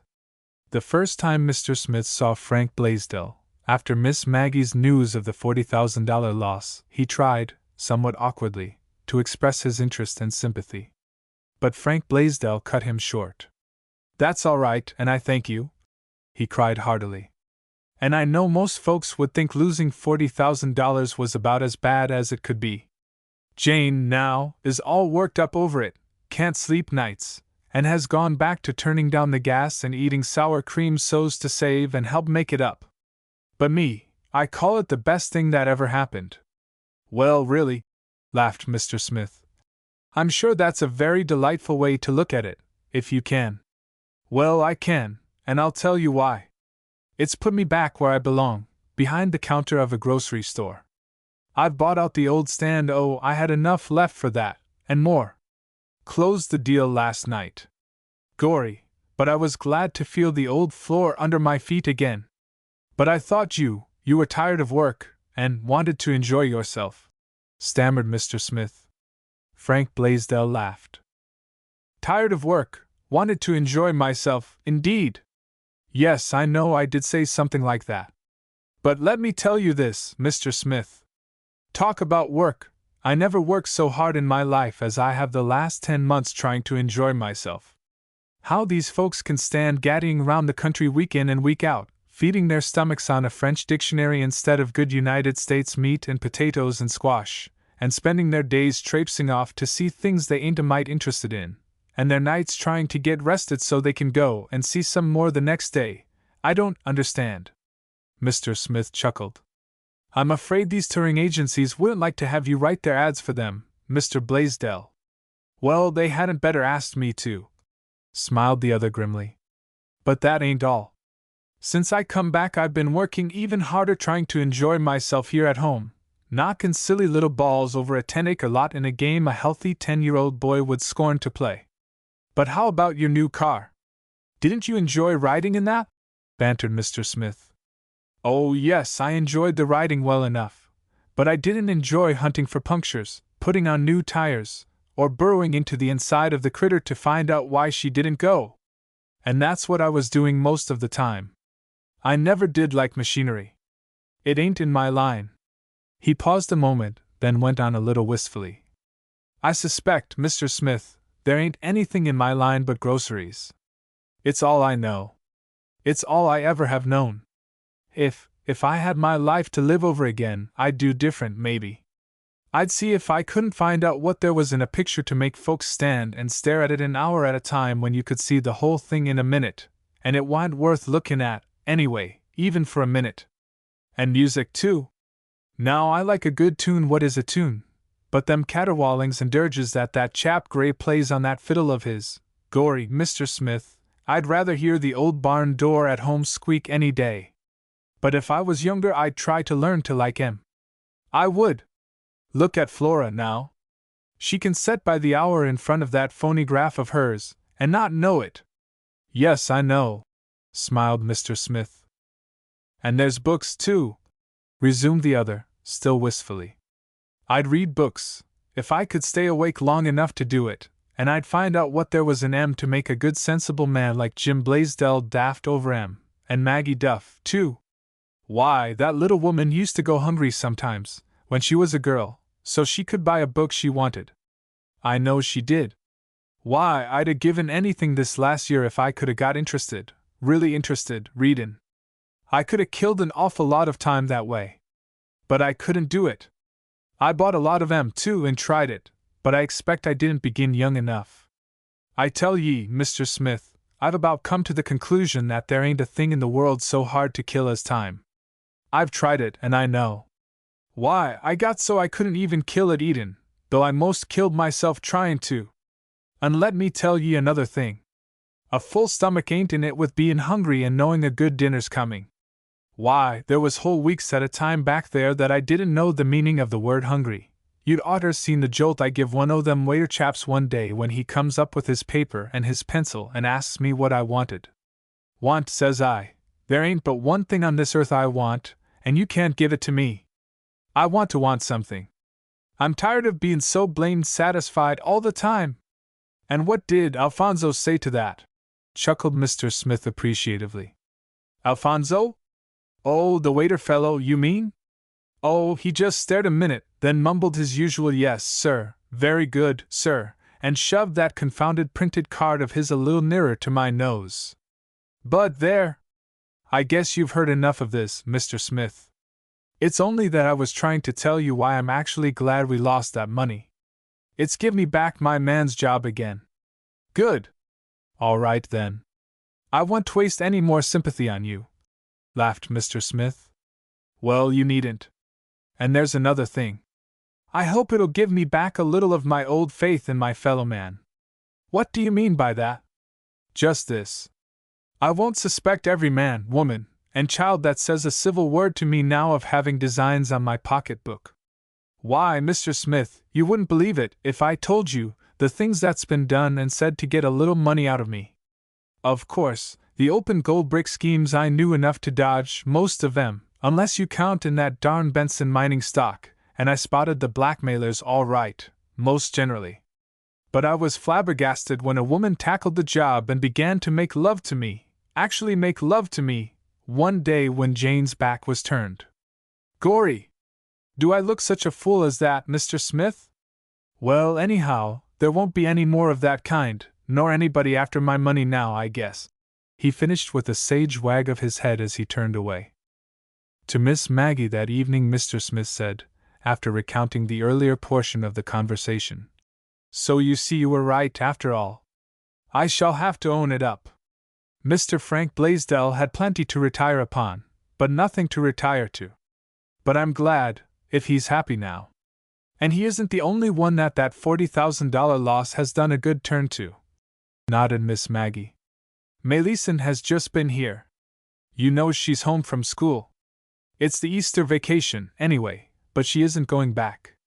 It's too expensive. Miss Maggie spoke with studied casualness, but there was an added color in her cheeks. Miss Maggie always flushed a little when she mentioned Melisande's name to Mr. Smith, in spite of her indignant efforts not to do so. Oh, is that true? Yes. Well, the Pennocks had a dance last night, and Melisande went. She said she had to laugh to see Mrs. Pennock's efforts to keep Carl away from her.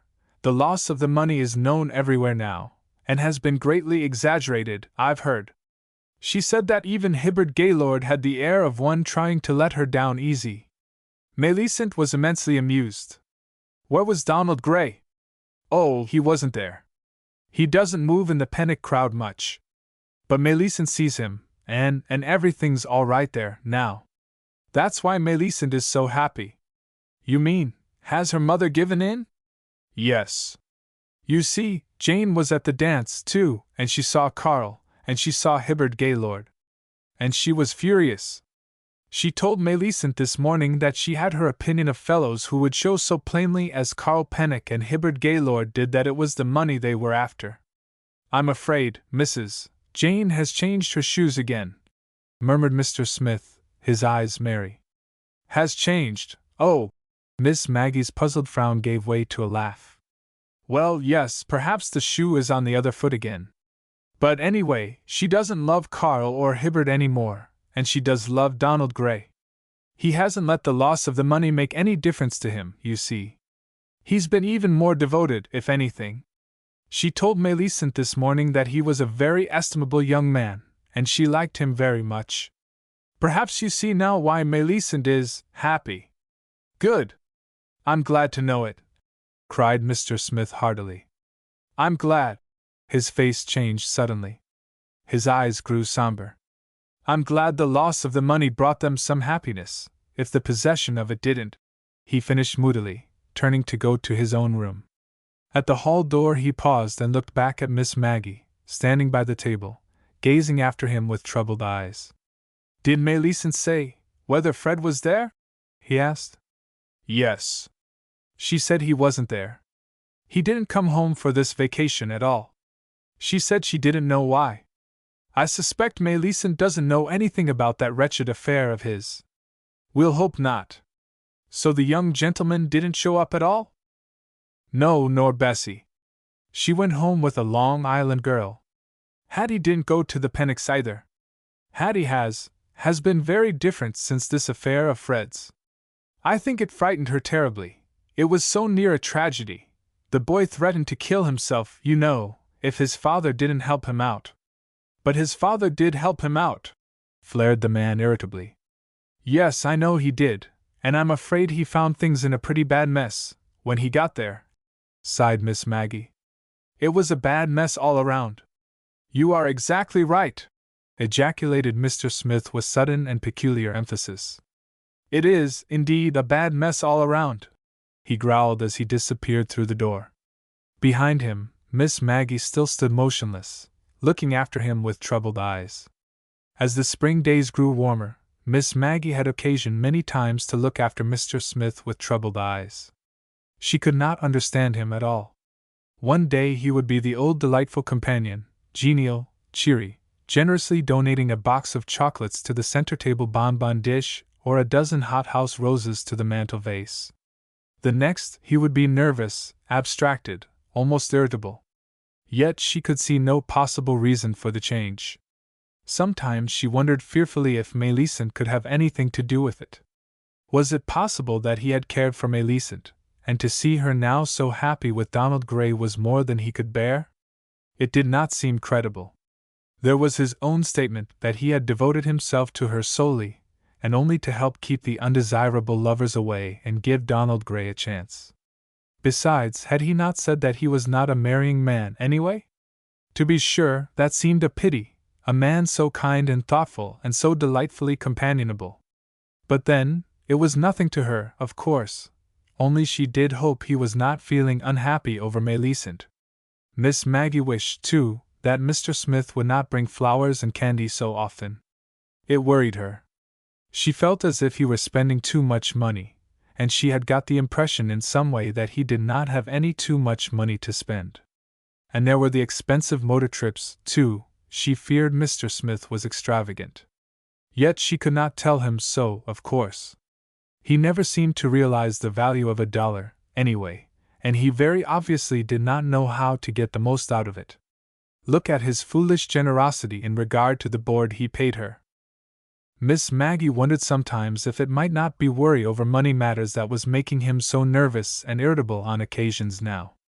Plainly he was very near the end of his work there in Hillerton. He was not getting so many letters on Blaisdell matters from away, either. For a month now he had done nothing but a useless repetition of old work, and of late, a good deal of the time, he was not even making that pretense of being busy. For days at a time he would not touch his records. That could mean but one thing, of course: his work was done. Yet he seemed to be making no move toward departure. Not that she wanted him to go. She should miss him very much when he went, of course. But she did not like to feel that he was staying simply because he had nowhere to go and nothing to do. Miss Maggie did not believe in able-bodied men who had nowhere to go and nothing to do, and she wanted very much to believe in Mr. Smith. She had been under the impression that he was getting the Blaisdell material together for a book, and that he was intending to publish it himself. He had been very happy and interested. Now he was unhappy and uninterested. His book must be ready, but he was making no move to publish it. To Miss Maggie this could mean but one thing: some financial reverses had made it impossible for him to carry out his plans, and had left him stranded with no definite aim for the future. She was so sorry, but there seemed to be nothing that she could do. She had tried to help by insisting that he pay less for his board, but he had not only scouted that idea, but had brought her more chocolates and flowers than ever, for all the world as if he had divined her suspicions and wished to disprove them. That Mr. Smith was trying to keep something from her, Miss Maggie was sure. She was the more sure, perhaps, because she herself had something that she was trying to keep from Mr. Smith, and she thought she recognized the symptoms. Meanwhile April budded into May, and May blossomed into June, and June brought all the Blaisdells together again in Hillerton. Chapter 22 With Every Jim a James. With every Jim a James. 2 days after Fred Blaisdell had returned from college, his mother came to see Miss Maggie. Mr. Smith was rearranging the books on Miss Maggie's shelves and trying to make room for the new ones he had brought her through the winter. When Mrs. Hattie came in, red-eyed and flushed-faced, he ceased his work at once and would have left the room, but she stopped him with a gesture. "No, don't go. You know all about it, anyway, and I'd just as soon you knew the rest. So you can keep right to work. I just came down to talk things over with Maggie. I'm sure I don't know what I'm going to do when I can't." "But you always can, dear," soothed Miss Maggie cheerily, handing her visitor a fan and taking a chair near her. Mr. Smith, after a moment's hesitation, turned quietly back to his bookshelves. "But I can't," choked Mrs. Hattie. I'm going away." "Away? Where? What do you mean?" cried Miss Maggie. "Not to live?" "Yes. That's what I came to tell you." "Why, Hattie Blaisdell, where are you going?" "To Plainville, next month." "Plainville? Oh, well, cheer up. That's only 40 miles from here. I guess we can still see each other. Now tell me, what does all this mean?" "Well, of course, it began with Fred, his trouble, you know. But I thought Jim fixed that all up, dear." "Oh, he did.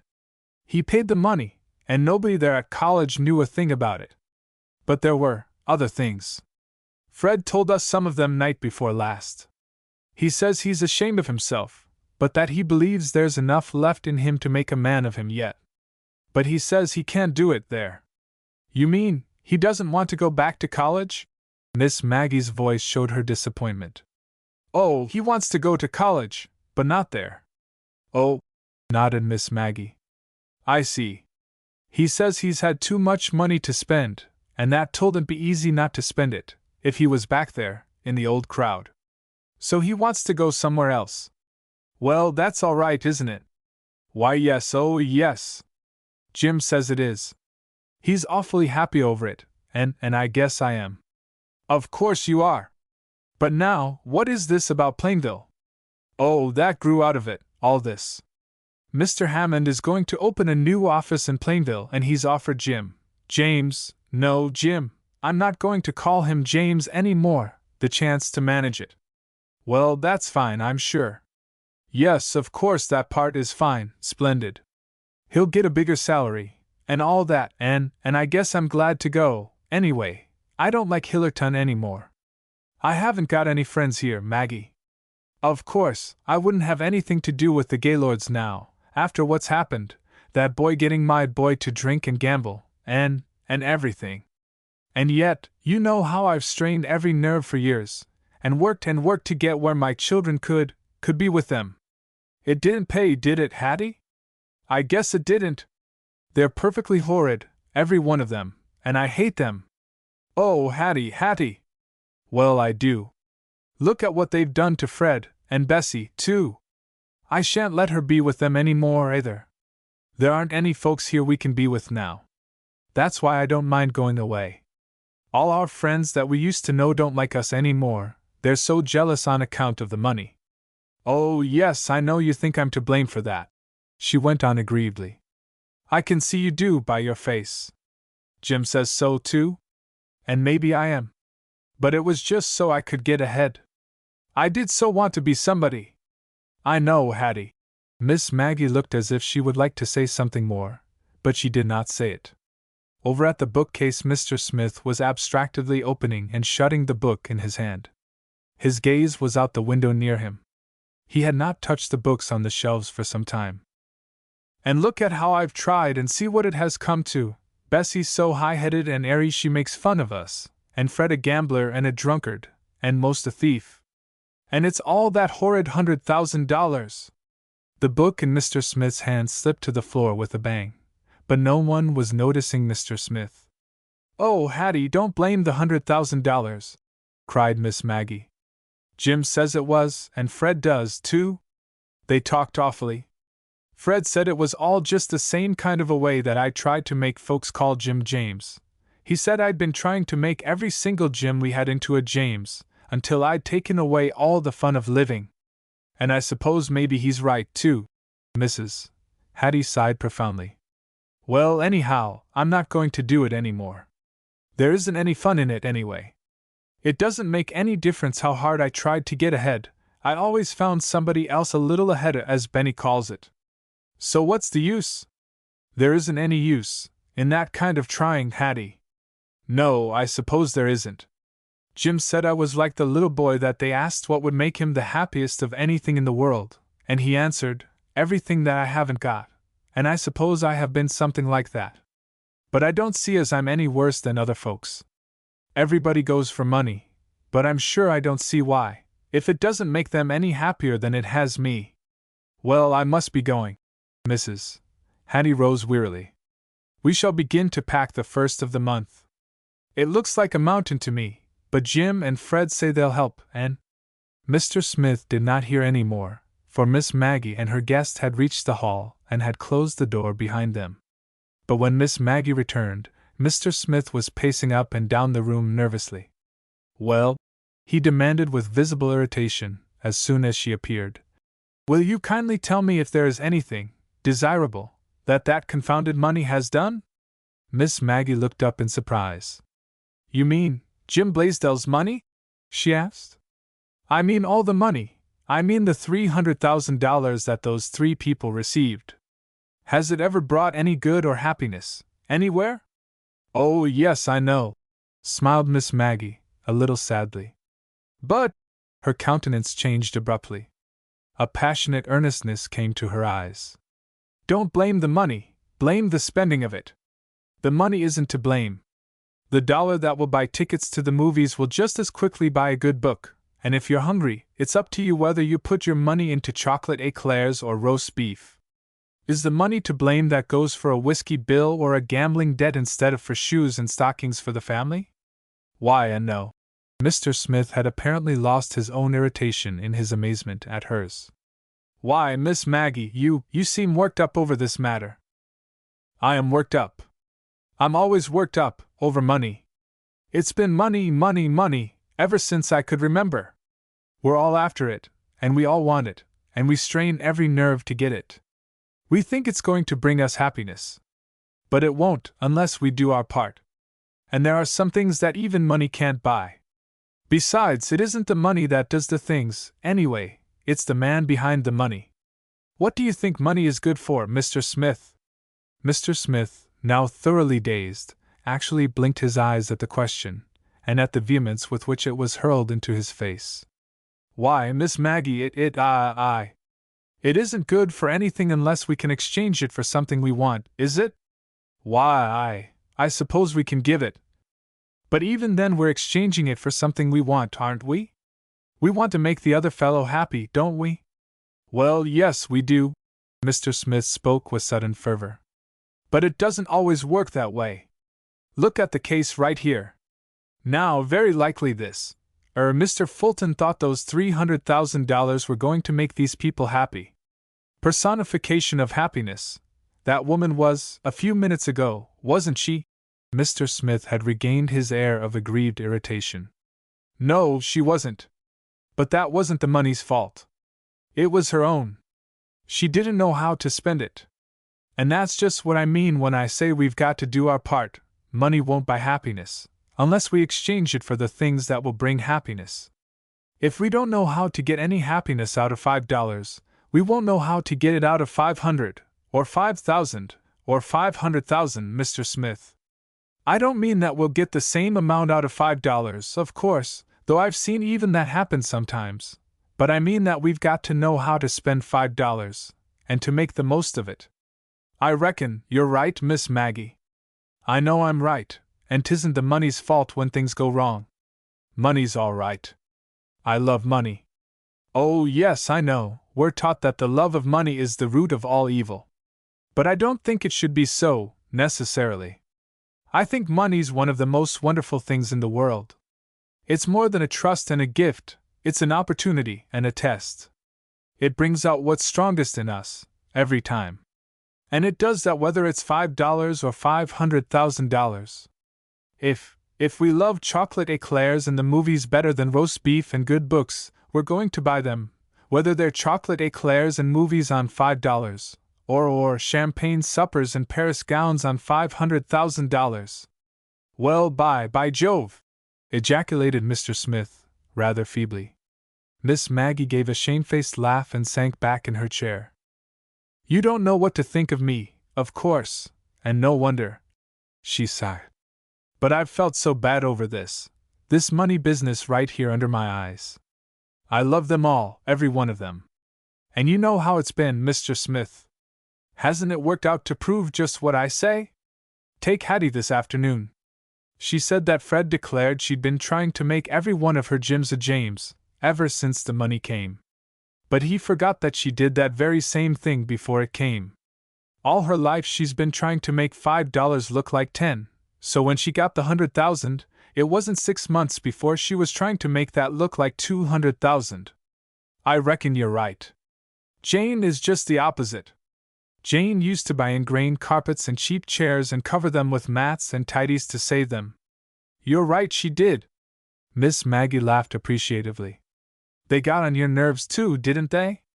Such layers upon layers of covers for everything. It brought me to such a pass that I went to the other extreme. I wouldn't protect anything, which was very reprehensible, of course. Well, now she has pretty dishes and solid silver, but she hides them in bags and boxes, and never uses them except for company. She doesn't take any more comfort with them than she did with the ingrained carpets and cheap chairs. Of course, that's a little thing. I only mentioned it to illustrate my meaning. Jane doesn't know how to play. She never did. When you can't spend 5 cents out of $100 for pleasure without wincing, you needn't expect you're going to spend $5 out of 100,000 without feeling the pinch, laughed Miss Maggie. And Miss Flora? You haven't mentioned her, observed Mr. Smith, a little grimly. Miss Maggie smiled, then she sighed. Poor Flora, and when she tried so hard to quiet her conscience because she had so much money. But you know how that was. You helped her out of that scrape. And she's so grateful. She told me yesterday that she hardly ever gets a begging letter now. No, and those she does get she investigates, asserted Mr. Smith. So the fakes don't bother her much these days. And she's doing a lot of good, too, in a small way. She is, and she's happy now, declared Miss Maggie. Except that she still worries a little because she is so happy. She's dismissed the maid and does her own work. I'm afraid Miss Flora never was cut out for a fine lady life of leisure, and she loves to putter in the kitchen. She says it's such a relief, too, not to keep dressed up in company manners all the time, and not to have that horrid girl spying round all day to see if she behaves proper. But Flora's a dear. She is. And I reckon it worked the best with her of any of them. Worked? Hesitated Miss Maggie. That is, I mean, perhaps she's made the best use of the 100,000, stammered Mr. Smith. She's been, the happiest. Why, yes, perhaps she has, when you come to look at it that way.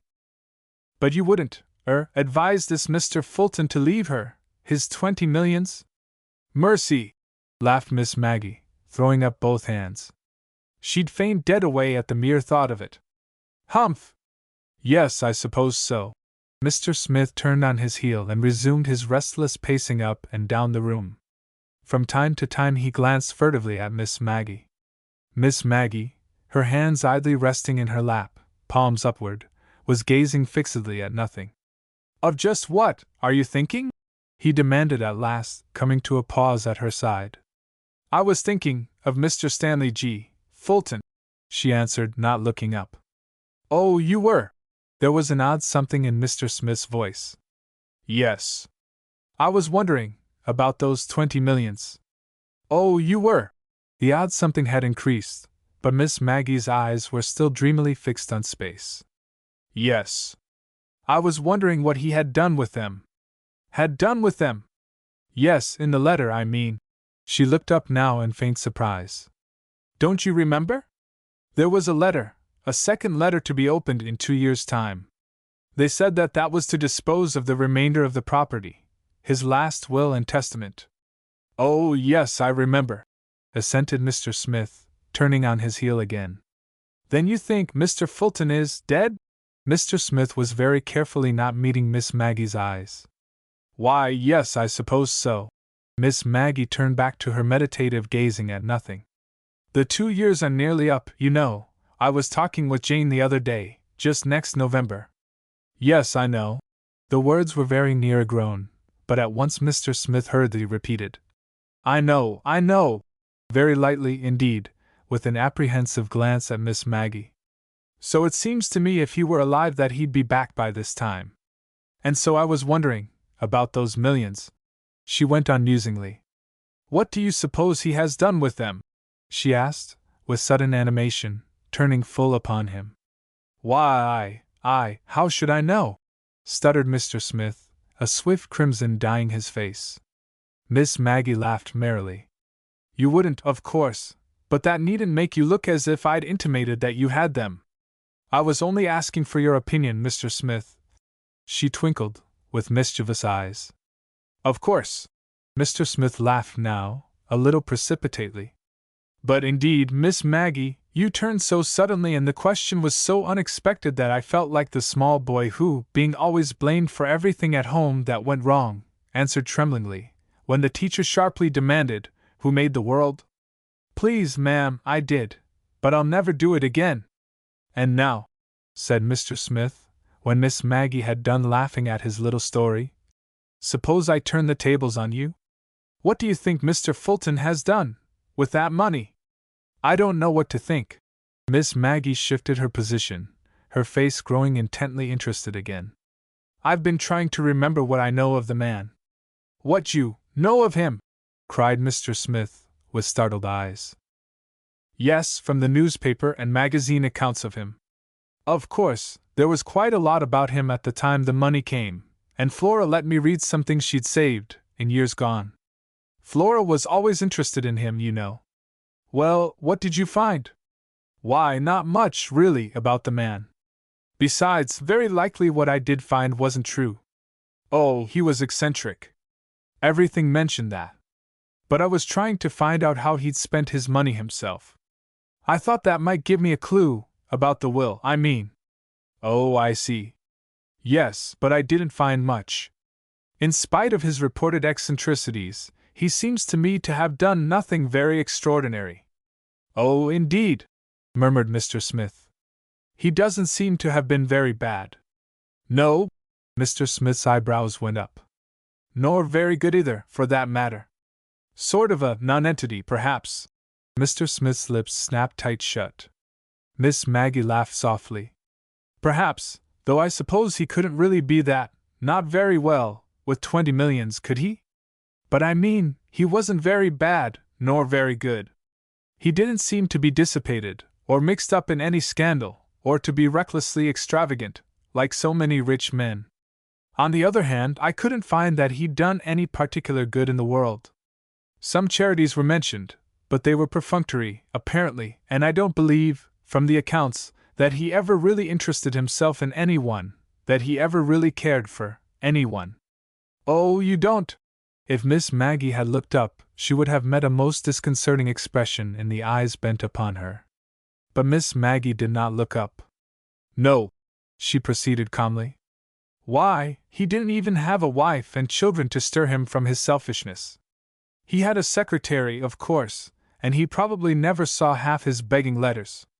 I can imagine his tossing them aside with a languid fix them up, James, give the creatures what they want, only don't bother me." "He never did!" stormed Mr. Smith, then, hastily, "I'm sure he never did." "You wrong him. I'm sure you wrong him." "Maybe I do," sighed Miss Maggie. "But when I think of what he might do, 20 millions! I can't grasp it. Can you? But he didn't do anything worthwhile with them, so far as I can see, when he was living, so that's why I can't imagine what his will may be. Probably the same old perfunctory charities, however, with the Chicago law firm instead of James as disburser, unless, of course, Hattie's expectations are fulfilled, and he divides them among the Blaisdells here."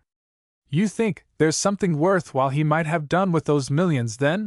pleaded Mr. Smith, a sudden peculiar wistfulness in his eyes. "Something he might have done with them!" exclaimed Miss Maggie. "Why, it seems to me there's no end to what he might have done with 20 millions. What would you do?" "I do with 20 millions?" she breathed. "Yes, you." Mr. Smith came nearer, his face working with emotion. "Miss Maggie, if a man with 20 millions, that is, could you love a man with 20 millions if Mr. Fulton should ask you, if I were Mr. Fulton, if—" His countenance changed suddenly. He drew himself up with a cry of dismay. "Oh, no, no, I've spoiled it all now. That isn't what I meant to say first. I was going to find out, I was going to tell, oh, good heavens, what that confounded money, again." Miss Maggie sprang to her feet. "Why, Mr. Smith, what?" Only the crisp shutting of the door answered her. With a beseeching look and a despairing gesture, Mr. Smith had gone. Once again Miss Maggie stood looking after Mr. Smith with dismayed eyes. Then, turning to sit down, she came face to face with her own image in the mirror.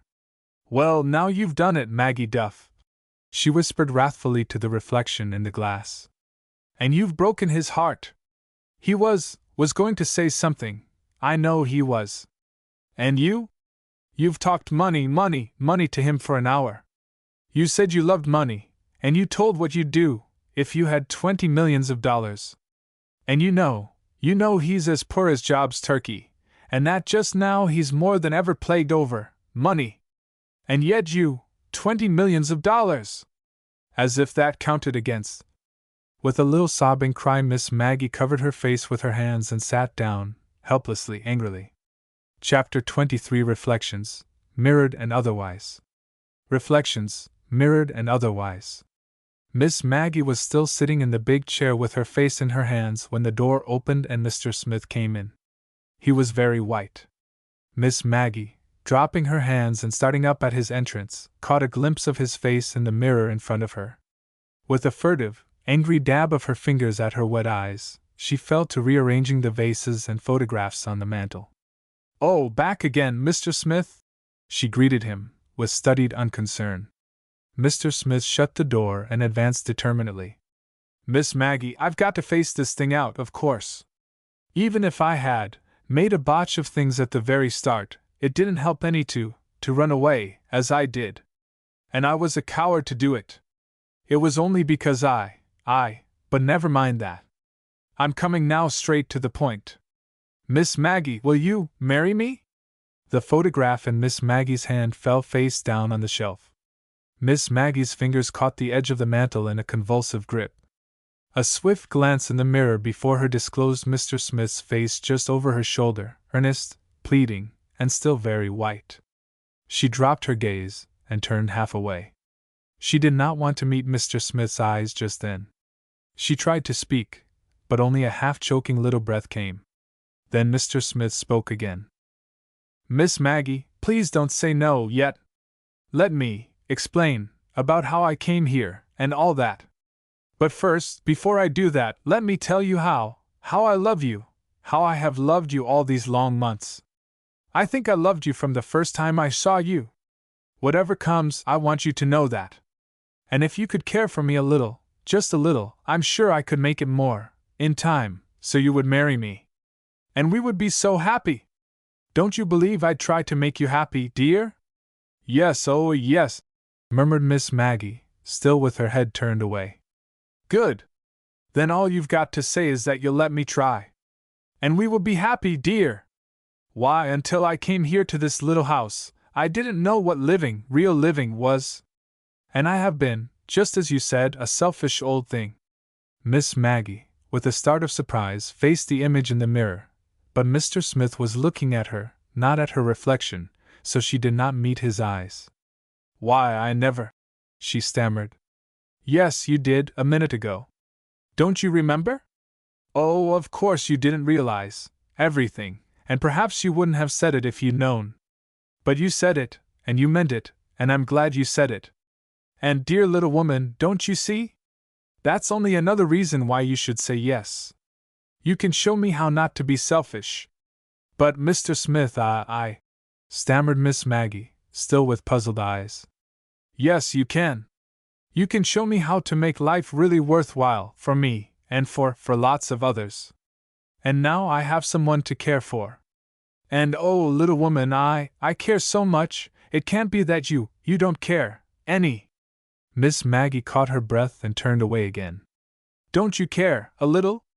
The red crept up Miss Maggie's neck to her forehead, but still she was silent. If I could only see your eyes, pleaded the man. Then, suddenly, he saw Miss Maggie's face in the mirror. The next moment Miss Maggie herself turned a little, and in the mirror their eyes met, and in the mirror Mr. Smith found his answer. You do care, a little, he breathed, as he took her in his arms. But I don't. Miss Maggie shook her head vigorously against his coat collar. What? Mr. Smith's clasp loosened a little. I care, a great deal, whispered Miss Maggie to the coat collar, with shameless emphasis. You darling! Triumphed the man, bestowing a rapturous kiss on the tip of a small pink ear, the nearest point to Miss Maggie's lips that was available, until, with tender determination, he turned her face to his. A moment later, blushing rosily, Miss Maggie drew herself away. There, we've been quite silly enough, old folks like us. We're not silly. Love is never silly, not real love like ours. Besides, we're only as old as we feel. Do you feel old? I don't. I've lost years since this morning. And you know I'm just beginning to live, really live, anyway. I feel 21. I'm afraid you act it, said Miss Maggie, with mock severity. You would, if you'd been through what I have, retorted Mr. Smith, drawing a long breath. And when I think what a botch I made of it, to begin with, you see, I didn't mean to start off with that first thing, and I was so afraid that even if you did care for John Smith, you wouldn't for me, just at first. But you do, dear.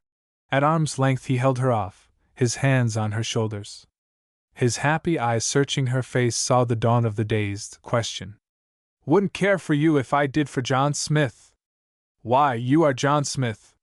What do you mean? She demanded, her eyes slowly sweeping him from head to foot and back again. What do you mean? Miss Maggie! Instinctively his tongue went back to the old manner of address, but his hands still held her shoulders. You can't mean that you didn't understand, that you don't understand that I am, oh, good heavens! Well, I have made a mess of it this time, he groaned. Releasing his hold on her shoulders, he turned and began to tramp up and down the room. Nice little John Alden Miles Standish affair this is now, upon my word. Miss Maggie, have I got to propose to you all over again for another man now? For another man? I don't think I understand you. Miss Maggie had grown a little white. Then you don't know, you didn't understand a few minutes ago, when I spoke first, when I asked you about those 20 millions. She lifted her hand quickly, pleadingly. Mr. Smith, please don't let's bring money into it at all.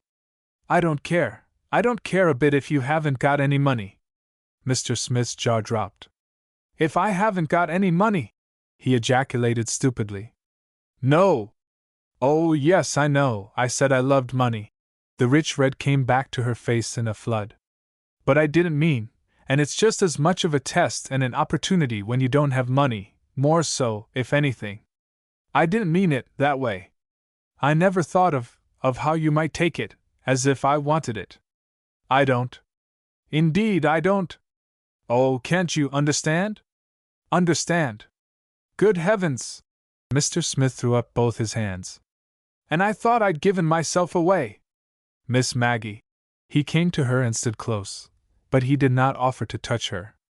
I thought, after I'd said what I did about those 20 millions, that you understood, that you knew I was Stanley Fulton himself. That you were who? Miss Maggie stood motionless, her eyes looking straight into his, amazed, incredulous. Stanley Fulton. I am Stanley Fulton. My God! Maggie, don't look at me like that. I thought I had told you. Indeed I did. She was backing away now, slowly, step by step. Anger, almost loathing, had taken the place of the amazement and incredulity in her eyes.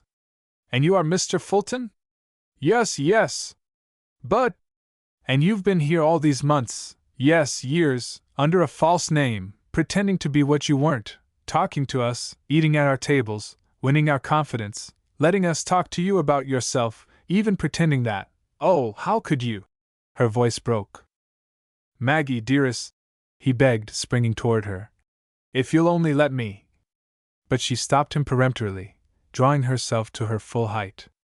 I am not your dearest, she flamed angrily. I did not give my love to you. Maggie, he implored. But she drew back still farther. No! I gave it to John Smith, gentleman, I supposed. A man, poor, yes, I believed him poor, but a man who at least had a right to his name. I didn't give it to Mr. Stanley G. Fulton, spy, trickster, who makes life itself a masquerade for sport. I do not know Mr. Stanley G. Fulton, and I do not wish to. The words ended in a sound very like a sob, but Miss Maggie, with her head still high, turned her back and walked to the window. The man, apparently stunned for a moment, stood watching her, his eyes grieved, dismayed, hopeless.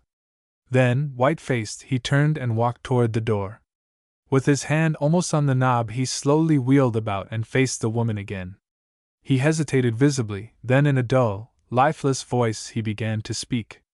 Miss Maggie, before John Smith steps entirely out of your life, he would like to say just this, please, not on justification, but on explanation of Stanley G. Fulton. Fulton did not intend to be a spy, or a trickster, or to make life a masquerade for sport. He was a lonely old man, he felt old. He had no wife or child.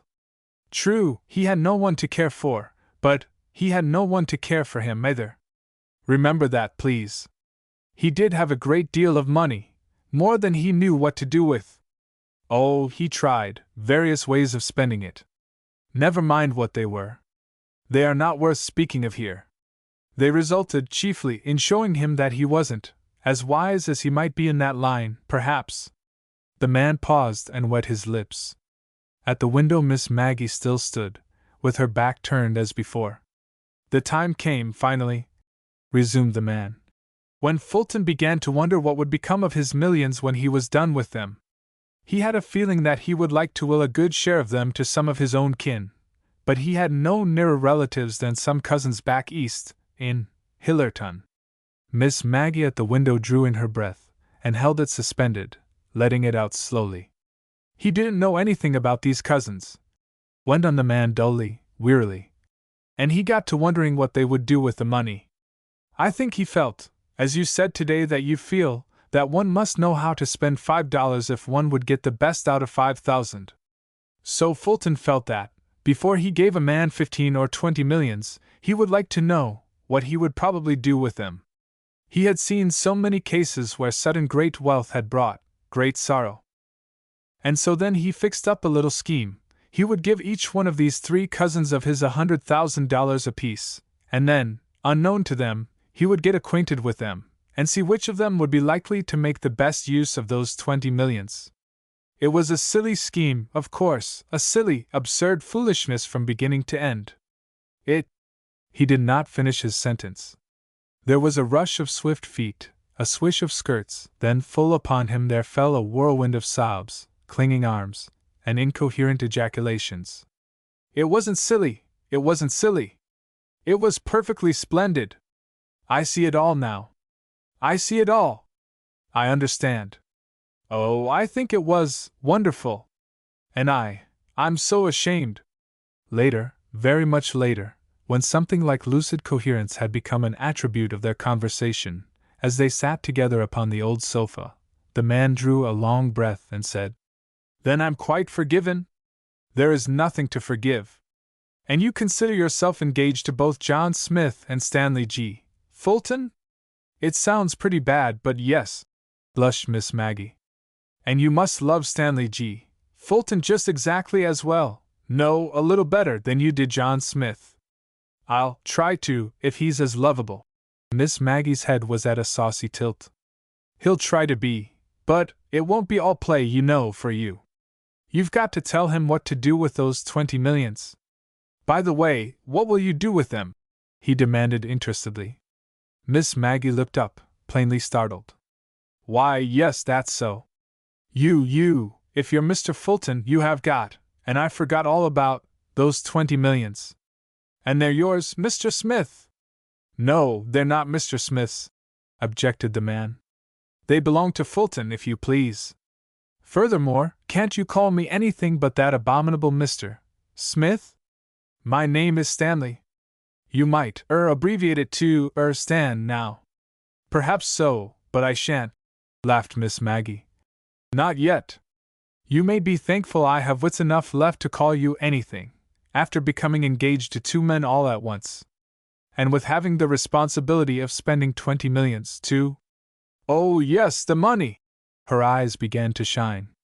She drew another long breath. "Oh, we can do so much with that money! Why, only think what is needed right here: better milk for the babies, and a community house, and the streets cleaner, and a new carpet for the church, and a new hospital with—" "But see here, aren't you going to spend some of that money on yourself?" he demanded. "Isn't there something you want?" She gave him a merry glance. "Myself? Dear me, I guess I am. I'm going to Egypt, and China, and Japan, with you, of course, and books, oh, you never saw such a lot of books as I shall buy. And oh, I'll spend heaps on just my selfish self, you see if I don't.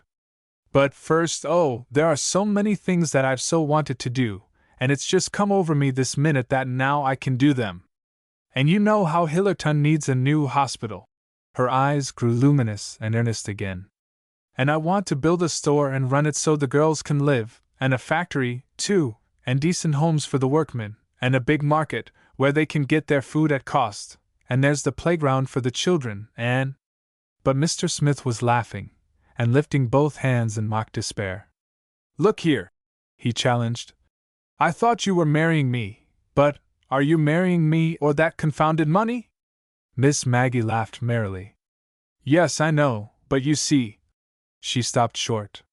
An odd expression came to her eyes. Suddenly she laughed again, and threw into his eyes a look so merry, so whimsical, so altogether challenging, that he demanded, "Well, what is it now?" "Oh, it's so good I have half a mind to tell you." "Of course you'll tell me. Where are you going?" he asked discontentedly. Miss Maggie had left the sofa, and was standing, as if half poised for flight, midway to the door. "I think, yes, I will tell you." She nodded, her cheeks very pink. "But I wanted to be over here to tell it." "Way over there?" "Yes, way over here. Do you remember those letters I got a while ago, and the call from the Boston lawyer that I wouldn't tell you about?" "I should say I did." "Well, you know you thought they had something to do with my money, that I'd lost some." "I did, dear." "Well, they did have something to do with money."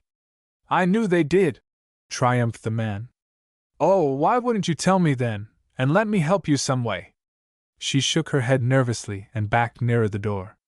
He had half started from his seat. "No, stay there. If you don't, I won't tell you." He fell back, but with obvious reluctance. "Well, as I said, it did have something to do with my money, but just now, when you asked me if I was marrying you or your money—" "But I was in fun, you know I was in fun," defended the man hotly. "Oh, yes, I knew that," nodded Miss Maggie. "But It made me laugh and remember the letters. You see, they weren't as you thought. They didn't tell me of money lost. They told me of money gained.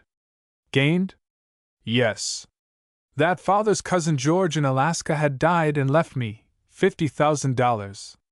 But my dear woman, why in heaven's name wouldn't you tell me that? Because. Miss Maggie took a step nearer the door. You see, I thought you were poor, very poor, and I wouldn't even own up to it myself, but I knew in my heart that I was afraid, if you heard I had this money, you wouldn't ask me to.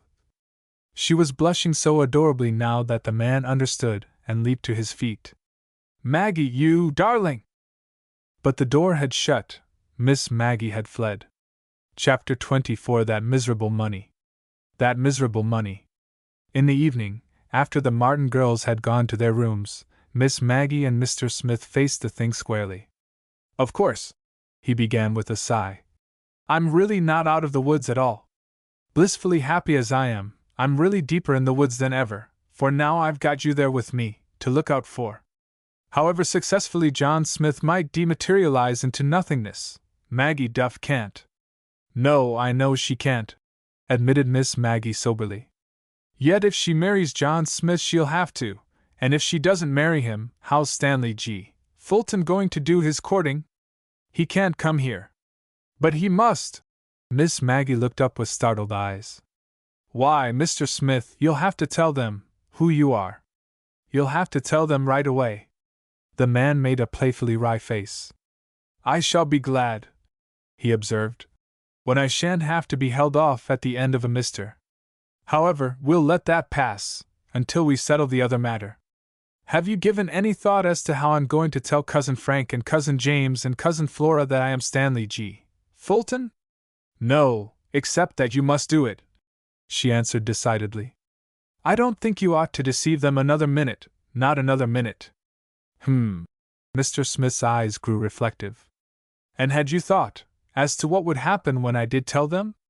Why, and no, not particularly, except that they naturally wouldn't like it, at first, and that you'd have to explain, just as you did to me, why you did it. And do you think they'll like it any better, when I do explain? Think. Miss Maggie meditated, then, a little tremulously she drew in her breath. She lifted startled eyes to his face. Why, you'd have to tell them that you did it for a test, wouldn't you? If I told the truth, yes. And they'd know, they couldn't help knowing, that they had failed to meet it adequately. Yes. And would that help matters any, make things any happier, all around? No, oh no. She frowned despairingly. Would it do anybody any real good now? Think of that. And no, she admitted reluctantly, except that you'd be doing right. But would I be doing right? And another thing, aside from the mortification, dismay, and anger of my good cousins, have you thought what I'd be bringing on you? Me? Yes. In less than half a dozen hours after the Blaisdells knew that Mr. John Smith was Stanley G. Fulton, Hillerton would know it. And in less than half a dozen more hours, Boston, New York, Chicago, to say nothing of a dozen lesser cities, would know it, if there didn't happen to be anything bigger on foot. Headlines an inch high would proclaim the discovery of the missing Stanley G. Fulton, and the fine print below would tell everything that happened, and a great deal that didn't happen, in the carrying out of the eccentric multimillionaire's extraordinary scheme of testing his relatives with $100,000 apiece to find a suitable heir. Your picture would adorn the front page of the yellowest of yellow journals, and... My picture? Oh, no, no, gasped Miss Maggie. Oh, yes, yes, smiled the man imperturbably.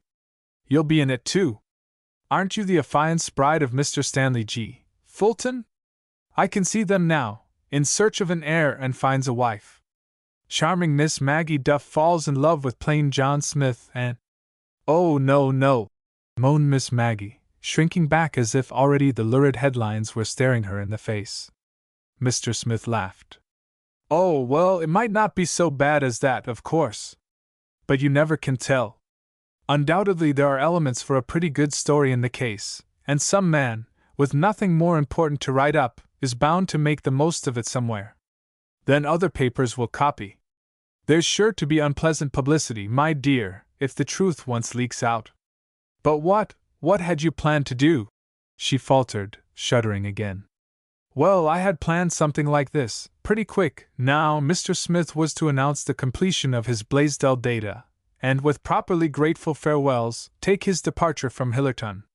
He would go to South America. There he would go inland on some sort of a simple expedition with a few native guides and carriers, but no other companion. Somewhere in the wilderness he would shed his beard and his name, and would emerge in his proper person of Stanley G. Fulton and promptly take passage for the States.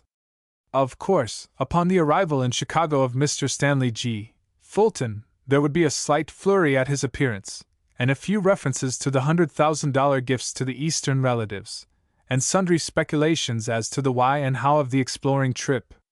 There would be various rumors and alleged interviews, but Mr. Stanley G.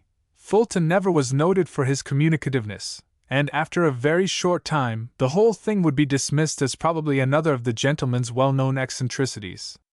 And there it would end. Oh, I see, murmured Miss Maggie, in very evident relief. That would be better, in some ways, only it does seem terrible not to tell them who you are.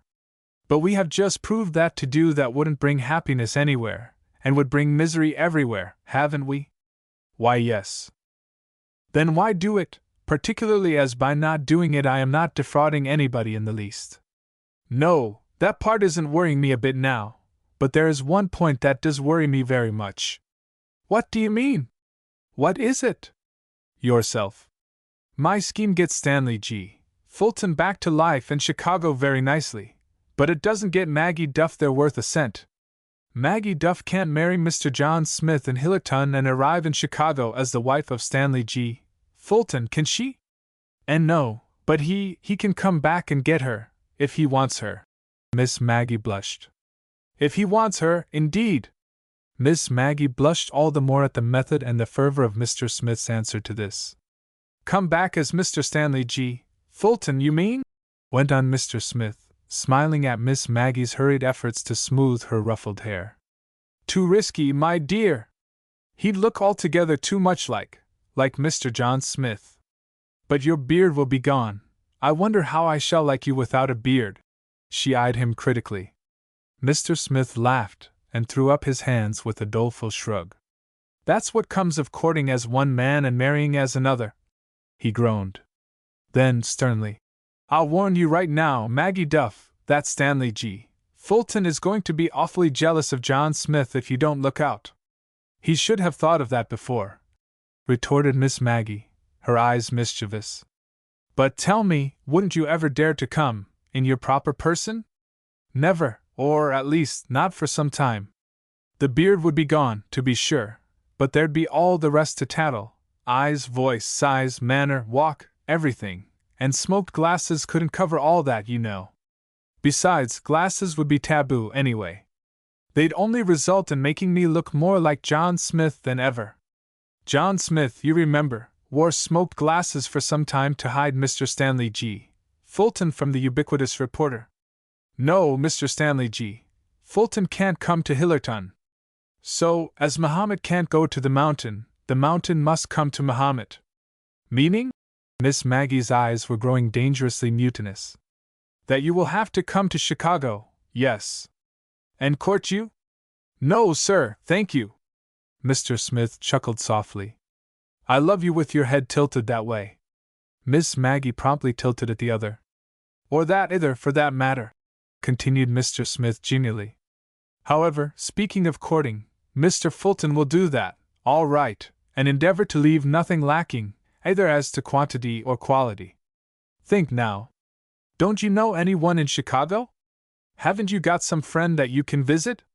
No. Miss Maggie's answer was prompt and emphatic, too prompt and too emphatic for unquestioning acceptance. Oh, yes, you have, asserted the man cheerfully. I don't know her name, but she's there. She's waving a red flag from your face this minute. Now listen. Well, turn your head away, if you like, if you can listen better that way. He went on tranquilly, paying no attention to her little gasp. Well, all you have to do is to write the lady you're coming and go. Never mind who she is, Mr. Stanley G. Fulton will find a way to meet her. Trust him for that. Then he'll call and meet you, and be so pleased to see you. The rest will be easy. There'll be a regular whirlwind courtship then, calls, dinners, theaters, candy, books, flowers. Then Mr. Stanley G. Fulton will propose marriage. You'll be immensely surprised, of course, but you'll accept. Then we'll get married," he finished with a deep sigh of satisfaction. "Mr. Smith!" ejaculated Miss Maggie faintly. "Say, can't you call me anything?" he began wrathfully, but interrupted himself. "However, it's better that you don't, after all. Because I've got to be Mr. Smith as long as I stay here. But you wait till you meet Mr. Stanley G. Fulton in Chicago. Now, what's her name, and where does she live?" Miss Maggie laughed in spite of herself, as she said severely, "Her name, indeed! I'm afraid Mr. Stanley G. Fulton is so in the habit of having his own way that he forgets he is still Mr. John Smith. However, there is an old schoolmate," she acknowledged demurely. "Of course there is. Now write her at once, and tell her you're coming. But she may not be there. Then get her there. She's got to be there. And listen. I think you'd better plan to go pretty soon after I go to South America. Then you can be there when Mr. Stanley G. Fulton arrives in Chicago and can write the news back here to Hillerton. Oh, they'll get it in the papers, in time, of course, but I think it had better come from you first. You see, the reappearance on this earth of Mr. Stanley G. Fulton is going to be of some moment to them, you know. There is Mrs. Hattie, for instance, who is counting on the rest of the money next November. Yes, I know, it will mean a good deal to them, of course. Still, I don't believe Hattie is really expecting the money. At any rate, she hasn't said anything about it very lately, perhaps because she's been too busy bemoaning the past the present money has brought them to." "Yes, I know," frowned Mr. Smith, with a gloomy sigh. "That miserable money!" No, I didn't mean to bring that up," apologized Miss Maggie quickly, with an apprehensive glance into his face. "And it wasn't miserable money a bit. Besides, Hattie has learned her lesson, I'm sure, and she'll do altogether differently in the new home. But, Mr. Smith, am I never to come back here? Can't we come back ever?" "Indeed we can, sometime, by and by, when all this has blown over, and they've forgotten how Mr. Smith looks. We can come back then. Meanwhile, you can come alone, a very little. I shan't let you leave me very much. But I understand, you'll have to come to see your friends. Besides, there are all those playgrounds for the babies and cleaner milk for the streets, and—" "Cleaner milk for the streets, indeed! Eh? What? Oh, yes, it was the milk for the babies, wasn't it?" he teased. "Well, however that may be, you'll have to come back to superintend all those things you've been wanting to do so long." But his face grew a little wistful. "You don't want to spend too much time here. You know, Chicago has a few babies that need cleaner milk." "Yes, I know. Her face grew softly luminous as it had grown earlier in the afternoon. "So you can bestow some of your charity there, and—" "It isn't charity," she interrupted with suddenly flashing eyes. "Oh, how I hate that word, the way it's used, I mean. Of course, the real charity means love." "Love, indeed! I suppose it was love that made John Daly give $100 to the pension fund fair, after he jewed it out of those poor girls behind his counters. And Mrs. Morse went around everywhere telling how kind dear Mr. Daly was to give so much to charity. Charity! Nobody wants charity, except a few lazy rascals like those beggars of Flora's. But we all want our rights. And if half the world gave the other half its rights, there wouldn't be any charity, I believe. Dear! What have we here? A rabid little socialist?" Mr. Smith held up both hands in mock terror. "I shall be petitioning her for my bread and butter yet." "Nonsense! But honestly, Mr. Smith, when I think of all that money—" her eyes began to shine again. "And of what we can do with it, I just can't believe it's so. But you aren't expecting that 20 millions are going to right all the wrongs in the world, are you?" Mr. Smith's eyes were quizzical. No, oh no, but we can help some that we know about. But it isn't that I just want to give, you know. We must get behind things, to the causes. We must. We must make the Mr. Dallas pay more to their girls before they pay anything to pension funds, eh? Laughed Mr. Smith, as Miss Maggie came to a breathless pause. Exactly, nodded Miss Maggie earnestly. Oh, can't you see what we can do, with that $20 million? Mr. Smith, his gaze on Miss Maggie's flushed cheeks and shining eyes, smiled tenderly. Then with mock severity he frowned. I see, that I'm being married for my money, after all, he scolded. Pooh! Sniffed Miss Maggie, so altogether bewitchingly that Mr. Smith gave her a rapturous kiss. Chapter 25 Exit Mr. John Smith. Exit Mr. John Smith. Early in July Mr. Smith took his departure from Hillerton. He made a farewell call upon each of the Blaisdell families, and thanked them heartily for all their kindness in assisting him with his Blaisdell book. The Blaisdells, one and all, said they were very sorry to have him go. Miss Flora frankly wiped her eyes, and told Mr. Smith she could never thank him enough for what he had done for her. Millicent, too, with shy eyes averted, told him she should never forget what he had done for her, and for Donald.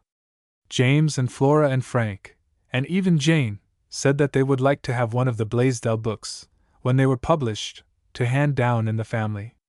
Flora took out her purse and said that she would pay for hers now, but Mr. Smith hastily, and with some evident embarrassment, refused the money, saying that he could not tell yet what the price of the book would be. All the Blaisdells, except Frank, Fred, and Bessie, went to the station to see Mr. Smith off. They said they wanted to.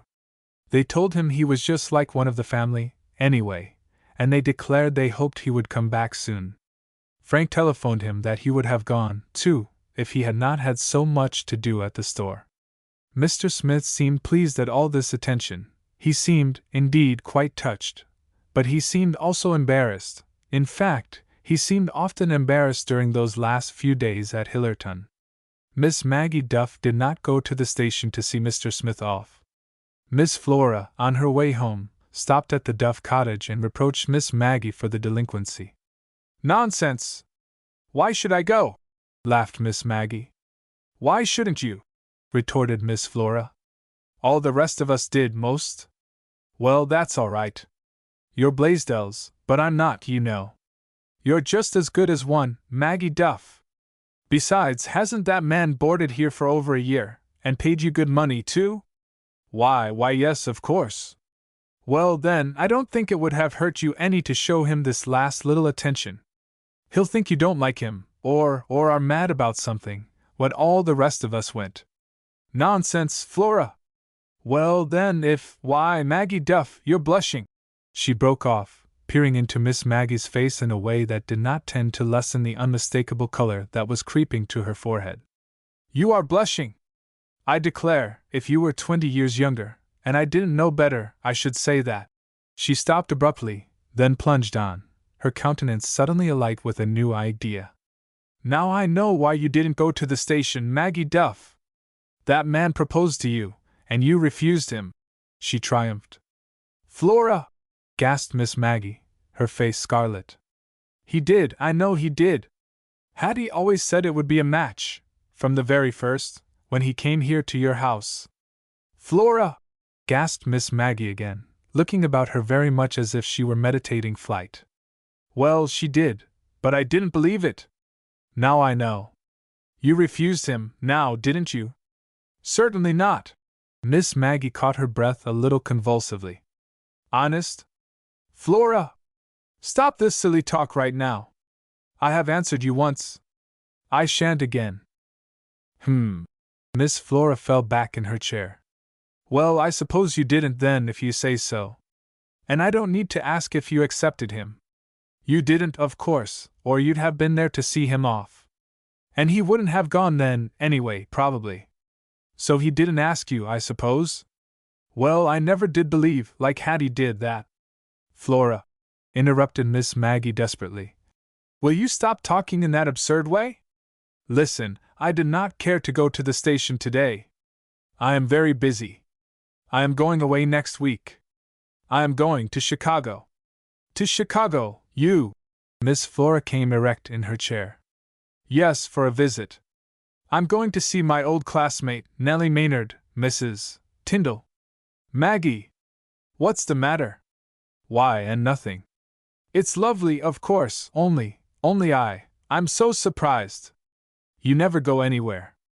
All the more reason why I should, then. It's time I did, smiled Miss Maggie. Miss Maggie was looking more at ease now. When are you going? Next Wednesday. I heard from Nellie last night. She is expecting me then. How perfectly splendid! I'm so glad! And I do hope you can do it, and that it won't peter out at the last minute, same's most of your good times do. Poor Maggie! And you've had such a hard life, and you're boarder leaving, too. That'll make a lot of difference in your pocketbook, won't it? But, Maggie, you'll have to have some new clothes. Of course. I've been shopping this afternoon. I've got to have, lots of things. Of course you have. And, Maggie, Miss Flora's face grew eager. Please, won't you let me help you a little, about those clothes? And get some nice ones, some real nice ones for once. You know how I'd love to.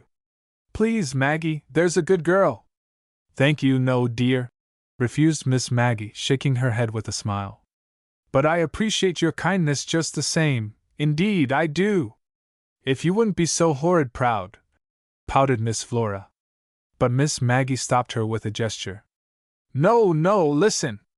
I have something to tell you. I was going to tell you soon, anyway, and I'll tell it now. I have money, dear, lots of it now. You have money? Yes.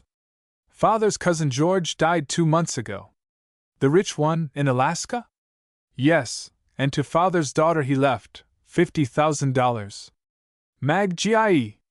And I never even saw him. But he loved Father, you know, years ago, and Father loved him. But had you ever heard from him, late years? Not much.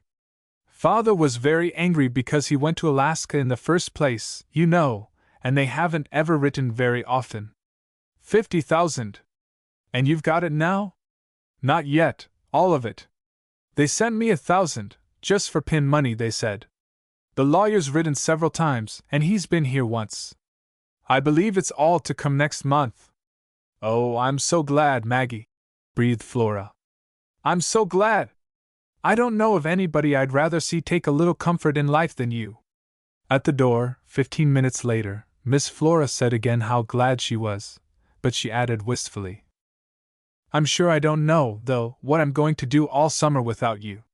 Just think how lonesome we'll be, you gone to Chicago, Hattie and Jim and all their family moved to Plainville, and even Mr. Smith gone, too.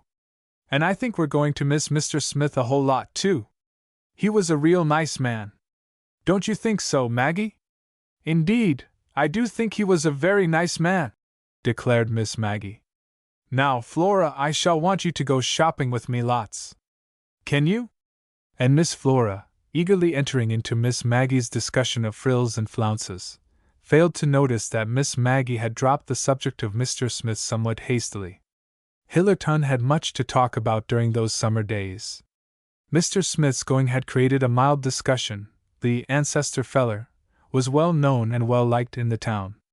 But even his departure did not arouse the interest that was bestowed upon the removal of the James Blaisdells to Plainville, and this, in turn, did not cause so great an excitement as did the news that Miss Maggie Duff had inherited $50,000 and had gone to Chicago to spend it.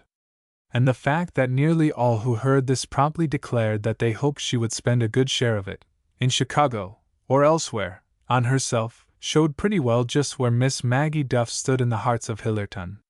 It was early in September that Miss Flora had the letter from Miss Maggie. Not but that she had received letters from Miss Maggie before, but that the contents of this one made it at once to all the Blaisdells. The letter. Miss Flora began to read it, gave a little cry, and sprang to her feet. Standing, her breath suspended, she finished it. 5 minutes later, gloves half on and hat askew, she was hurrying across the common to her brother Frank's home. Jane, she panted, as soon as she found her sister-in-law. I've had a letter from Maggie. Mr. Stanley G. Fulton has come back. He's come back. Come back. Alive, you mean? Oh, my goodness gracious. What'll Hattie do? She's just been living on having that money. And us, with all we've lost, too. But then maybe we wouldn't have got it, anyway. My stars! And Maggie wrote you? Where's the letter? There. And I never thought to bring it, ejaculated Miss Flora vexedly. But never mind. I can tell you all she said. She didn't write much. She said it would be in all the Eastern papers right away, of course, but she wanted to tell us first, so we wouldn't be so surprised. He's just come. Walked into his lawyer's office without a telegram, or anything. Said he didn't want any fuss made. Mr. Tyndall brought home the news that night in an extra, but that's all it told, just that Mr. Stanley G. Fulton, the multimillionaire who disappeared nearly 2 years ago on an exploring trip to South America, had come back alive and well. Then it told all about the 2 letters he left, and the money he left to us, and all that, Maggie said, and it talked a lot about how lucky it was that he got back just in time before the other letter had to be opened next November. But it didn't say any more about his trip, or anything. The morning papers will have more, Maggie said, probably. Yes, of course, nodded Jane, rolling the corner of her upper apron nervously. Since the $40,000 loss, Jane had gone back to her old habit of wearing 2 aprons. Where do you suppose he's been all this time? Was he lost or just exploring? Maggie said it wasn't known, that the paper didn't say. It was an extra anyway, and it just got in the bare news of his return. But we'll know, of course. The papers here will tell us. Besides, Maggie'll write again about it, I'm sure. Poor Maggie! I'm so glad she's having such a good time. Yes, of course, nodded Jane again nervously. Say, Flora, I wonder, do you suppose we'll ever hear from him? He left us all that money, he knows that, of course. He can't ask for it back, the lawyer said he couldn't do that. Don't you remember? But I wonder, do you suppose we ought to write him and thank him? Oh, mercy! Exclaimed Miss Flora, aghast. Mercy me, Jane! I'd be scared to death to do such a thing as that. Oh, you don't think we've got to do that? Miss Flora had grown actually pale. Jane frowned. I don't know. We'd want to do what was right and proper, of course. But I don't see. She paused helplessly. Miss Flora gave a sudden hysterical little laugh. Well, I don't see how we're going to find out what's proper in this case, she giggled. We can't write to a magazine, same as I did when I wanted to know how to answer invitations and fix my knives and forks on the table.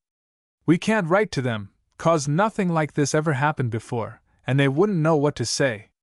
How'd we look writing, please, dear editor, when a man wills you $100,000 and then comes to life again? Is it proper or not proper to write and thank him? They'd think we was crazy, and they'd have reason to. For my part, The telephone bell rang sharply, and Jane rose to answer it. She was gone some time. When she came back, she was even more excited.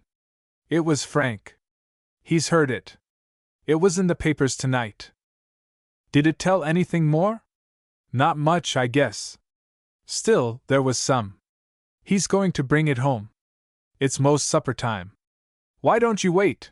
She questioned, as Miss Flora got hastily to her feet. Miss Flora shook her head. I can't. I left everything just as it was and ran, when I got the letter. I'll get a paper myself on the way home. I'm going to call up Hattie, too, on the long distance. My, it's most as exciting as it was when it first came, the money, I mean, isn't it? Panted Miss Flora as she hurried away. The Blaisdells bought many papers during the next few days. But even by the time that the Stanley G. Fulton sensation had dwindled to a short paragraph in an obscure corner of a middle page, they, and the public in general, were really little the wiser, except for these bare facts. Stanley G. Fulton had arrived at a South American hotel, from the interior, had registered as S. Fulton, frankly to avoid publicity, and had taken immediate passage to New York. Arriving at New York, still to avoid publicity, he had not telegraphed his attorneys, but had taken the sleeper for Chicago, and had fortunately not met anyone who recognized him until his arrival in that city. He had brought home several fine specimens of Incan textiles and potteries, and he declared that he had had a very enjoyable and profitable trip. Beyond that he would say nothing. He did not care to talk of his experiences, he said. For a time, of course, his return was made much of. Fake interviews and rumors of threatened death and disaster in impenetrable jungles made frequent appearance, but in an incredibly short time the flame of interest died from want of fuel to feed upon, and, as Mr. Stanley G. Fulton himself had once predicted, the matter was soon dismissed as merely another of the multimillionaire's well-known eccentricities. All of this the Blaisdells heard from Miss Maggie in addition to seeing it in the newspapers. But very soon, from Miss Maggie, they began to learn more. Before a fortnight had passed, Miss Flora received another letter from Chicago that sent her flying as before to her sister-in-law. Jane, Maggie's met him!" she cried, breathlessly bursting into the kitchen where Jane was paring the apples that she would not trust to the maid's more wasteful knife. "Met him? Met who?" "Mr. Fulton. She's talked with him. She wrote me all about it." "Our Mr. Fulton?" "Yes." "Flora!" With a hasty twirl of a now reckless knife, Jane finished the last apple, set the pan on the table before the maid, and hurried her visitor into the living room. "Now tell me quick, what did she say? Is he nice? Did she like him? Did he know she belonged to us?" Yes, everything," nodded Miss Flora, sinking into a chair. "She liked him real well, she said, and he knows all about that she belongs to us. She said he was real interested in us." "Oh, I hope she didn't tell him about Fred and that awful gold mine stock," moaned Jane. "But she wouldn't, I know she wouldn't." "Of course she wouldn't," cried Miss Flora. "'Tisn't like Maggie one bit. She'd only tell the nice things, I'm sure. And, of course, she'd tell him how pleased we were with the money." "Yes, of course. And to think she's met him, really met him," breathed Jane. "Mélissant!" She turned an excited face to her daughter, who had just entered the room. "What do you think? Aunt Flora's just had a letter from Aunt Maggie, and she's met Mr. Fulton, actually talked with him." "Really? Oh, how perfectly splendid! Is he nice? Did she like him?" Miss Flora laughed. "That's just what your mother asked?" "Yes, he's real nice, your Aunt Maggie says, and she likes him very much." "But how'd she do it? How'd she happen to meet him?" demanded Jane. "Well, it seems he knew Mr. Tyndall, and Mr. Tyndall brought him home one night and introduced him to his wife and Maggie, and since then he's been very nice to them. He's taken them out in his automobile, and taken them to the theater twice." "That's because she belongs to us, of course," nodded Jane wisely. "Yes, I suppose so," agreed Flora. "And I think it's very kind of him." "Pooh!" sniffed Mélissant airily. I think he does it because he wants to. You never did appreciate Aunt Maggie. I'll warrant she's nicer and sweeter and yes, prettier than lots of those old Chicago women. Aunt Maggie looked positively handsome that day she left here last July. She looked so absolutely happy. Probably he likes to take her to places. Anyhow, I'm glad she's having one good time before she dies." "Yes, so am I, my dear. We all are," sighed Miss Flora. "Poor Maggie! I only wish he'd marry her and give her a good time all her life," avowed Mélissant, lifting her chin. "Marry her!" exclaimed two scornful voices. "Well, why not? She's good enough for him," bridled Mélissant. "Aunt Maggie's good enough for anybody." "Of course she is, child," laughed Miss Flora. "Maggie's a saint, if ever there was one." "Yes, but I shouldn't call her a marrying saint," smiled Jane. "Well, I don't know about that," frowned Miss Flora thoughtfully. "Hattie always declared there'd be a match between her and Mr. Smith, you know." "Yes. But there wasn't one, was there?" twigged Jane. "Well, then, I shall stick to my original statement that Maggie Duff is a saint, all right, but not a marrying one, unless someone marries her now for her money, of course. As if Aunt Maggie'd stand for that." scoffed Millicent. Besides, she wouldn't have to. Aunt Maggie's good enough to be married for herself. There, child, just because you are a love-sick little piece of romance just now, you needn't think everybody else is. Her mother reproved her a little sharply. But Millicent only laughed merrily as she disappeared into her own room. Speaking of Mr. Smith, I wonder where he is, and if he'll ever come back here, mused Miss Flora aloud. I wish he would. He was a very nice man, and I liked him. Goodness, Flora, you aren't getting romantic too, are you? Teased her sister-in-law. Nonsense, Jane! Ejaculated Miss Flora sharply, buttoning up her coat. I'm no more romantic than poor Maggie herself is. 2 weeks later, to a day, came Miss Maggie's letter announcing her engagement to Mr. Stanley G. Fulton, and saying that she was to be married in Chicago before Christmas. Chapter 26. Re-enter Mr. Stanley G. Fulton. Re-enter Mr. Stanley G. Fulton. In the library of Mrs. Thomas Tyndall's Chicago home, Mr. Stanley G. Fulton was impatiently awaiting the appearance of Miss Maggie Duff. In a minute she came in, looking charmingly youthful in her new, well-fitting frock. The man, quickly on his feet at her entrance, gave her a lover's ardent kiss, but almost instantly he held her off at arm's length. Why, dearest, what's the matter? He demanded. What do you mean? You look as if something had happened, not exactly a bad something, but what is it? Miss Maggie laughed softly. That's one of the very nicest things about you, Mr. Stanley G. Fulton John Smith. She sighed, nestling comfortably into the curve of his arm, as they sat down on the divan. That you notice things so. And it seems so good to me to have somebody notice. Poor lonely little woman! And to think of all these years I've wasted. Oh, but I shan't be lonely any more now. And listen, I'll tell you what made me look so funny. I've had a letter from Flora. You know I wrote them, about my coming marriage. Yes, eagerly. Well, what did they say? Miss Maggie laughed again. I believe I'll let you read the letter for yourself, Stanley. It tells some things, toward the end, that I think you'll like to know, she said, a little hesitatingly, as she held out the letter she had brought into the room with her. Good! I'd like to read it, cried Fulton, whisking the closely written sheets from the envelope. My dear Maggie. Lovingly yours. Flora. Bless her heart! With a smile, Mr. Fulton folded the letter and handed it back to Miss Maggie. I didn't feel that I was betraying confidences, under the circumstances, murmured Miss Maggie. Hardly. And there was a good deal in the letter that I did want you to see, added Miss Maggie. The congratulations, for one thing, of course, twinkled the man. Poor Maggie! I wanted you to see how really, in the end, that money was not doing so much harm, after all, asserted Miss Maggie, with some dignity, shaking her head at him reprovingly. I thought you'd be glad, sir. I am glad. I'm so glad that, when I come to make my will now, I shouldn't wonder if I remembered them all again, a little, that is, if I have anything left to will, he teased shamelessly. Oh, by the way, that makes me think.